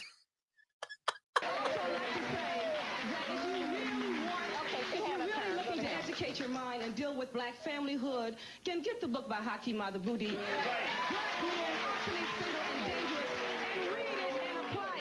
This woman has no solution. She has no solution, but she has Yo, is that Dr. Umar? That wasn't him. antagonism, and that's why we're here. Yeah. Hello, my name is Osei. I think one of the problems that's not being dealt with is a lot of personal venting, all right? That when we understand relationships grow out of families. The structure of the black family has changed, all right? One of the positive Look at this nigga. About the book, if there are any positive things, is that the book opened up a forum. Because you have to understand, too, how can someone write a book, self-published, and not promoted by any or major publishing company in New York, right? And made such a... These niggas like, what the fuck is these niggas talking about? See, this is the old age Maggle right here. Y'all better take notes. This twin man right here. Hold on. That the educated class has not been able to do. Abiola, tell us how she has managed to do it. How has she managed to make this a platinum bestseller on her own? Well, it's Who's this big bitch? She like Big Worm. it's when she attacks the least able to defend themselves. This motherfucker high as shit. When I don't even know what you just asked me, but I'm just gonna say what I want to say. That is a black woman. When she attacks the bottom rung of the bottom rung of society and labels them as the scourge of humanity, of course that's going to cause a controversy. And any controversy is This KRS-3. This KRS-3 right here. food for the media. As a media critic, I'm very much aware that anything that creates a stir, a flurry, a controversy is food for the media. But Playfell, there are other controversies out there created. It can be explained simply by the same explanation as to why soap operas are more popular than Shakespeare. Now, let me... Who the hell is this nigga? Now let me tell you something that's not gonna make sense. That's gonna fuck people up in the future right now, because you know what I'm saying. I got this hat on and shit like that. I'm looking real spiffy up here. All right, let me tell you something. Let me just say one other thing about books, okay?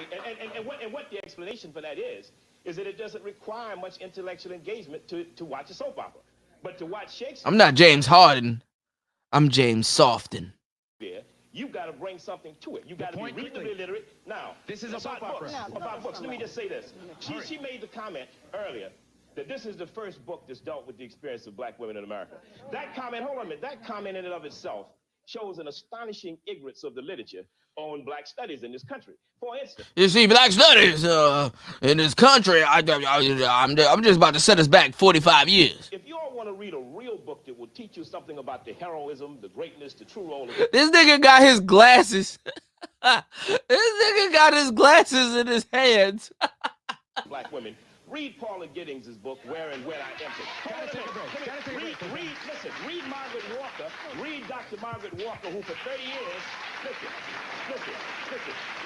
Read, if you want to see...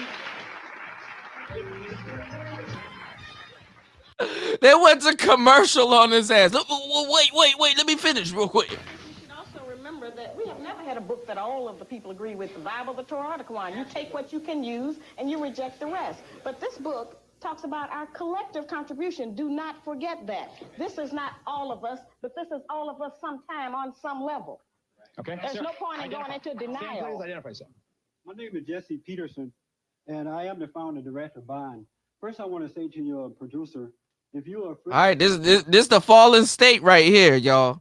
All right. And I wanted to do a podcast about how Jesse Lee Peterson, because upon the first appearance, you would think he's an old guy that came from nowhere and that's just talking bullshit. Jesse Lee Peterson is trolling the fuck out of white supremacists. Jesse Lee Peterson is in that pocket, okay, where he pretends that he probably is a Christian, but he wears the Christian badge and is just sitting up there trolling white people. Real talk. That's why Tariq didn't go in on him. You can go back into old shows, and this nigga is spitting straight fire. But it comes to a point where you're like, all right, you know what I'm saying? These niggas ain't gonna change. These white people definitely ain't gonna change. I know the truth. Let me go lay down for a little bit. You understand what I'm saying? Let me go do a bid real quick. Let me go lay down real quick. Let me pretend like I'm fucking with these white people, go collect me a bag and troll black people and white people. But if you know, you know. And I've been told people that. I told people this more than 6 years ago. Oh, this nigga trolling. I done seen him on panels with Sister Soldier, Shahrazad Ali, a whole bunch of other elites talking this red pill shit that we talking today. The nigga trolling, bro. Read of the black men reading this book, it's because you're afraid of losing your position. Give her a chance to respond. I know what happened. Give her a chance to respond, please. I don't agree with you at all. What it is, the black woman is in the wrong position. The black man has to come back to the head of the family. Then why have you been dealing with it?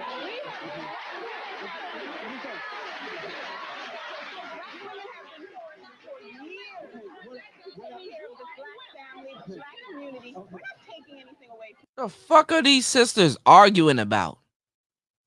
These motherfuckers didn't even realize the cell phone was gonna come, all of this extra, and I'm arguing on panels with old ass niggas talking about the internet didn't change bitches. Oh, the internet didn't create a new wave of bitches. The internet done created a new wave of bitches. This motherfucker right here try to be back in the club right now.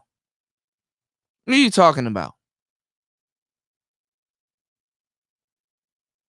What are you talking about? This bitch didn't expect Instagram to come. This motherfucker don't even know Instagram existed. All of these bitches in this crowd are arguing with these niggas, and they didn't even know all of this shit was gonna come. It was gonna breathe and manufacture a new wave of bitches. You're dealing with a new breed of bitch right now. All of the shit these bitches was talking about, they didn't even think it was gonna breed the type of bitches that's out right the fuck now. But yet, I get gaslighted, and I'm wrong for speaking up about it. Yeah, okay. Yeah, all right. Yeah, all right, nigga. I see. Yeah, all right. When you come to your senses, my nigga, I see you at the finish line. Yeah, okay. Yeah, okay. The fuck? This nigga Jesse Lee Peterson is going to motherfucking Amber Rose slut walks right now, asking these bitches, do you think what is the difference between being a slut? Me and my man be laughing at this nigga because he don't even call them sluts. He calls them slats. You're a slat. This nigga interviewing this bitch's daughter at some slut walk talking about some I feel liberated. Talking this same shit. Do you I don't know what you niggas are talking about, but do you know how satisfying that is? It's like you do know I interviewed your mama, right? And she had the same shit to say, and you just a spitting image of this bitch right now. I interviewed your mama. Think I'm bullshitting. Look. What we're doing is, at by and we are understanding that because of that wrong position, the black woman is not able to handle that position. And that's why she's out of order. That's why she's so crazy. Yes. My name is Queen Esther, and I'm from the Hill by South in Brooklyn about healing the nation. Right now, we're in an emergency. We don't have time to fight with our family. We have to build a nation, love each other. Bitch, look at your hat. Look at your hat. Healing the nation.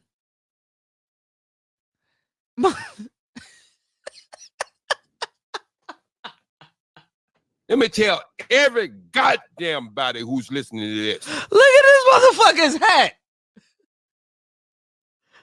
Look at this motherfucker's hat. This motherfucker got a potato chip on her head. Nigga, is this a tortilla? Healing the nation, bitch. If you don't, nigga,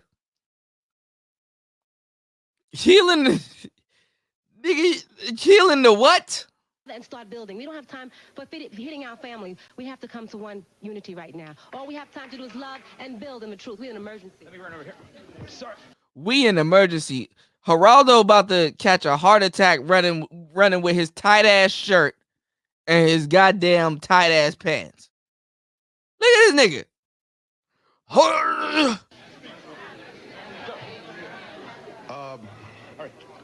This nigga caught a wedgie stepping up them steps. First of all, the black woman must realize that as the black nation, we were the first people on the planet and the first people to establish family life and our roles in the family structure. What we live today is totally alien to what we originally... Hold on, we're not going to skip over this. We're not going to skip over this. This nigga got a knot on his forehead. This nigga got a knot on his forehead. And I know somebody hit him because it's on the right side. And we're not... Hold on. First of all, look at these bitches. Hold on. First of all, the black woman must realize that as the black nation, we were the first... What the fuck is wrong with these bitches? What is wrong with these bitches?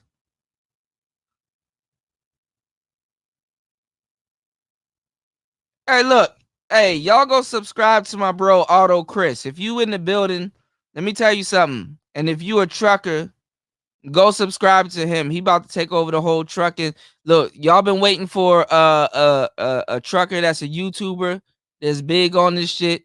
Y'all better go subscribe to my boy Auto Chris, because he gonna lace y'all with the game, whether you in the game or you trying to get into the game.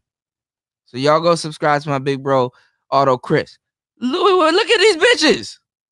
Look at the nigga that's sitting in the middle of these bitches. He like, look, man, I'm shit. I already know what I'm finna do. I'm chilling. Look at these two bitches. You already know they're not listening to what's going on. You already know they're not listening to what's going on. How you want to know they're not listening to what's going on? Why don't you look at the women of today? The broads come over here in bulk, listening to manosphere content 24/7, and all of a sudden, we don't know what you're talking about. We don't know. We don't know what you want. What do you want? Bitches get up on the panel, then listen to 2 to 3 years of manosphere content. We don't know what you want. You know if a motherfucker is listening to you or not. Look at this motherfucker's eyes. She not listening. She in a live audience where they're telling you to clap. Motherfuckers got a panel, a live panel. All right. We get more game out of a panel on YouTube than these niggas did getting flued out to wherever the fuck Geraldo was filming this shit at. His big fucking nooks and crannies fucking English muffin eating ass. We come on, dog. Then this nigga with the knot on his forehead. On the planet and the first people to Who hit you, dog? God damn. establish family life and our roles in the family structure. What we live today is totally alien to what we originally established as our roles. Is your point that the man has to be on top, the woman on bottom? Well, NBA dumb boy. NBA dumb boy. I heard women say that they can raise a family alone. If you can raise a family, I heard, if a woman can raise a family alone. Look how women.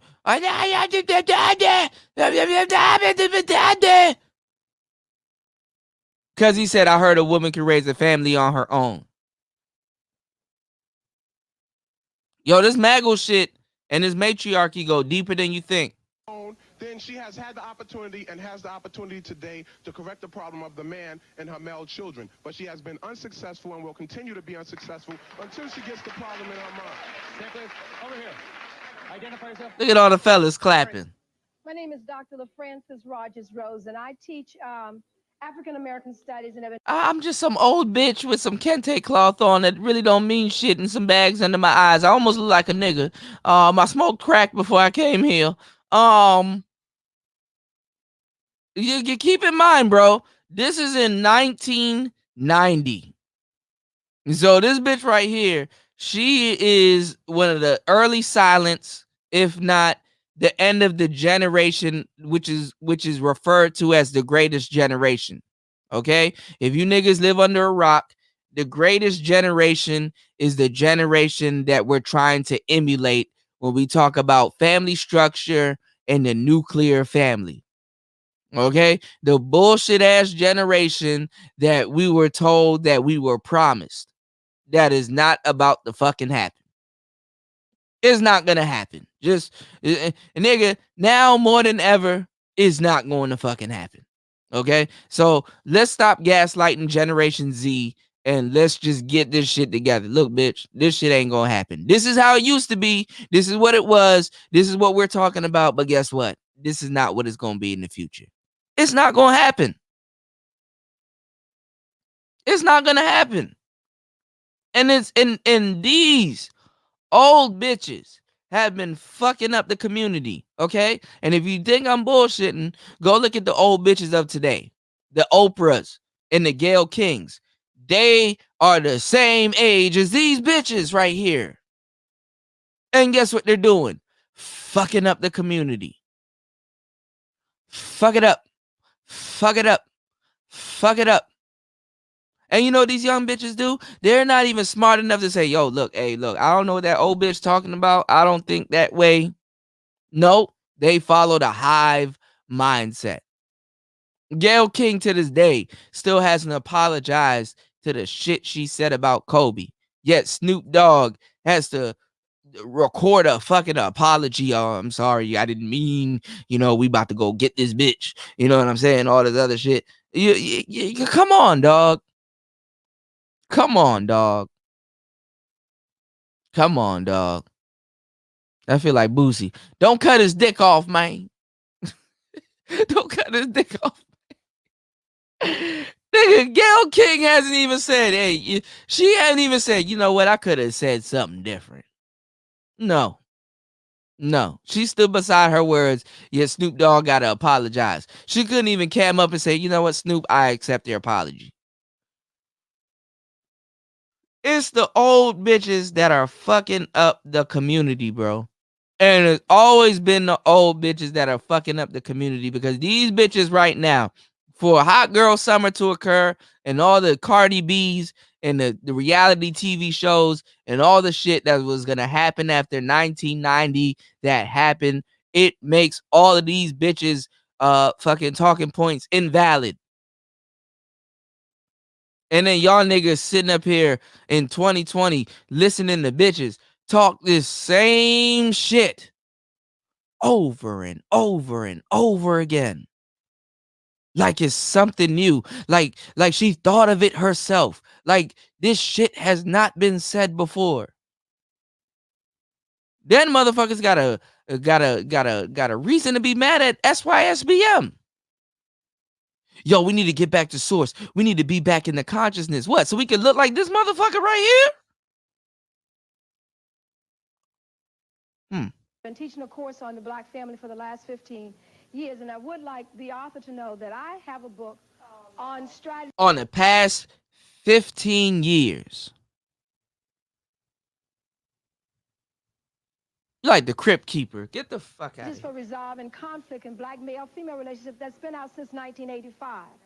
One of the things that I think is a problem is that we have to be analytical about what we do, and we have to be value-free about what we do. One of the problems with the book, with your book, is that there's a lot of sweeping generalizations, a lot of stereotypes.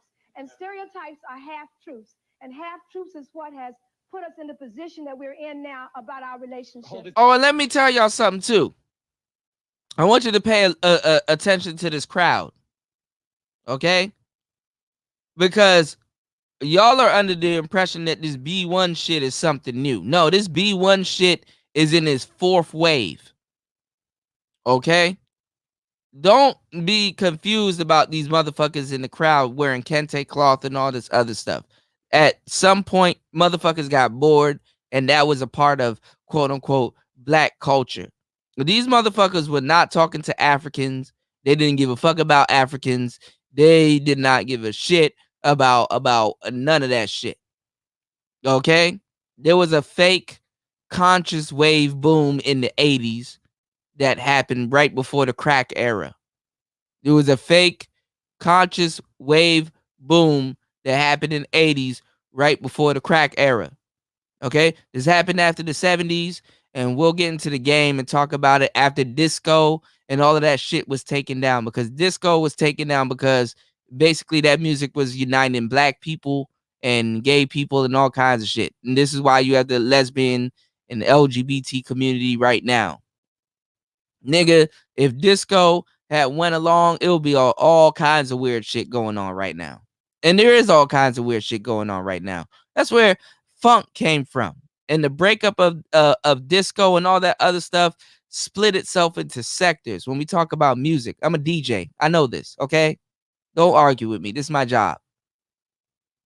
Okay? Go listen to regular funk and then go listen to G Funk out in West Coast and stuff, and see if all of that shit don't derive its synths and hi-hats and all of its shit from techno music. Okay? We're not dumb. We're not stupid. Okay? So these motherfuckers, they didn't give a fuck about Africa. They didn't give a fuck about the kente cloth that they were wearing in their head and all that other shit. It was another fake conscious boom. It was another fake conscious boom. So much stuff had happened. Malcolm died, King died, all this other stuff. Unity, oh, we got to get back together and all this other shit. The Crips done formed, all kinds of shit was happening around these times. So do not be fooled. Don't be fooled. Okay? Don't believe the hype. All right? Stop listening to these old niggas. That's number one, how you got fucked up. Okay? This old bitch right now is about to. This motherfucker can't even see hot girl summer coming, but she got kente cloth on her head, on her 5 head. Okay?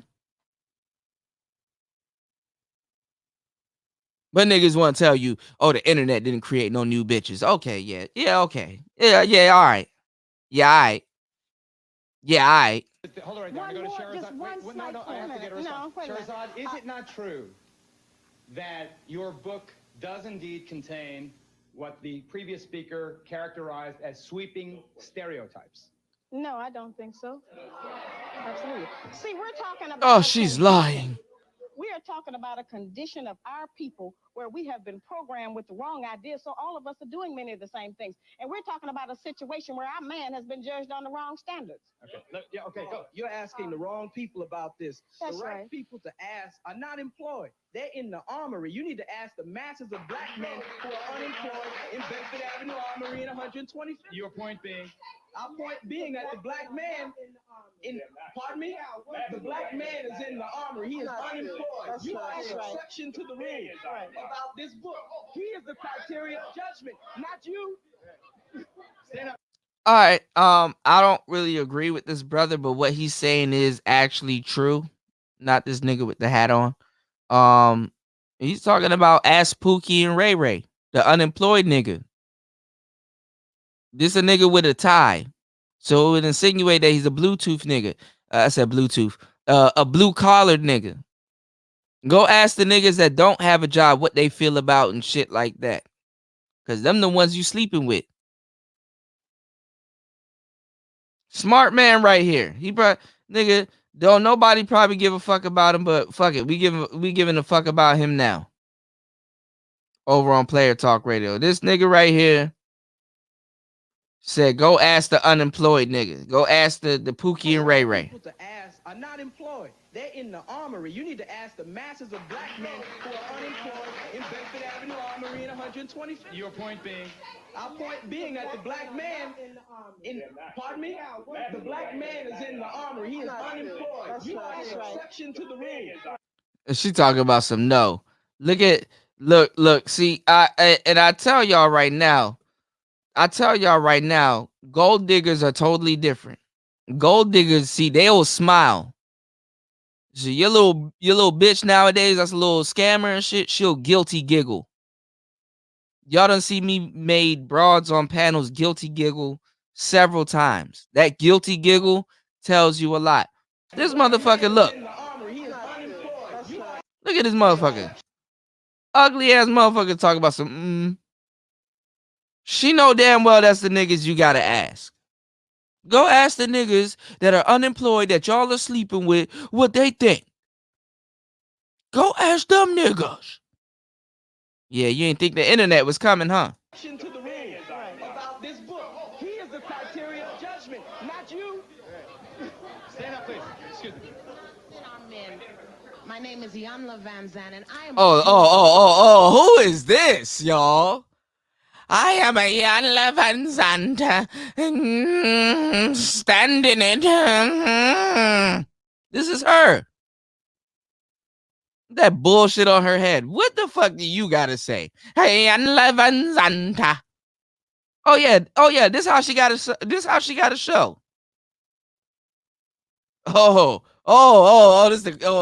the one. Hey, Auto Chris. This the one right here. Hold on. Let's see what profound shit she has to say. A priestess and a cultural custodian. Bitch, what? Let me tell every goddamn body who's listening to this. I'm a priestess and a cultural custodian. Bitch,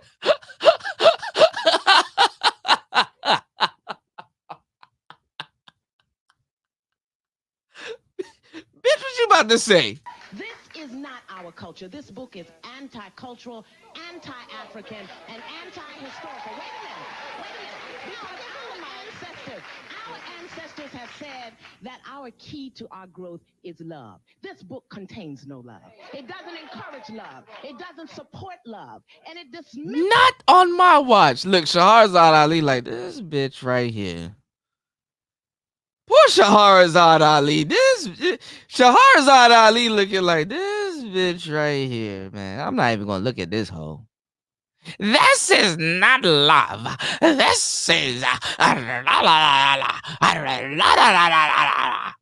don't nobody give a fuck, nigga.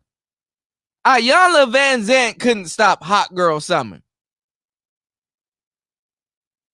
Yet she wants to dispel a book. Ayanna Van Zandt couldn't stop Hot Girl Summer, son. Didn't nobody in this crowd. Shahrazad Ali at least vicariously warn you niggas of Hot Girl Summer. Oh, we're gonna see what these bras gonna come up with in 2020. Go look on Instagram right now and go look at what these broads are talking about. Shahrazad Ali's like, this motherfucker. Look at this bitch right here. Okay. I am a liar. I am. No, look, y'all think I'm bullshitting. Let's go back. Let's go back to the cultural custodian. Hold on. Anti-cultural, anti-African, and anti-historical. Wait a minute. Because our ancestors have said that our key to our growth is love. Yeah, just about everybody in this crowd nowadays are like the old niggas in what we're talking about right now. You understand that? Jesse Lee Peterson got a show. Shahrazad Ali, she was on the Prophet of Thought series. I ended up coming on later on in that podcast, which was some legendary shit for me. I'll share the link down in the pin comment section on this podcast once this live stream goes off, because that's a dream come true for me. I came on later on in that podcast. So, shout outs to my brother Xavier. All of these motherfuckers got a show just because they were around. Do you understand what I'm saying? Miss Ayala Van Zant. Yeah, Auto Chris. Women of today are repeating these women, and they're just an echo chamber. They're not even repeating these women word for word. I mean, yeah, the argument is the same, but ain't shit about to happen. Ain't shit about to go nowhere. And they ain't about to do shit. This book contains no love. It doesn't encourage love. It doesn't support love. And it dismisses the most loving force on this earth, the African woman. Take a break. It dismisses the African women. Really? Really? Ayanla? Really? Really? This controversial book being examined. Thank you. I'd like to thank Ms. Ali for writing this great book. And I also like to say that the black... What's great about it? The greatness of it is it exposes the feeling of the black man. And ironically, it was written by a woman. And I also like to say that it's like the black woman is stepping on our bunion. And because we say our feet hurt, she's running around talking about, no, your feet don't hurt. I'm telling you that this is how the black man and the majority of the real black man feel. And God hold it. And listen to what that man just said.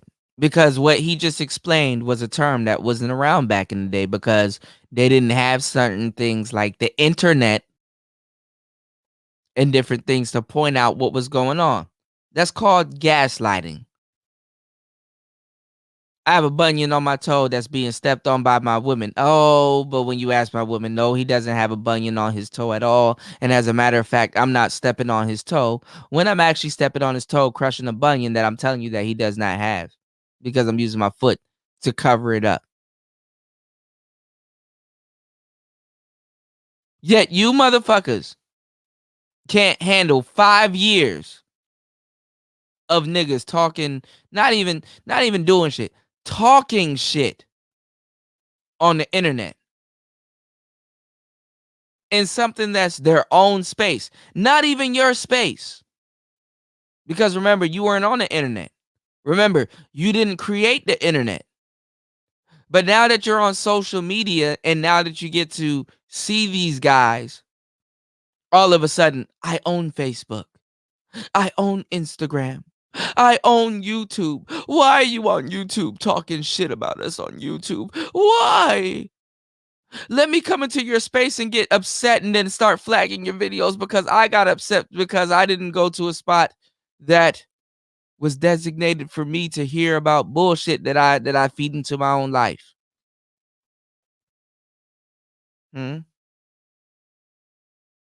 Huh? Did I say something wrong? Shout outs to the Artifact. Artifact, you got a wrench, bro. Oh yeah, Marco got a great stable. I don't know who this motherfucker is, but she probably got a show too. Let's see. Hold it. Do you really believe that black women are responsible for the condition of black men? I feel the first person that ever slapped me in my face was my mother. But is that different in any other culture? Now, see, I don't know about other cultures, Geraldo, with all due respect, but all I'm saying is that this is how we feel, and this is exactly the pain that we feel. It's not that we won't love the black woman. We just want them to know that this is how we feel. Look at this motherfucker right here. Then she not even listening to him. Can I answer a question? Hold on. Exactly the pain that we feel. It's not that we won't love the black woman. Look at this now. Look at this now. Look at black women then and look at them now. Bitches got tattoos all over their body, all over their face, on their hands and on them knuckles. This motherfucker right here got a half-ass hijab on and a piercing. One of these things don't look the same. One of these things is not like the other. Why do you have a fucking piercing and a half-ass hijab on?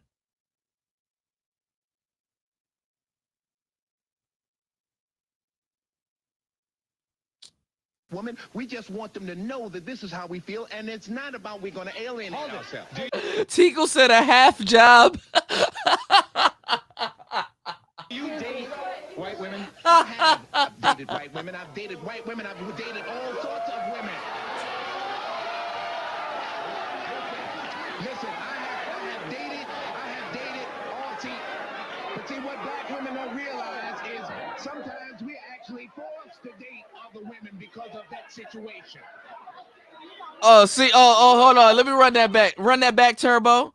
This nigga was talking that shit. Look at these niggas got on these fake ass kufis, which are damn, this nigga black as shit. Look at his teeth. God damn. Look at the glasses and the teeth. I don't know if y'all can see my mouse, but god damn.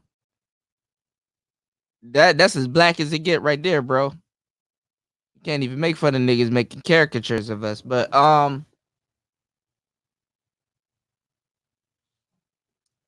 this nigga got on the fake Moorish hat. But listen to this nigga basically explain SYSBM in a nutshell. And niggas were laughing at him. Oh, it's a joke now. Some of us are forced to date out of our culture. Okay, look at this. But see, what black women don't realize is sometimes we're actually forced to date other women because of that situation. I have dated all but see, what black women don't realize is sometimes we're actually forced to date other women because of that situation.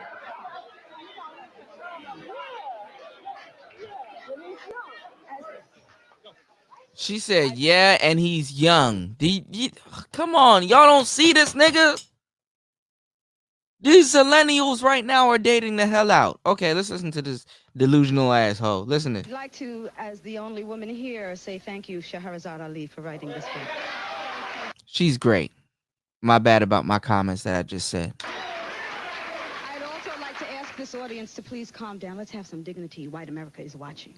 I'd also like to say this. Shahrazad Ali turned around and said that if the woman's out of this gapping hole comes all of this stuff, well, Orientals say the ruination of man comes from his mouth and wisdom comes from his heart. Only Shahrazad said it in a colloquial way for black men to understand.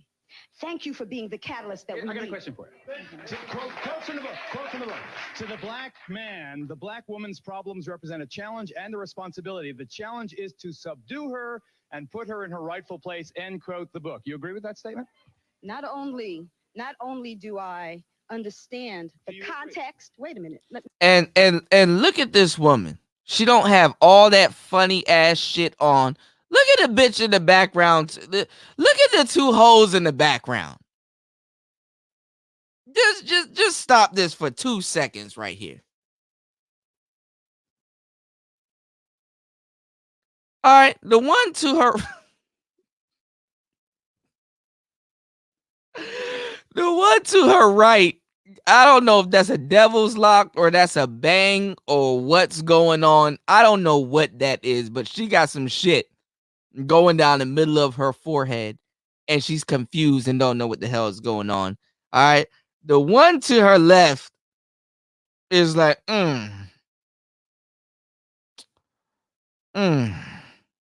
And then whatever's in the middle behind her with that orange shit on and that shit hanging from her chest, that's a huge bitch. Okay? All of these hoes gonna look confused when a real woman is speaking some truth. And she about to tell y'all the truth. Let me finish. Not only I'm going to tell you, I'm not afraid of any of y'all. Not only only do I understand the premise, the question, I agree. But you have to understand the relationships between us. Would you like your man to hit you in that hole? I would never put him in the position to hit me. Right. As a real woman, you wouldn't have to worry about your man hitting you because you would never put him in the position to do that. Oh, that's a concept that's foreign to you hoes.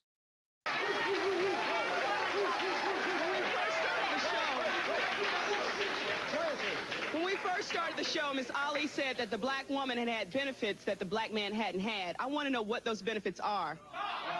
Oh, look at this motherfucker. You want to know what's a benefit that you got, bitch? That you can show up to the Geraldo show with that silver shit on. What type of shit is you wearing?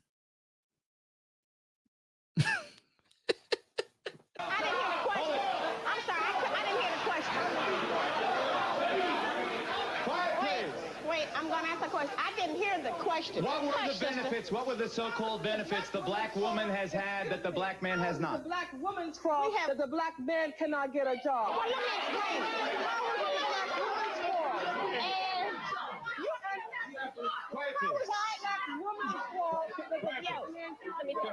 Okay, first of all. Quiet, please. Lord.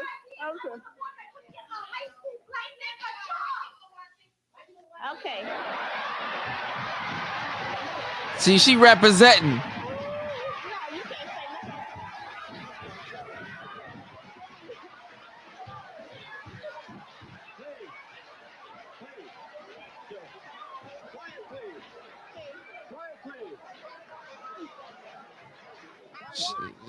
She a warrior about hers.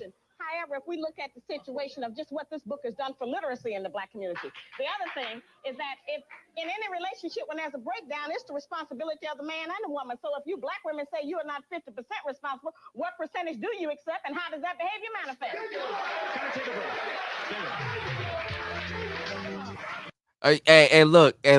Look how television was so fucked up back then. Right before they start getting into the game just to get you hooked to watch it again. God damn it, let's take a break. Come on, man. Okay, listen, see, that's some confusion. God didn't make the white man, the white woman, the black woman, and then the black man. He made the black man first and all of the other. A lot of the real conversations happened off air. I'm gonna keep that 100 with y'all. A lot of the conversations really happened off air. Come on, y'all. That's impossible, brother. What you talking about, the mother world and all of the mother God and all of that. That's no such thing. Get out of here with that. This book is very true. And black people know.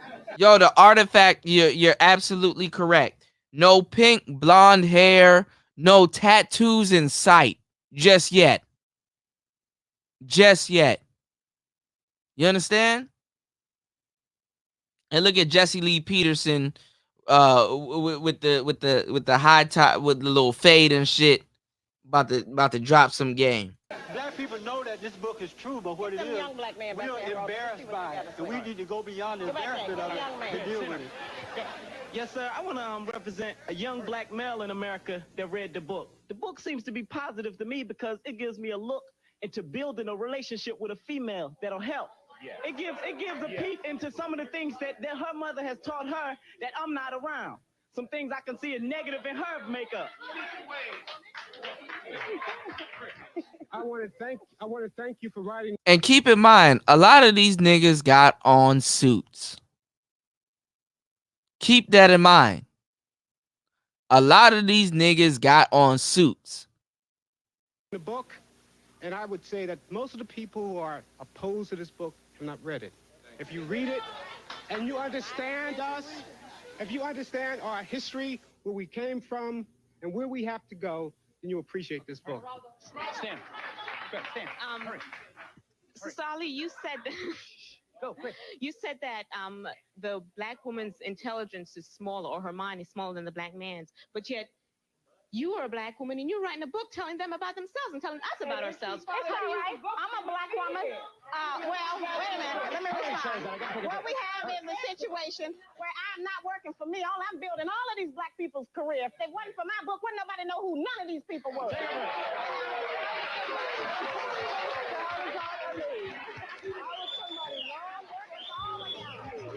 comments, and I want to go back to Sherazad for the final statement. Go. Quick. Yeah, I've read the book, and I think the book is 1,000% correct. I want to thank Sister Sherazad. I think the book is totally incorrect. I think the book is just a manifestation of black men who need to take the place of the oppressor and trying to. You disagree. I totally disagree because the idea of oppressing other people is not. Salatio, quick. Who the hell is this nigga? That this book should have been written by a black man if these statements were going to be made? Quick. I believe that the point of view is from the black man's point of view. You understand what I'm saying? That love. I believe that love comes through the black man into the family. They're the ones, not black women. They're the ones. Don't take them off. Excuse me, brother. A job is not the solution to the problem of the black man and black woman in America. A job is not the solution. We have relegated our man to be totally responsible for finance. Sorry, we're out of time. We could have spoken all day. Thank you all for being here. The Black Man's Guide to Understanding the Black Woman, written by Sherazad Ali. A man has his cheating wife arrested on adultery charges. A woman is A man has his cheating wife arrested on adultery charges. Okay. This is all the 1990s, Hello, bro. welcome to this special edition of Vibrations. I'm Raven Geary. Today on our program, one of the hottest... Bitch, what are you wearing? What the fuck was these hoes wearing back in the days? properties making the talk show circuit, Shahrazad Ali. An established writer indeed, Ms. Ali is best known as the author of The Black Man's Guide to Understanding the Black Woman. A very controversial and, if I may say so, a very critical view of life of today's black woman. She joins us today in our studio, and of course we'd like to welcome you today to Vibrations. Well, thank you, Raven, for inviting me. Basically, it's your premise that the black woman is out of sync with the natural order of things. Can you explain that? Well, it's a very sensitive subject, and certainly I believe that I have tried to approach it from a very sensitive angle. What I have actually said is that the black woman's disrespect and rebellion against the leadership and the authority of the black man is a direct cause of the breakdown in the black family structure. It's not an attack on us as black women. It's just saying that in the breakdown of any relationship, both parties have to take responsibility. And as black women, we have been protected and insulated from any kind of examination about what our share of the responsibility is in the breakdown of the black family. My book represents the first platform, certainly, that the black man has ever had to air his grievances about the black woman, because no one would ever listen to him. They have only listened to us. Can you tell us a little bit about the book itself? What brought you to this point of having to sit down and use your pen to write this book? Well, actually, it was my first book. In 1985, I authored How Not to Eat Pork or Life Without the Pig. And at that time, I was going around. And you got to understand, Shahrazad Ali was under the instructions and the teaching of the Honorable Elijah Muhammad. So not saying that, you know, he's like the most honorable guy. Like, he has his own faults too, also, obviously, right? Malcolm X, all, you know, all that shit, right? One thing Farrakhan and definitely Shahrazad Ali says that when she comes to your house, she checks your medicine cabinet, and your medicine cabinet is not the actual medicine cabinet that you have in your actual medicine cabinet. She talks about your kitchen when she looks at the type of things that you're eating.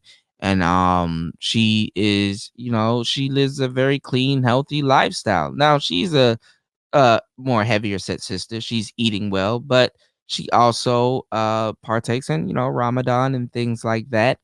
And she's a nutritionalist, you know. It's something that women should be. But your bitch today is not a damn nutritionalist. 9 times out of 10, today's man cooks more meals and knows how to cook more meals from scratch than the women of today. You wash your own clothes. You're actually independent. You don't have to brag about actually being it or actually doing these things because you actually do it. There is no thing to brag about. There is no, you don't Instagram all of the food that you cook and things like that. You like, nigga, I ain't worried about Instagramming this shit. I gotta survive to the next day. I don't give a fuck if somebody know if I know how to cook or not, bitch. I gotta eat. I don't give a fuck. Oh, but these hoes. Oh, nigga, you would never hear the end of it. Oh, look at every food that I cook. See, boy, I can cook. See, I do wifely duties. I wash clothes. I do. Bitch, you're supposed to do that. You're supposed to do that.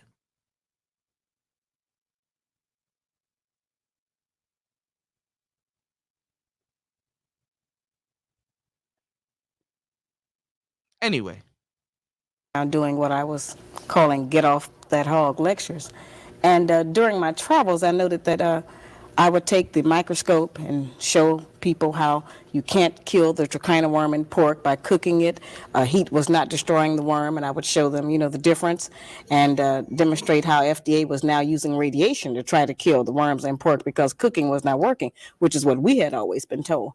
And during that time, a lot of black men were in agreement to get off eating pork. They wanted to change their eating habits, and they were happy to find out some information that might possibly save their lives. But it was black women who were the most adamant, who refused to change meal planning techniques, seasoning food, cooking techniques. And so I said, it's interesting. I said, if we are refusing to provide the black man with the proper physical food when we know that food is what sustains life, then what else are we withholding from him? Possibly there's some other areas, emotionally, spiritually, psychologically, that we are affecting his behavior by what we do or what we withhold and refuse to give. And that led me to try to find out. We've always heard that the black man leaves the black family, abandons his woman and children, won't take care of the children, won't work, stays out all night, turns into a drunk, takes drugs. We've heard a lot of negative things. Most of them are true. But I wanted to find out what happens before he gets to that point. What leads up to the breakdown? We've never gone back to try to find out what happens in the relationship between the black man and a black woman that makes him go off and do all of these bad things. To assume that this is just normal, natural behavior for black men would be to assume that he is naturally bad. And I do not believe that the man that God gave to us as a mate is a naturally bad person. And so I wanted to try to examine what goes on with him. What's his side of the story? Did a black man ask you to write this book? Oh, no, certainly not. I think they were. Look at this bitch. She's not even smart enough to ask her, did a black man ask you to write this book? How about, why don't you pick her brain and be like, that's very interesting that you want to know what's going on with that black man and his side of the story. And it's very interesting that you want to know these things. What have you uncovered about the black man and his side of the story? Why don't you ask her some real fucking questions? Why you gotta ask her these old ass, bitch, your shirt looks like an old dinner plate.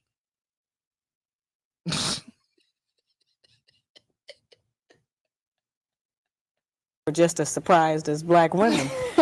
Many of them approached the title of the book with a little apprehension because they have not had a champion. We have never had a black woman who actually stood up and said, I'm standing up for the black man's side of the story. We know what our side is, and both sides are true. We have done some very dreadful things to each other. And I don't exonerate black men, which is kind of a misconception that people have. I just say that we know his side. What about our side? And we do have a side. We have adopted some wrong standards. We are judging our men many times by the wrong value system. We are using his children sometimes against him. We have been told that the only benefit that a black man provides in a home is money. And if he does not give us money to take care of those kinds of financial provisions, that he has no value. And what my research has proven to me is that a black man, any man in any home provides much more than financial support. The man provides guidance, instruction, discipline for the children, which we sorely need in our black homes. He provides gratification, fulfillment, protection. I mean, there's so many other values. And these values are the ones that are missing in our children today. And take account that this is 1991. A year after that panel that I just shared with you guys on either Geraldo or Donahue. I don't give a fuck. I don't give a fuck. It's a long time ago, bitch. God damn. These are the things that's been happening in Generation X. We can literally say that this woman here on the screen has seen this occurred all throughout the 1980s. And let's just say she had the courage to talk about it in 1991, right? Doesn't that sound like something that is passed down to the next generation? She's talking about the generation that your parents lived through. I don't give a fuck if your parents were kids in the goddamn 80s. If they were teenagers in the 80s, bitch, you included too. Okay, so we're not gonna play this little game like, oh, we don't know what's going on, or oh, we weren't there, we just don't, oh my god, we just don't know. No, this is the fuck was happening. These motherfuckers got the same talking points. You're going through a third and fourth wave of some shit that was passed down to you from the baby boomer generation, and you're not supposed to say nothing. Don't say nothing.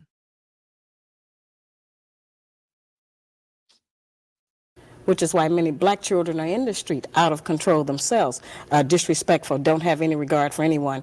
And most of us are scared of them, and everybody else is, because nobody has a way into them to try to gain any control over them. So I maintain that a return to traditional family values, certain clearly defined gender responsibilities for black men and black women. And she talking about motherfuckers that was out there selling crack. Okay? And them niggas that you see riding around on bicycles, them niggas were thousandaires. It wasn't nothing for you to see them niggas rolling around with $500 in their pocket. Everybody had money. The Pookies and Ray Rays, the street niggas, they were at an all-time high. Women in running a home and a relationship will help us to produce a better child. And if we produce a better child, certainly we'll have a better future and a better nation. And saying all of this and as calling yourself a champion and having, if I may say, the courage. First of all, bitch, why are you interviewing me? What the fuck are you wearing, dog? What are you wearing? You got a cheetah. That must have been some swanky shit back in the day, because this motherfucker got on a cheetah print cat suit with goddamn flowers. Okay. To write this book and stand by it. You've caused a stir. This book is very controversial. What are you hearing from public reaction? Well, I don't think that it's an issue among black women about whether or not the book is true or not. The issue is that I was not supposed to tell. These are inside secrets and things that we have never let our men know about. And many times what is that we say? He can't handle me. Well, many times he can't handle us because he doesn't know what it is he's trying to handle. He doesn't understand what motivates us. We have become very adept, many of us, as being able to do something right in front of his eyes and then convince him that that's not what he really saw at all and that it didn't happen. So we've kept him kind of confused. Excuse me. Do you realize that there are many bookstores, and in particular black... This motherfucker not even listening. Excuse me. You're not even listening. Your clothes look like the shit that you smoked before you tried to attempt to do this interview. Bookstores that have refused to carry the Black Man's Guide to Understanding the Black Woman? I think that that's been overblown. Right now, the book is carried in over 5,000 bookstores here in this country and about 2,000 abroad. The book is becoming a bestseller in London. And to date, we only know of 2 bookstores in the entire country who refuse to carry the book. May I tell you that there is at least one in Tallahassee. There may be, but they're lost. Let her finish. The response we got from that book owner was that your book had nothing, absolutely nothing constructive. Was that a woman who gave you those comments? Yes, it was. Oh, how surprising. Okay. Let's talk about some of the things that seem to be upsetting people that people are talking there about. There certainly have been a lot of things taken out of context. Anyone who's ever looked at me or seen, witnessed some of the talk shows, they actually exploit a lot of issues. They take them. Y'all wild as fuck in the chat. lot of context. They want to sensationalize them to build up their ratings to have a good show. So I really appreciate this opportunity to just sit down and have a fireside chat about the book. Well, I'm glad without you're here. all the fireworks and everything. You say black women, and I quote you as saying, nag, nag, nag, and that we are essentially responsible for pushing our men away by doing so. A lot of times, we take a position because of our own emotional mechanisms. We harass our men too much. We nag our men too much, and we keep his mind and his head so bundled up and bogged down with all of our personal idiosyncrasies about our day-to-day personal relationship with him that a lot of times we don't free his mind up to go out and to plan sanely for our future and for the future of our children. Many of them come to us. Y'all don't know about that type of talk right there. Y'all don't know about that type of talk right there. She talking about how you blind yourself and deprive your own man. Y'all don't know about that talk right there. Every day, and they almost have to do a wind test. They don't know what's going on. They don't know who they're going to meet because we have a lot of reactions. We tend to think as black women that a successful relationship and one where we're happy is one where everything goes our way. And the first time it goes another kind of a way, then we go into hell, turmoil in our brain, and we start deciding, oh, I've got terrible problems with this man. He won't do what I want him to do. When our men have a side. Let me give that side according to Scheherazade Ali, okay? You say in your book. Okay, let's and I'm quoting you, on. Okay. Bitch, you don't even got no titties. The black man in America is the only male on earth, including every continent, who is disrespected by the women in his nation. That's true. This situation does not exist anyplace else among the billions of people inhabiting our planet except here in America. That's right. The other black men, the yellow men, the red men, the brown men, and the white men are all honored and... Yo, y'all pay attention to Keith's comment. Watch how this is a wind up to another bullshit ass question. He is absolutely right. Okay, this woman right here, if she hasn't showed you anything, she's not committed to understanding this woman. Scheherazade Ali is sitting up here just watching. Okay, little, she like, okay, you little bitch with your little cat suit on. We're gonna see what you got. Come on, come with it. Watch. Respected by their respective nations. All other women recognize and accept that the man is the authority, the ruler, and the leader. Only here in the United States, in the black nation, scattered throughout the United States, is the black man neglected. That's pretty powerful. And it's absolutely true. We have been displaced. A lot of us don't really understand what slavery actually did to us and how much psychological trauma it did to us regarding what our proper roles are with each other, what our responsibilities are as man and woman in our various communities. Yo, Tiku, you absolutely right, bro. Communities and relationships. We have never been debriefed from slavery.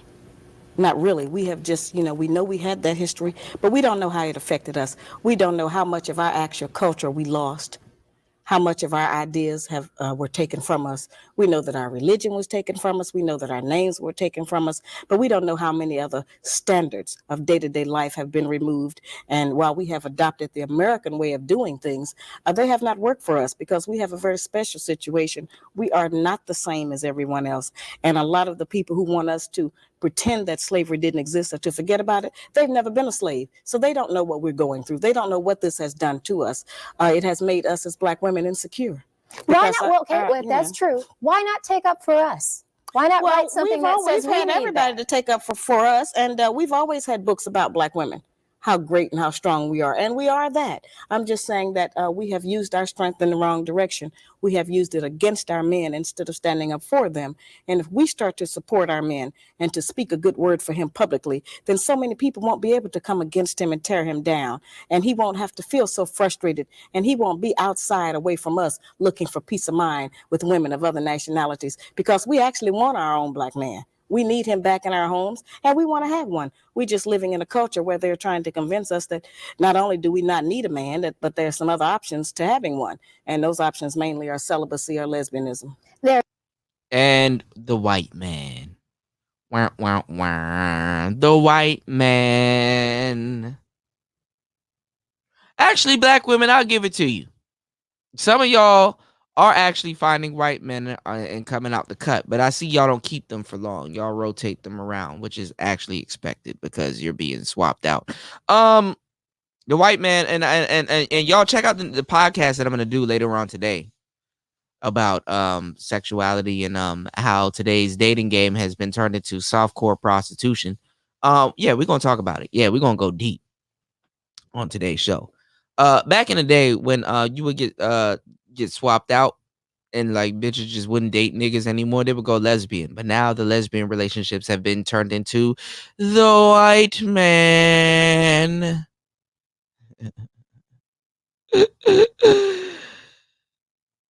Look at how Shahrazad Ali eloquently broke down why men shouldn't go SYSBM and that it's a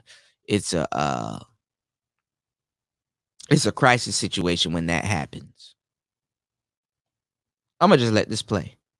There's an old saying that says charity begins at home and spreads abroad. And Absolutely. in your book, you say that we are not bringing up our daughters and our sons in a correct manner to respect their fathers. No, we're not. Unfortunately, as I say, since money has been used as the measure, many times if a black man does not have money to give us, we won't even let him see his children. We won't let him spend any time with it because he does not give us whatever the child support is. And I'm not saying that we don't need money to raise a child, but I try to explain to black women that raising a child consists of much more than feeding, clothing, and sheltering it. That's maintaining one. To raise one, you need a return of the parental coalition of the father and the mother to put the proper values into the child. Many of our boys, when we raise them alone, they grow up with the female emotional mechanism. They are suspicious, they are doubtful, they're disrespectful of womanhood, they are bitchy, they can't make a decision. And many of our girls who grew up in a home where there's no man present, they go out into the world and try to mate. They don't have any idea how to live with a man day to day, how to prepare a proper meal, how to be a mother, how to just be in love in the home. Most of what our people and our children especially have learned about how you have a relationship, they learned off of television. And television doesn't represent our needs. And so a lot of the confusion has come, from outside agencies that we have not recognized just how detrimental it has been to us as a people. Can I play devil's advocate for just a moment? Well, I wish you wouldn't, but I know you must. Go on. What if I am a good wife? Mm-hmm. His home is clean. His kids are fed. I'm making sure they're well educated. I help them with their homework. I'm a good lover in bed. I help him with the finances. And I say, look at that. He still took a walk. Well, that's something else that's been confused about my book. I advise black men and black women. I certainly tell men that if you are with a woman who you have been with for 5, 10, 15, 20 years, 6 months, 2 weeks, whatever it is, and that woman refuses to cooperate with your ideas, does not want to get with your program of right, whatever it is, then I tell those men, get rid of that woman and get another one. And I tell black women the same thing. If you are with a man that you cannot be in agreement with, then get rid of him and get with the man that you can be in agreement with. If the man you're with is not treating you the way that you want him to, and you feel that you have put in enough time to demonstrate your commitment and your sincerity of efforts to try to make the relationship work, I don't tell people to just stay in that relationship. I'm trying to teach us that we waste a lot of time being angry with each other and being dissatisfied in relationships. Get out of it and get with one where you can be happy. You say that the black woman would like to be a clone of the white woman. Many of us, yes. That's unfortunate. How do you see that? Well, that's something that was almost accidental, I'd have to say. See, the white woman has been the only mentor that we have had of a female. We've seen her every day of our life on television, every magazine, every newspaper, every commercial. It's just been her face, her body, her image, whatever it has been in front of us. And so today we have the results of that. We have black women who are trying to dye their hair blonde, who are wearing blue and green contacts in their eyes, who wear tons and tons of layers of makeup, who have changed their voice, who have hair weaves so they can have flowing long hair blowing in the wind, like Brooke Shields or somebody, And so that's been an accident. And as a result of us doing that, we have also adopted the women's liberation movement goals of wanting to be liberated from the man and have some kind of pseudo equality, when while that may be true of the white woman and her plight with the white man, that's not really the black woman's business, because we haven't been under the control of the black man for over 500 years. So what do we have to be liberated from him from? Motherfucking facts. Trying to make yourself look better, or motherfucking facts. Oh, look at this bitch. Oh, look at her eyes. Look, her little Down syndrome ass. That shit hit her in the soul. Ooh, look at her. Look at her face.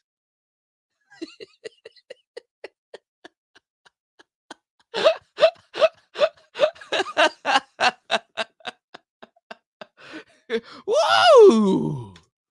Well, it depends on what standard you're using as being the goal of looking better.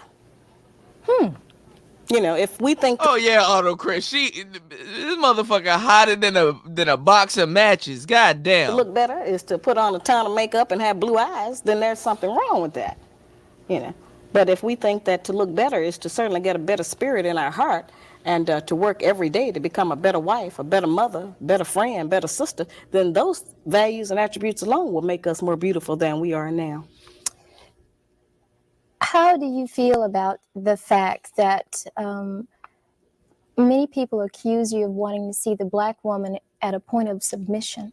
Is that where you want to see a black woman in the 1990s? Well, it depends on how you define submission. Those words have a tendency to have a negative connotation for us because of how they were used against us during slavery and what we connect them to. But actually, the kind of submission that I'm referring to just means cooperation and agreement. I don't think that anybody could say that I represent a woman who is subjugated in any kind of way. I don't think that anybody could say that my personality sounds like some man has me somewhere crawling around on the ground or walking 10 paces behind him. So I'm not representing that. I'm representing strength. I'm saying that we have a lot of power. We have power to make heaven and hell for our men. And I'm saying, let's try making heaven. Let's try to build him up. If a man has his woman behind him, he will believe he can do anything. And all we need to do is to get our men to believe that they can do anything. And he'll be able to, do much better than he's doing now and come out of the pitiful condition he's in. As I said, I'm not exonerating him. I'm just saying that all of that strength that we have, let's use it in a more positive way instead of just going for self. Nobody told us that all of that being my own person and I'm independent would lead to separation and loneliness. But that's what we had to trade for that. In order to have certain kinds of success, we had to give up the man because we can't find a man who will compete with us on that level. As I said, we say he can't handle us or he's intimidated by the fact I make more money than him.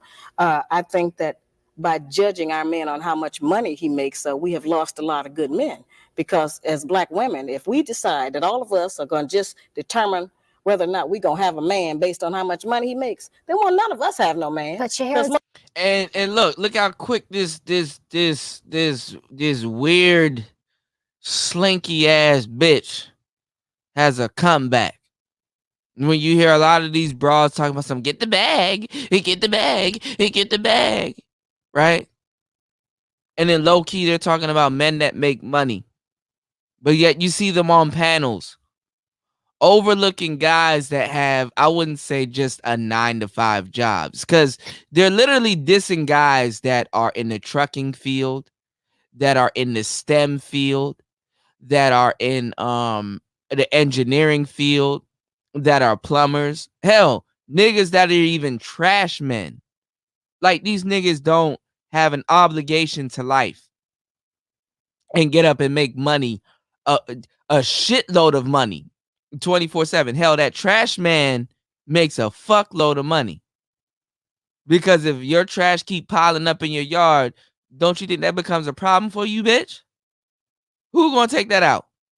Where they gonna take that? When they coming to come take that? Where they gonna put that? Where does that go? You don't consume? You don't leave a carbon footprint on this planet? You dumb bitch.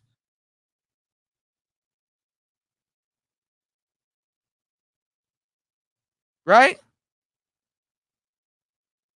So to a certain degree, they talk down on dudes that are educated.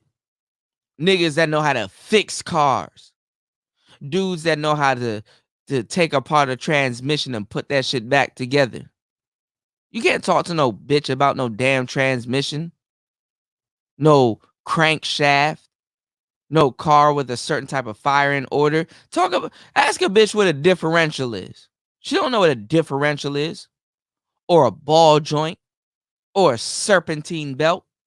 Or a timing belt. Or a header. or a goddamn fucking spark plug or a combustion system. Does she even know what a combustion system is? Yet she believes she's smarter than you than light years, and this motherfucker can't even figure out her own damn dating problems.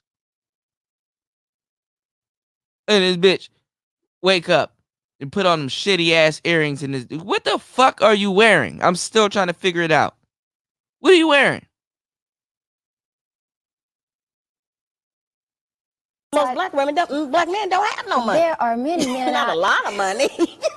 There are many men out there who don't want a woman. That's absolutely true. Who is not gainfully employed. That's just true. Works both ways. And one of the things that I have always explained about that, Raven, is that for my lectures, which I do all over the country, so I can give black people some ease and take some hysteria out of our communities that the book seems to have caused.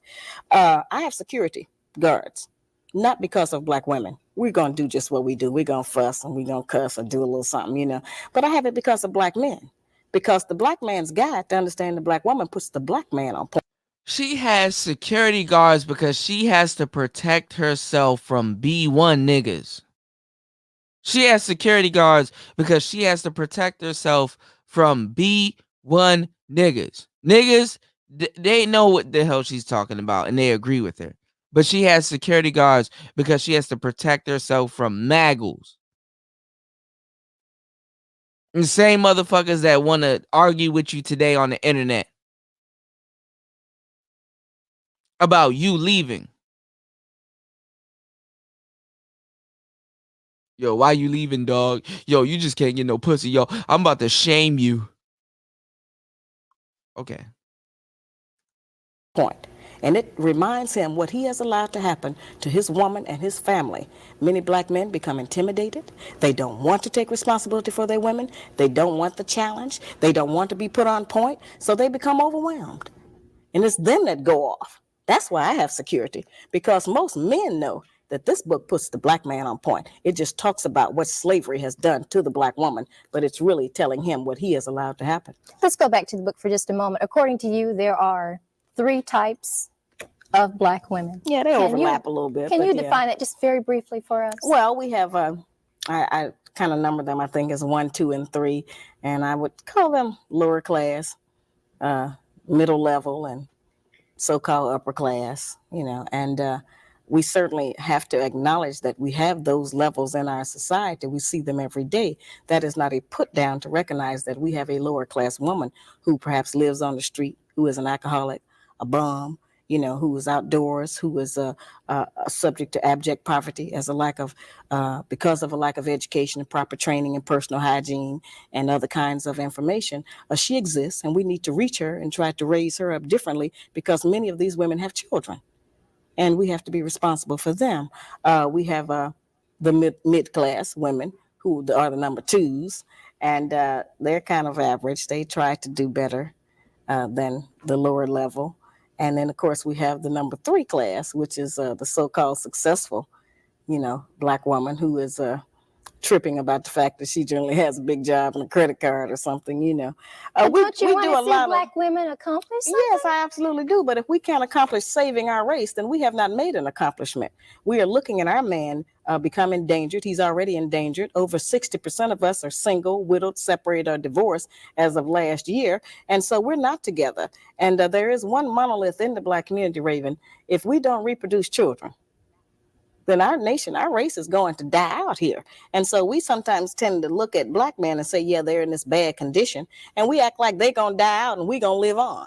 But that's not the way it's going to go.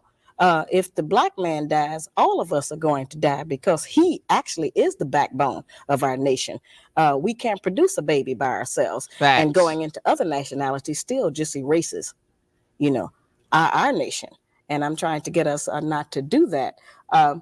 You have problems with interracial marriages. Yeah, I'm not for that. Well, because of the fact that I think that God made a male and female of every nationality so that they could mate and reproduce. And I think in our particular case, a lot of us try to run to what I call race denial by trying to marry into other nationalities to try to get away from our own heritage.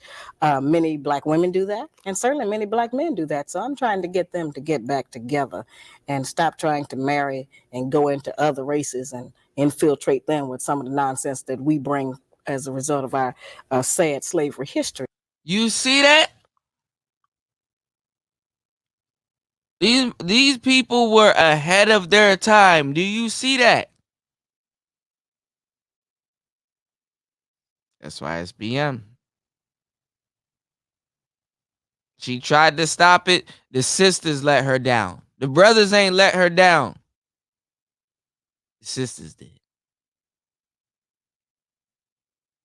Before I go, before I go night night like shit or good morning like shit, I'm going to put the link in the description of the video that she had over at the Prophet of Thought series, and some of my commentary on it. I shared it on my backup page when Facebook when YouTube took down this page on my birthday, and my birthday stream was epic. Thank you guys for looking out for my birthday stream, but it was epic. They took the shit down, so I had to operate on my backup page. But yeah, that week was lit. So I will have another I'll have that shit pinned down in the comment section at some point. Anyway, let's finish this shit. What if a woman says to you, well, I was alone, and he came to me at a very vulnerable point in my life, whether he's Hispanic or from the Middle East, or he's Caucasian, white, and Caucasian, doesn't matter. And she just said, "Oh, she's talking about that interracial shit." Let's see where she goes with this. With her, I don't know what type of hairstyle that is. I mean, if y'all can help me out, I don't know what this motherfucker got on and what type of earrings she got on, but she looks slow. And I heard Shahrazad Ali call her Raven. Bitch, your name Raven, bitch. I smashed a girl named Raven. She was bad, but motherfucker. If your name Raven, that tells me all I need to know about you. Anyway.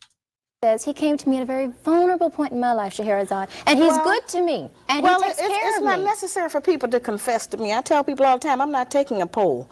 This book is about self-examination and personal development. He says she got the Johnny Bravo mullet. Facts. And if after reading this book, she thinks that she is still in the right place, then I don't have any control over that. I'm not out here as a judge. As I said, I haven't set myself up to say I'm the perfect Black woman. Everyone should be about me. I have the same problems that all the rest of y'all got. I'm just trying to work with it. And this book is so brutally honest. We've never had anybody just straight talk to us about our personal problems, what happens inside the Black home after the door is closed. And we have had a tendency to think that it's some kind of secret, that nobody recognizes, that we don't get along. And we tend to think that somebody is going to pick this book up from some other nationality and think that all Black women are like the women that I describe in this book. That's totally impossible, because the things that I describe are visible and they're audible. You can see them or you can hear them. That's a fact. I love Shahrazad Ali. I can listen to her talk all day. Yo, hey, Auto Chris, hey, you know that girl that I showed you that had on the red dress, and I was telling you about her sister, how her sister was bad as hell. And I have good faith that she's not watching this. Her name was Raven. She was a singer. And look, I got a story about that, dog. I said I wasn't gonna mess around with her, and I ended up messing around with her. But anyway, her sister was bad as, bro. I wish I could, nigga. If I had her, nigga, her sister, right, man, her sister, nigga. Oh my god. But listen, Shahrazad Ali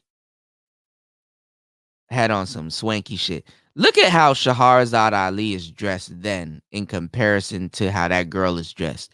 You can tell she was one of them young, like she was a young girl, just young and naive, and had a baby in the 90s, which will be a millennial kid right now. And being how we seen how the millennial generation went, makes footage like this all too bittersweet, because they're basically talking about SYSBM, they're basically talking about interracial dating, and they're basically talking about the Black community, and it's hilarious.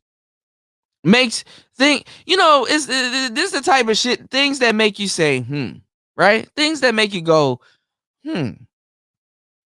So what are these B1 people and these fake pro-blacks and a lot of other people that are in the sector? Because it's not just B1 people. Like, I mean, we'll set them aside. You still got a sector of fake pro-blacks, that sweet spot that's still here in the manosphere, that like to come over and argue and shit like that. What are y'all talking about again? Because for real, if y'all were really talking about that real pro-black shit, you would look up the people like Shahrazad Ali. Things that make you say, who is the real pro-blacks in this situation? So nobody's going to mistakenly think you do these things if they don't see them or hear them coming out of your mouth or out of your actions. So there's no danger of people thinking that all of us do this. Shahrazad, there are a lot of women out there who think you don't like us, you don't like black women. Oh, yes, I do. I love black women. I'm a black woman myself, and I got 5 daughters and 4 sisters, so that would, God damn, 5 daughters.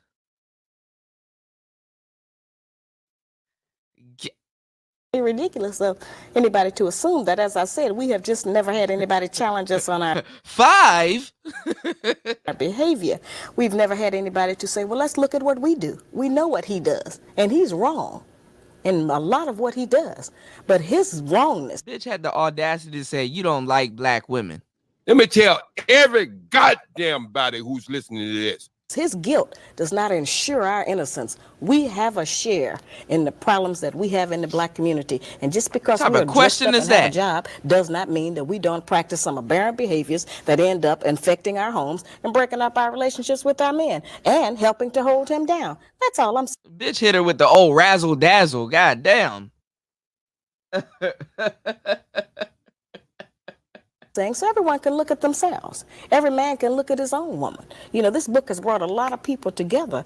This book has reunited a lot of couples who now understand what happened in their relationship. It's required reading in 15 historically black colleges and 10 white colleges. Everyone must study what slavery did to the black woman. We have never looked at it as an independent study. May I ask you, on what do you base your information? Just research. Bitch, what do you base your question on? Look at this bird. This bitch look like a bird. This fucking look like a bird. Where you base your information?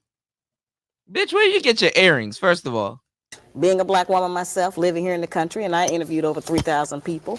I interviewed 379 black men who were married to or dating white women, over 100 black women who were married to or dating white men, and a little over 2,000 black men and over 1,000 black women. And what I found is that we don't have a control group. There was no point in me listing all of their names because we don't have one set of Negroes that we could point at and say, okay, well, this particular group is not affected by slavery. All of us are affected by it. We just have not been able to identify the manifestation of that behavior and be able to trace it back to what the root was and how we got that way. A lot of the behavior we practice because it's trendy, it's popular in this country, and so we think that that's just the thing to do. Do you fault the black man for anything? Yes, absolutely. Briefly, I fought him for lying. For lying? Yes. About? All kinds of things. He won't tell us the truth about his life because he knows that we can't handle the truth. And so he will lie to us about his activities and his life because it preserves the peace for him, he thinks. But we know that lies don't build a relationship. They create doubt, suspicion, and fear. And then we exhibit those behavior traits. And fear in the female is always translated as hostility. And so, see, it's a locked-in circle that I'm trying to get us to look at how these things are connected and what they produce.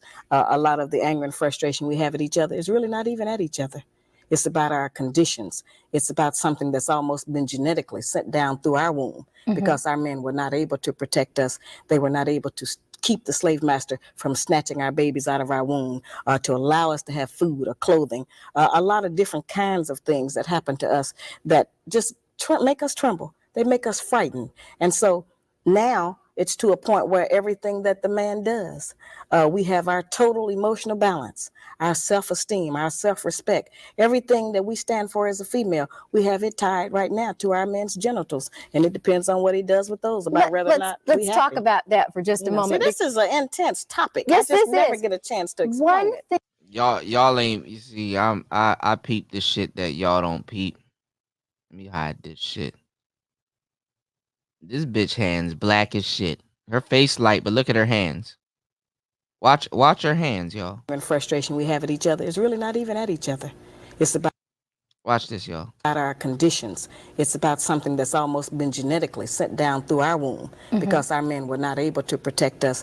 They were not able to keep the slave master from snatching our babies out of our womb or to allow us to have food or clothing. A lot of different kinds of things that happen to us that just make us tremble. They make us frightened. And so now it's to a point where everything that the man does, we have our total emotional balance, our self-esteem, our self-respect, everything that we stand for as a female, we have it tied right now to our men's genitals. And it depends. Her hands big as fuck, and them joints are black. God damn. On what he does with those, about whether or not let's talk about that for just a moment. See, this is an intense topic. Yes, I just never is. get a chance to explain One thing that I read over and over again in your book Oh, was I know what that is. regarding infidelity. And let me just make this here.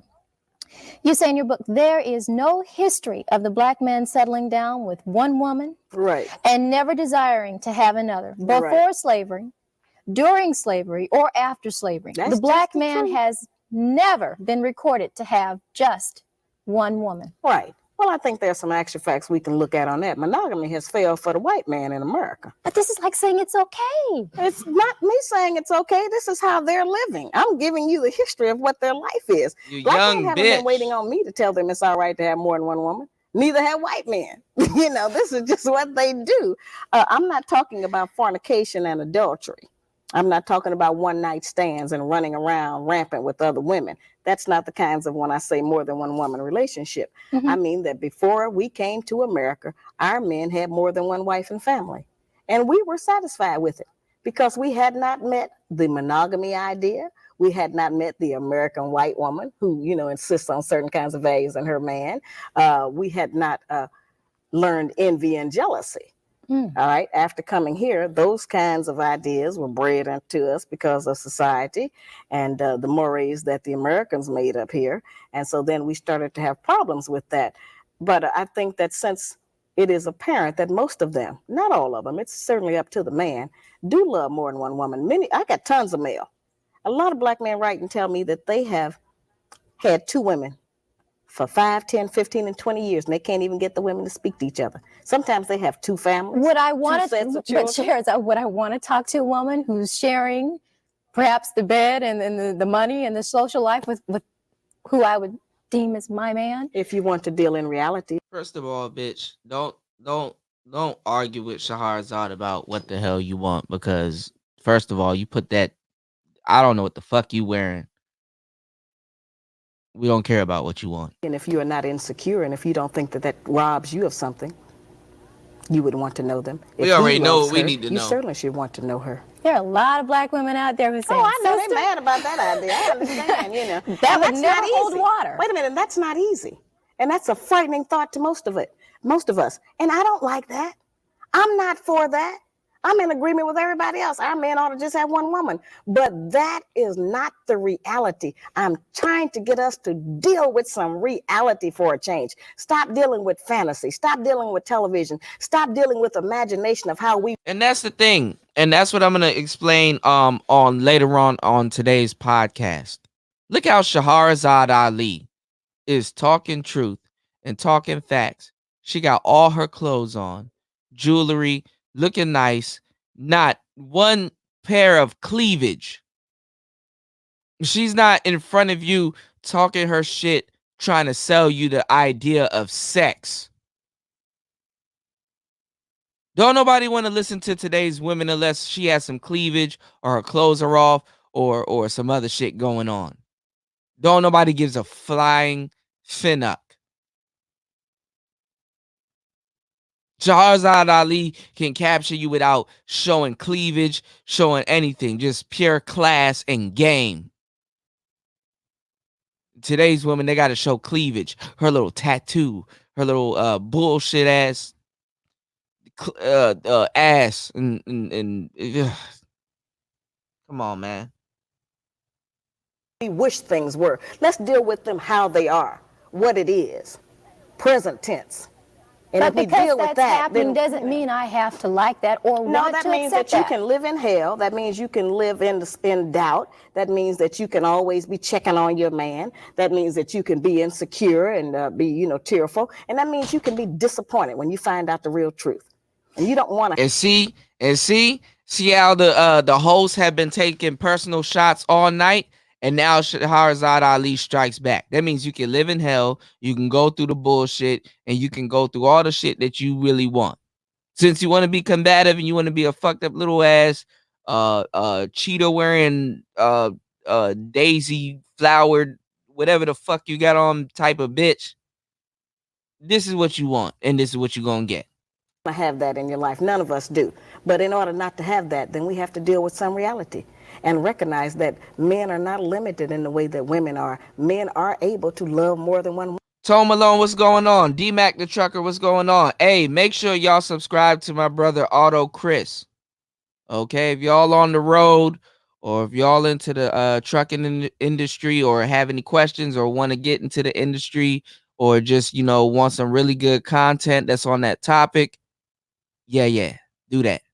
Woman, I'm not talking about, as I said, just say he in the chat too, man. Auto Chris, hey, share your page link and everything, man.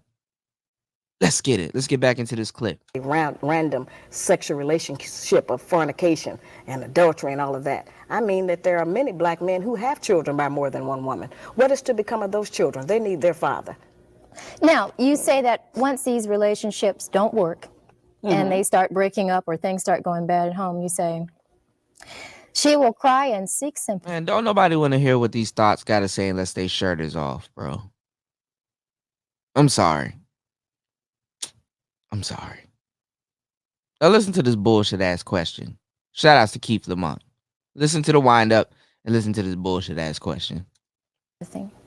During this period, the black woman will remind the black man of everything she has ever done for him. Yeah, we do that. She will try to make him feel guilty and ashamed of his decidedly outrageous behavior. Absolutely. She'll let the house go, and I quote you, to hell. That's right. She may stop cleaning, ironing, washing, and cooking. And we withhold sex. That's a real tool we use. We do that. But if you would cheat on me or walk out on me. Well, see, that's what I'm saying. We have. You see how she blocked that? Look at this big tooth ass heifer. She ignored that. Hold on, watch this. This is in real time. Watch the 1991 deflection tactic, because these hoes weren't even as smart. Well, not Shahrazad Ali. She's not a hoe. This wifey right here.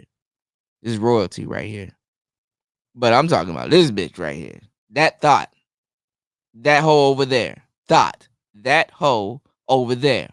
THOT. These motherfuckers weren't even smart enough to gaslight right now. And even if they were gaslighting, it's an old ass technique. Y'all should be nigga. If you can't pick up on this, you ain't got no game. Watch how she singled out sex, and this motherfucker breezed past it. By more than one woman. What is to become of those children? They need their father. Now, you say that once these relationships don't work and they start breaking up or things start going bad at home, you say, she will cry and seek sympathy. During this period, the black woman will remind the black man of everything she has ever done for him. Yeah, we do that. She will try to make him feel guilty and ashamed of his decidedly outrageous behavior. Absolutely. She'll let the house go, and I quote you, to hell. That's right. She may stop cleaning, ironing, washing, and cooking. And we withhold sex. That's a real tool we use. We do that. But if you would cheat on me or walk out on me. Well, see, that's what I'm saying. We have to get into definition. Who told us that was cheating?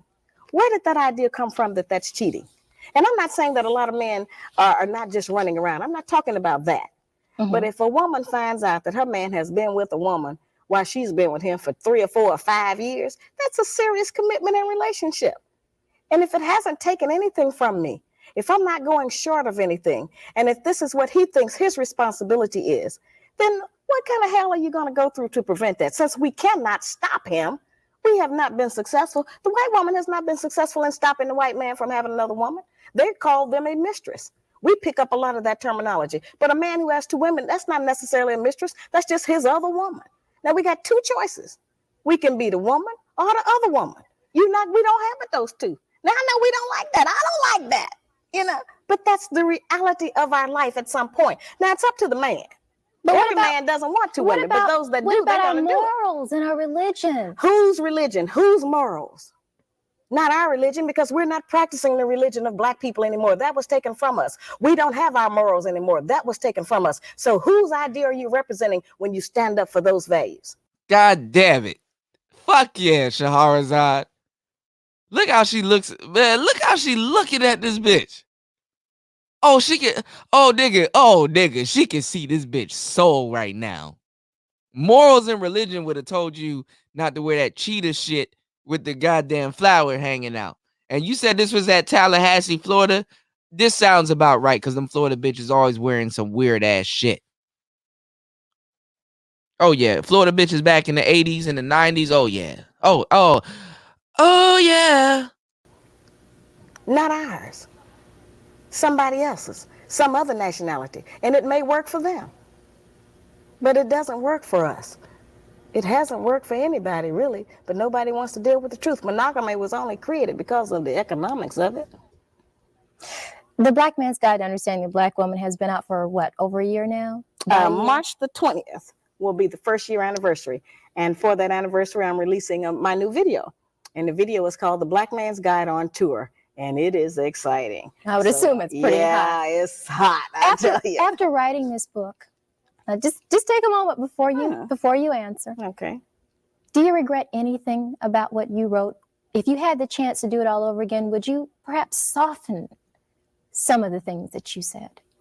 No, that doesn't require any in-depth thought. I've been asked that a lot, of course. No, I wouldn't, because see, we always want some kind of instruction and help to come to us that doesn't affect the status quo. We want somebody to tell us some information or give us some instruction that doesn't require us to change. Okay? Mm-hmm. This book requires change. And one thing this book has done that I have really been pleased with, it has certainly reopened communications. And a lot of us as Black women, because of what here seems like it's just so radical, are willing to make a lot of concessions now and cooperate a lot of other kind of ways to keep from having to do any of these things that I list in here. So I have letters from Black men who just write and say, listen, thank you. My wife is cooking better meals now. I have letters from children that say, thank you. My mother quit her second job. She's home with us now at night.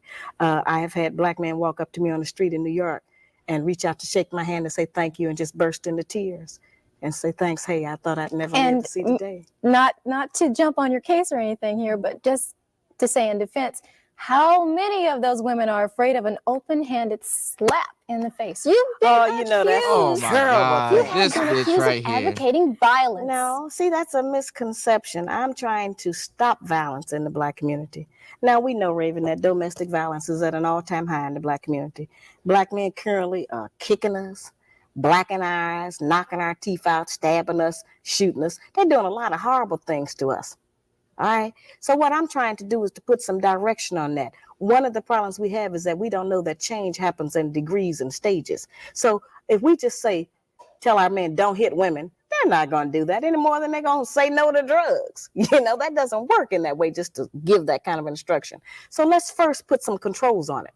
Let's get our men to recognize that they don't have to go off and brutalize us with their fists and hit us with weapons and kick us in the stomach and hit us in the breast. But it's okay for him to hit me with his hand? Wait a minute. I'm saying that if I can stop Black men from kicking and shooting and stabbing and stomping Black women and get them to just lightly tap us in the mouth, I will have saved a lot of lives and preserved a lot of families. What kind of logic is that? Well, they're not going to stop doing it completely. Now, let's deal with the reality of the statistics.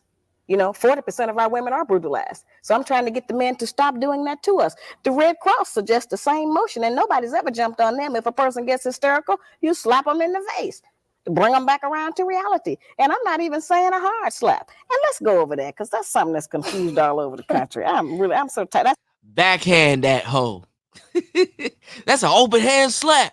That's the national anthem of Black women. Now, at first I thought they were really upset, but I think it's been kind of a smoke screen. They're trying to use that to get Black. Oh, Raven. men not to read the rest of the book. Okay, this is what it says. If the black woman is brutalized repeatedly, the relationship will fail, and the black man will possibly be arrested and charged with cowardly abusing a woman. This is not the goal. Make no mistake about it. No black eyes, no punching in the stomach, the breast, no stomping, and no uppercuts. Analyzing the options available to the black man when the black... Don't Philly shell that bitch. when she's returning fire, don't Philly shell her, roll her shoulder roll her her little slap off, and then return with a cross. All right. Black woman's mouth, verbal abuse has been proven to be just as violent and harmful as physical abuse. Look, speaking of slap, who y'all got winning tonight between Deontay Wilder and Tyson Fury? I got Wilder winning, but if Tyson Fury could take it past round 5, yeah. Leave it down in the comment section. I'll be there. Abuse.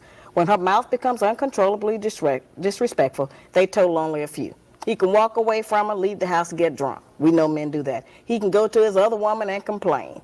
He can quit the relationship, leave the woman. He can try to argue back and lose. Nobody can out-argue us, okay? Or he can seek counseling or sympathy from friends.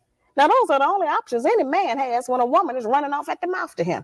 Or he can offer her a sound, open-handed slap in the mouth. That doesn't go from point A to Z. There's a lot of other options in there that our men use. I'm just describing what happens. Ordinarily, when he gets to that point 6, it's not a slap. It's a brutal hit with a fist. I'm trying to stop him from doing that to us. And I'm trying to get us to control it differently. No kind of violence should be advocated. Well, that's not advocating violence. The violence is already going on. I'm trying to stop it. I'm trying to put some controls on it. Sherazade, and that's something that people don't understand. You are a mother. Yes, I have 12 children. How would you feel if your daughter called you? God damn! 12 children? 12? You just said 4.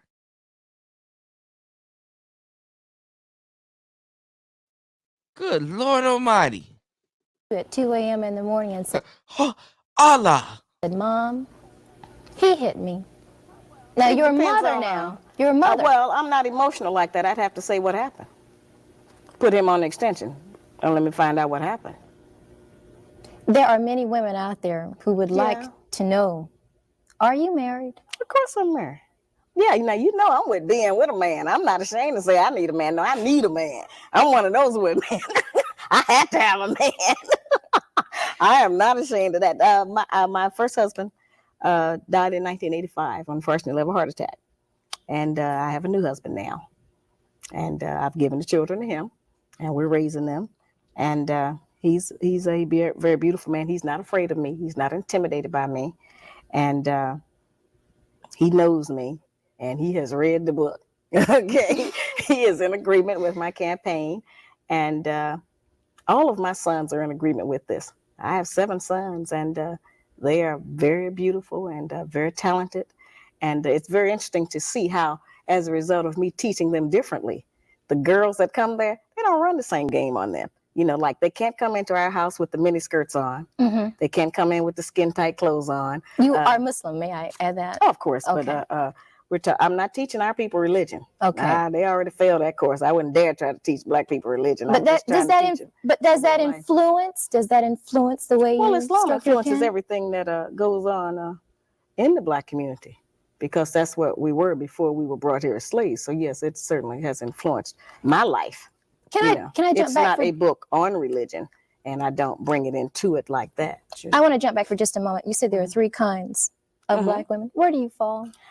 Probably somewhere, the categories overlap, probably between the 2, 3. And how do you criticize yourself? Well, as I said, I work every day to be a better wife, better mother, and I have not said I'm perfect. You know, I'm a victim of all of the things, just like all of the rest of us are. And I don't say that all black women do everything in my book. None of us have lived long enough to do everything in the book, but all of us do some of them. And every time that we do them, then it serves to break up our relationship and run our men away from us, when that's not really what we want at all. We really want him to run toward us. But sometimes we function in such a way that makes him be outside looking for peace of mind with somebody else, because we withhold the peace, because we're mad at him about something, you know.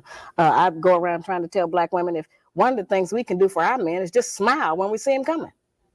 You know, If you get with these ideas, the first thing it'll do is relax the muscles in your face. You won't be so uptight all the time. It'll make you beautiful. What are you teaching your daughters regarding to this philosophy? That to be able to judge things on an unemotional basis, to try to go by the actual facts of what is presented to you instead of how you feel about it. Our people in general have a problem distinguishing between actual fact and opinion. And we think we have an option to reject the truth based on how we feel about it. And the truth doesn't change just because we feel a certain way about it. It remains the truth. So I teach them that. Is this book semi-autobiographical? Oh, absolutely not. Excuse me. Absolutely not. No. But doesn't the average person that write a book, there's a little bit of him somewhere in what I'm the writer here. You the TV host, and writers do not do that. You can write about anything you want to. And the only thing I regret is that I didn't write the Black Man's Guide to Understand the Black Woman Part 2, because there's some more. This is just all I put into one book. But I'm coming out with the Black Woman's Guide to Understand the Black Man in 1993, probably. Well, I will tell you right now, there'll be a lot of ladies. Oh, yeah, we return money every day. They're trying to buy it already, but I don't have it ready. The most profound question, perhaps, that I can ask you right now, do you believe in what you're writing, or are you a very astute businesswoman making a buck? Well, I believe absolutely in what I'm writing. I wouldn't come out here and go through what I have to go through around the country every day. And I could be in a different city every day of the year. The demand is just that great. I read an article in Emerge magazine the other day. People have been writing in about my book as a result of an article they wrote a few months ago. And the editor put a note in the magazine, in the front of their magazine, that that's Emerge magazine now. That's supposed to be Black people coming out and so forth. They put a paragraph in there that said, we have been still getting letters on Shahrazad Ali's book, The Black Man's Guide to Understand the Black Woman, but we're not going to publish any more of them because we have decided that the book has made enough money. I thought that was the most ignorant remark. So I told my secretary, get him on the telephone. So I got that nigger on the phone. I said, has IBM made enough money? Has Nike, Reebok, AT&T? Why don't you go tell them people that they made enough money? You know, that's so silly that our people take an attitude of wanting to stifle someone else's success. The part that you mentioned in regard to me being a successful publisher and a female entrepreneur, absolutely. I have a great deal of insight about the publishing industry. I did this by myself. And you would think that somebody would want to do a story on that side, since obviously I know how to put together a successful project and carry it off into the second year now. But they don't want to deal with that, and they keep saying I've made enough money. And nobody even knows how much money I have made. They don't know what my responsibilities are. They do know I have 12 children, you know, but I thought that was such an ignorant remark for a Black person to make, when all of the people who are making money off of Black people in our community, where it's not benefiting us at all. It's not helping us to grow or to change or to be better. And they never get addressed. They never get attacked. But they keep saying to me, you know, that I have made enough money, and they don't even know how much. The irony in this is that you said you wish you could see more Black women taking more interest in the home. Well, you are a businesswoman. You're traveling all the time. Who's cooking your husband dinner tonight? My husband travels with me a lot of the times. You all just don't know who he is because we can't let that out.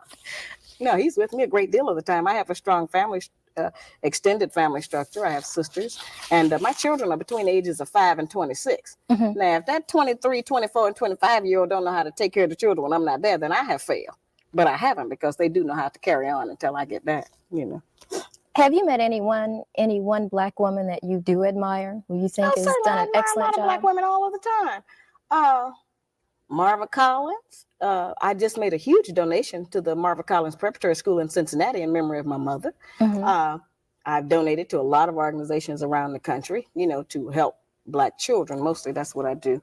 I don't donate any money that's going to be used for administrative costs. I don't do that. But if it's going to go directly to the children, I do that. A lot of Black women, you know, we've done, as I said, I represent that great strength that we have. I admire you for what you're doing. It takes a lot of courage to bring me in on a television show and let me just talk. A lot of people wouldn't do that, you know, and I wish you success in your career. Thank you very much. After I'm gone. Shahrazad, do you have an opinion of the white woman? Just that she's been an influence on us, and that not intentionally, she's just living her life. She didn't tell us to copy her, you know, but the way the society is set up, we have copied a lot of her ideas, and a lot of the standards she sets for the white man, we have tried to set them for the Black man, except all of the things that are required for a man to have to meet those prerequisites, our men are kept from getting. You understand? So it's really a messed up situation. And so we make demands on our men that they just can't produce. You've been on the talk show circuit for quite some time now. 10 months. Do you find that even journalists in the highest degree have trouble remaining objective when they talk to you? Yeah, most of them. In fact, what they do is on the newspaper interviews, they sit there and they're so nice. Oh, they're so wonderful. And then I leave town and then I get a copy of the story in the mail. Oh God, they roast me alive. You know? You write some pretty powerful stuff. It must be hard to even go in an airport. Oh, sometimes. Well, it certainly has allowed me to be recognized. You know, people, because I wear these crowns, you know, they recognize me in a lot of places. But most of the time, which is a story which has never been told, there are so many Black women who love me. There are so many Black women who, in fact, next week I'll be going to Baltimore. And there's a group there called the Black Women's Consciousness Raising Organization or something. And it's a Black women's group of 250 Black women, professional women. They have invited me into their convention to be the keynote speaker. May I got say, Black women all over the country who are in support of this project. In fact, I just gave that lecture in Miami, and the man who invited me in was 78 years old. He said he thought he'd never live to see the day that the truth was told about our women. You know, he's a 78-year-old Black man who is still in business. He invited me in. Most of the people at the lecture were women. Most of the people who bought 2 and 3 books for their sons were women. Most of the people that bought books for their daughters who were getting married were women. You know, so it's been distorted of who actually is supporting this project. We have 30 million people out here. About 15 million of them have jobs. About 7 million of them can read or have disposable income to buy a book. And I haven't reached the market that I intend to reach in order to actually get this message to penetrate into our communities. The book being required reading is certainly going to help us to face some realities. Our young people want a different life. They don't want the failure that many of us have suffered. They have seen that this has not worked for many of us, and they want something different. They want to find out why they can't get along, why their mating techniques are failing for them, and why they're so frustrated, why there's so much game and nonsense in it. And this book will help them to do that. Scheherazade Ali, it has been a pleasure, may I say, to have you today on our program. Can I just add something for just a moment? I had the opportunity to have lunch with you today. Yes. You are a very personable individual. You Absolutely. are sweet. They just try to make you a monster on television. But can I say that if I didn't know about this book, on a first impression of you, I never would have thought you'd have written that. Well, you may not have. Many of us have some talents that our larger communities can benefit from. You know, if I had met you somewhere, I might not have realized that you were a very popular and dedicated talk show host. I wouldn't have known that until you told me what you do. I believe that the message I'm trying to bring to my people is a message from God. I think that the only way our people get any message or information from God is through the people, and that this is a very important work I'm doing. This is not a game to me. It has a great emotional drain on me. People come against me with a lot of negative ideas. They come hard. They bring all the force that they have to bear, and I have to stand up under that. How do you deal with that? Well, I don't internalize it. I don't let it go in. I expected us to have an emotional reaction, and I know that when you have a revolution of social change, the first reaction is emotional, but those people settle down. And so if I have to be the brunt of that in order for them to get to a better life, in order for us to have a better child, then I just have to take that. And of course, my own man has to absorb a lot of what I bring to him. Sometimes, every once in a while, somebody will get through and they'll say something that'll, just be so penetrating, say, wow, listen at that. But I just don't internalize it because I know that it's not me they really want to attack. They really want to just not have to take responsibility for their behavior. They don't want anyone to say that's wrong because most of the negative practices we have, we've been doing them so long, we think that they are right. And so we don't want anybody to come out and say, you're doing that wrong. And we certainly don't want our man to say that's right, you are wrong. Has this been worse, what you've had to go through, being accosted in airports and practically blessed out on television shows? Anytime I'm accosted in the airport, it's because somebody wants an autograph or they want a book. I mean, I've had an entire basketball team in LA, they want a book or they want an autograph, but it has not been negative. And certainly, as I said, we can always dwell on that one issue in the book that people try to bring up that's negative about violence. As I have explained, that's not what I was trying to do. And that certainly keeps people from understanding the rest of the book, which is calling on us as Black women to bring some of that backboning strength that we have, some of that monumental dedication to the Black family back to making a family. A family is more than a woman and children. A family is a father and a mother and children. You cannot deny, however, that there are many Black women who have decided for whatever reason to go it alone and are successful in raising children who are not No, on they're not drugs. successful. Yes, Not, wait. Let me just make my point now. Who are sending their children to college, that's not who success. run a good home. I keep trying to explain that. Feeding and clothing and raising a child and making sure it's not on drugs and it goes to college, that doesn't guarantee that child any emotional success in their relationships in life. That just means they may be able to get a job. See, we have to look at even what the success standard is that we're talking about. That's not necessarily success. That doesn't guarantee us success. If we can raise up an emotionally stable child, one who knows how to carry on our Black nation, who knows how to be a good mother and still perhaps contribute to the outside community, if we can raise up fathers who take responsibility for their children and who know that their presence in the home is a needed one if we are to survive, there are a lot of other things more important than us just getting a college education and a job. That does not guarantee the success of a nation. That guarantees a personal financial success, which is not the only thing that we need to revive our Black nation. Let's talk about the future just briefly. What's up next for you? The video, The Black Man's Guide on Tour, which is coming out March the 20th. And hopefully by Christmas, we'll have it completed. I'm working on a prototype of the Shahrazad doll. And the Shahrazad doll is going to be a little doll with a little lady with a little crown on. And she'll be holding a little Black man's guide. And when you punch her on top of the crown, she'll give you a positive message. I love that. When I thought of that, I sat straight up in the bed. But she's going to do that. And I've been asked to come into the elementary schools more now. And so I'm starting to, as I said, if I could work every day of the year, there's a request for me to come out and talk to our people because they want some relief and they want some explanation. And most of our people are intelligent enough to know that just because of the popularity of this book, you know, our educational class has failed us because all of them together have never been able to bring one agenda to the forefront of our nation where all of the people are dealing with it, like this book has. The Black Man's Guide has succeeded in doing that. Our people are dealing with this all across the country, and it's becoming a crossover book. The white man says it's starting to help him with the white woman. So they're going to be in trouble too. It's not just us anymore.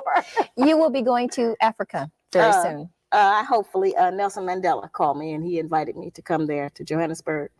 He says that they have a similar problem with the Black women in South Africa and that many of them try to marry into the white race because they think it provides them with better benefits than staying with their men who are suppressed, you know, under the apartheid system.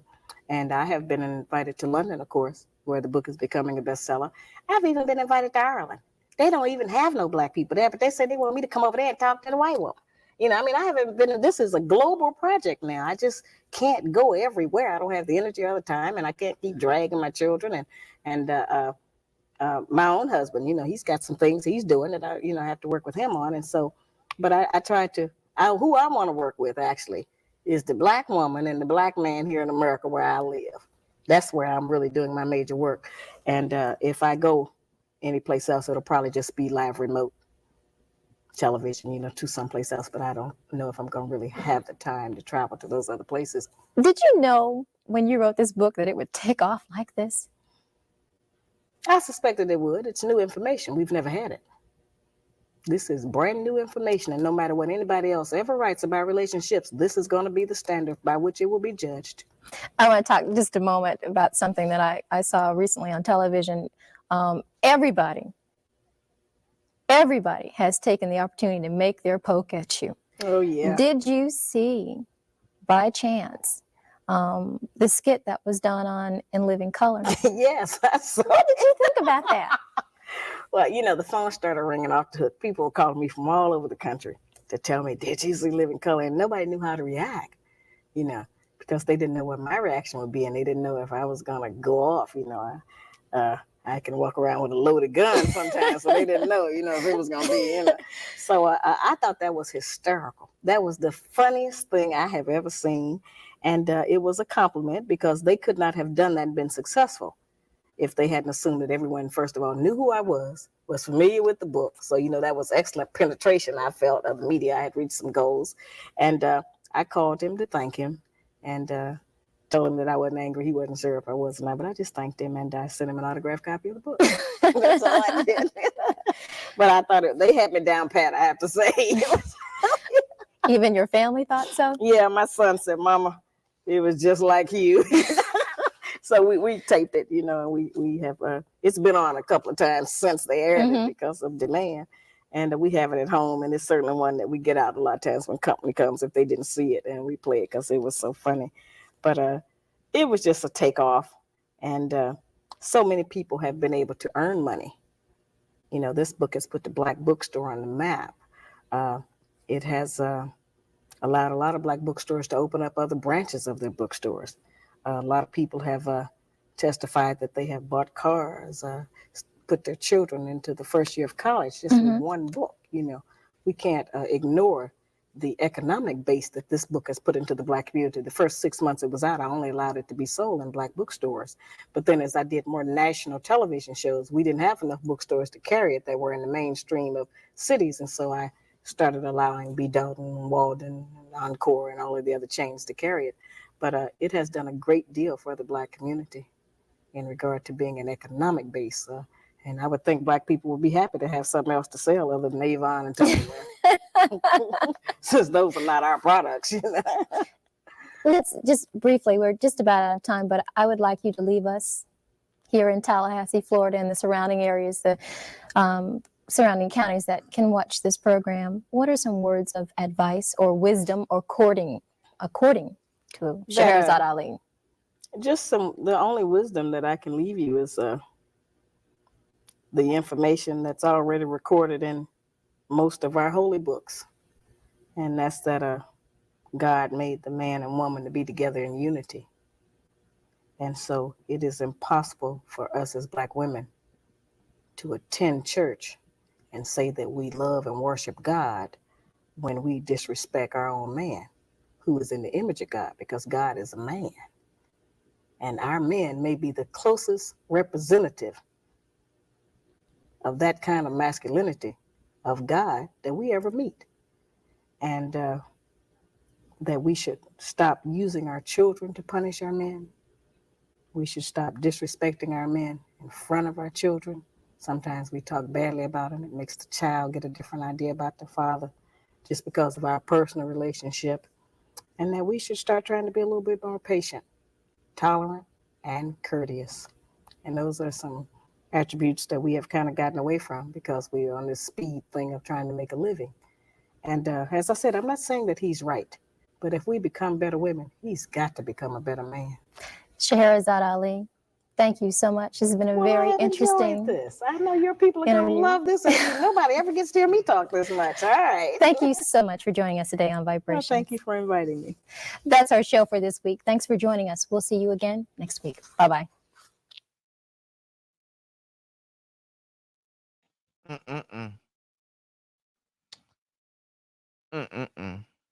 SYSBM, y'all.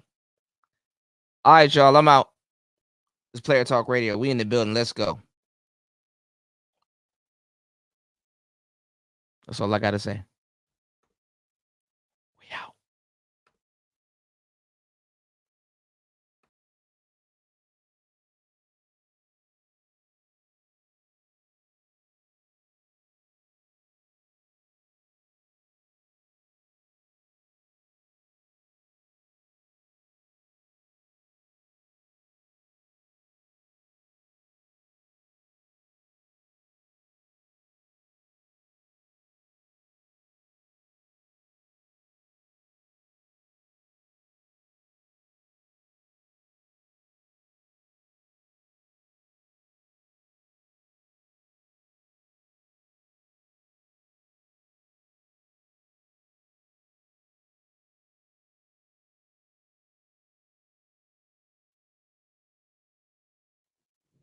Oh. And one more thing, young Jay. I was asleep. All right, y'all.